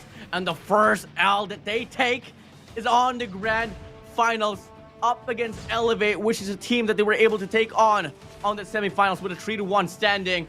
Things turned around. The world is upside down here for him. And now the Red Rebellion comes into the play. This was the play. Kenny knew where Risky was at because of that nade. We couldn't really watch it, but hey, your MVP of the grand finals goes to the Candyman himself. The one of the 2 players in Garena Masters history to score 3 championships. He did it twice with Smart Omega, once with Elevate just now. The revenge up against his teammate. 130 kills, 3,429 average score, 1.37 KDA, and that War Machine as his operator skill. To think that we thought that Kendy's gameplay is all over. No, he found redemption with the Red Rebellion. He comes up on top with the finals MVP and the veteran, able to lead the team at the end to go up against these players. Now, we go into our interview up against Elevate and get some more insights from them. And Elevate, how's it going? Can you guys hear us? Hello? Can you guys hear us? Missing idiot. Can you repeat the question? All right, yeah, we haven't asked any question yet, but yeah, going here, you guys know for sure that the match was just really close, right? What was the challenging moment for the team when you played in this championship, and how did you guys overcome it? Tawag dito, lagi ko sinasabi sa kanila, kakasabi ko lang sa inyo kanina na huwag tayong matakot, matalo, magkamali. Kasi matagal na tayo dito sa taas, kailangan basagin na natin yung first pag sa finals. Saka, Let's not be... pinaganda sila dito kasi syempre nakita nyo naman sa lower bracket, syempre nakita nila yung mga mapa, akala nila ayun yung worst map namin. Naman. Wow, what an profound answer. Dude, I mean, that is just impressive here. Basically, Alea said that, let's not be scared. We're ready in this very moment here. Let's just claim this one and dominate this one throughout. And as you all thought that those are our worst maps, nope, we're going to be able to click in and just connect every dots to lead to this championship. Okay, I want to ask this question for Kendi himself, because he was the finals MVP, right? Kendi, just come right over here. How does it feel to win up against your former organization to clutch up that 1v2? That's all you. Masaya, pero hindi naman mangyayari to kundi rin dahil sa mga katim ko. Well, he said happy, but it's not even going to happen at all if it wasn't for the team. So team effort is really the way to go. Yeah, the curse is already broken. Yeah, no more chokings for Elevate. We know that for sure. Now, how will this championship win motivate your team moving forward, Olea? Tawag dito, pa rin kami, tuloy-tuloy pa rin yung namin hanggang stage 5. Ay, stage 5, wala pa po, stage 4 pa lang. Babawi kami dito hanggang stage 4. Hindi mawawala yung gutom namin. Okay. We're gonna go to stage 5 here until stage 4, and we're gonna be continuously being hungry as well. And yes, Alea? Pangako, tatawirin namin yung stage 5. Pag nakapasok kami doon, kukunin namin yung champion. Pero stage 4 muna yung final boss namin. Promise yun. We're gonna get to stage 5, claim that championship, but we gotta get through stage 4 first. All right, that's a great promise that Olay has. You guys have to clip this moment right here because this guy never backs down if he has some challenge ahead of us right now. Yeah, one more question before we give you guys your shout out, right? What advice can you give to aspiring teams that want to be successful like Elevate right now? Tuloy-tuloy lang, walang madali sa Kaya tawag dito, tuloy-tuloy lang, paghirapan nyo kung gusto nyo, kung may gusto kayong makuwang isang bagay, paghirapan nyo, walang madali. Bago nyo lahat. Just continue, work hard, because if you want to get something, it's never really easy. Just ensure that you put in the work, and until then, you will be able to get your goal. All right, that's it, man. Now, time for your shoutouts, guys. You have made it this far. Shoutout, ako muna. Shoutout sa girlfriend ko, kay Pibs. Shoutout sa family ko, nakasupport ko. Family, sa kaibigan ko, lahat ng batang Olea, Sage, Akari, Odin, sa BLE pa, lahat ng supporter ng ELB, lahat. Thank you sa mga nagpapadala sa amin ng foods, yun lang. Peace. Shoutout sa parents ko, mahal na mahal ko kayo. Shoutout sa family. You. All right. Shoutout kay How about you, Susanna? Okay. That's nice. How about you, Justin? Parents ko, sa girlfriend ko si Lexi, mom and dad ko, sa kuya ko, mga tropa ko dyan. Everyone na yung mga supporters sa Elevate, shoutout sa inyo lahat. Shoutout, All right. Kalo. This girl gamer. Hey, okay. Shoutout sa lahat ng pakak, tsaka sa pamilya ko. Hey. Meron pa ako. Wait lang, hindi pwede. Wait lang, hindi pwede. Hindi pwede yan. Teka, family ko. All right, take your time. You guys got all the time in the world. You guys deserve it. Hindi ko makita, shit. Wait lang. Oh. Wait. Oh. Wait, ito na. All right. Wala, push. Nawala. Ito na lang. Hey! Hey. That's Peeves. Yo, we cannot see her. Sa family ko. The family. All right. All right, thank you so much, Elevate. Congratulations on the win. Bye. We'll be the champion title on the next season. Enjoy your night. Goodbye and congratulations, talaga. Red Rebellions, once more for becoming the back-to-back champions of Season 5 and Season 6 of this Garena Masters series, Kelly. What a journey that we've had. 19 days worth of action, and unfortunately, it has come to an end. We got a great MSP region ahead of us here for the day. If this grand finals is just that close, imagine once we hop into our next Garena Masters. Only time will tell if when we'll be able to get there, but for sure, we got amazing teams that can give us this great amount of fights. Smart to Mega may have lost this match right here, but they have proven themselves that they are back and they will improve and become a greater threat. Now, this is part of their kind of event, right? They will continue to get better. Imagine Coach Mori and this team just enabling themselves to win those hard points. Now, that's going to be interesting, right? Also for Stalwarts Esports, they didn't really have a lot of scrim time in there too, but hey, at least they made it to the top 3. And all of the teams that we've seen here so far, man, they know that they want to improve to get to stage 4, which will be your ticket to the stage 5, Warden. Yeah, I mean, a special shout out here to Team Adine here. You guys didn't really tell me to go for a shout out, but you know, I'm really proud for you guys for making it to your first ever Garena Masters series as well, specifically to Dino and Jedsi. But moving back here, Callie, bracket wise, here we go. You can forget about Ninsei, by the way. Sorry. Yeah, shout out to Ninsei. Hey, at least you get to see the bracket right here. Smart Omega on the upper bracket took down AX Prestige, Elevate, Stalwarts Esports. But when they dropped down Elevate at the lower bracket, you see they were able to take down Scatty, Team Storm Magic, and Stalwart Esports. And at the end, the Elevate Choke Kings at the lower bracket, no more, as they managed to break that curse right here. Great signs of maturity from this team. Took them long enough to be able to get this curse broken, but hey, we are in good hands. Olea and the team manages to take this win up against Smart Omega to become your Garena Masters 6 champion and bagging away the hefty $10,000 US. You know, it is just a nice scene that we've been able to see here all throughout this Garena Masters series here, Callie. If you want to talk about every single team out there, you know, I just want to take this time as well to just call out every single team that was able to qualify for this tournament.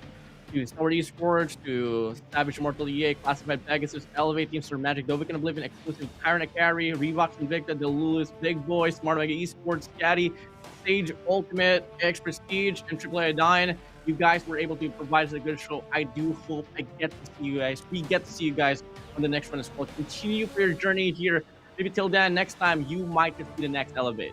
All right, man, and now I think we are about to give away the ending here right now. I want to give a shout out to the players in the comment section, right? That is, shout out to Geeky Bot, and shout out to DJ FJT, Barbara Kana, everybody in the comment section. Shout out to Edsel in the Facebook comment section, and also shout out to my mom and dad. Shout out to AJ Neptune, and on our back end, Warden, before we end, come on, give it.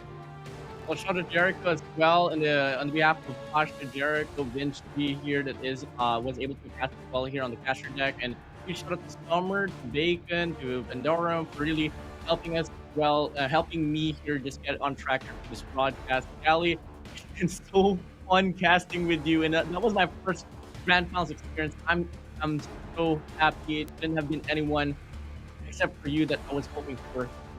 Of course, shout out to Fashabani as well, the one and only female caster we got here in Garena Masters 6, and this will wrap it up right now. This has been Garena Masters 6. You got your champions in Elevate, and before we even talk about that, a big shout out to Ufir as well in this competition. You know, again, I just want to give a shout out there, it's personal, right? Fashabani, Vince G, you know, being able to get us through here. Also for Coach J himself, and that will conclude Garena Masters 6 right here. It's been a fun ride. We get to crown our champions in Elevate who went back to back. See you in the next season. Peace out.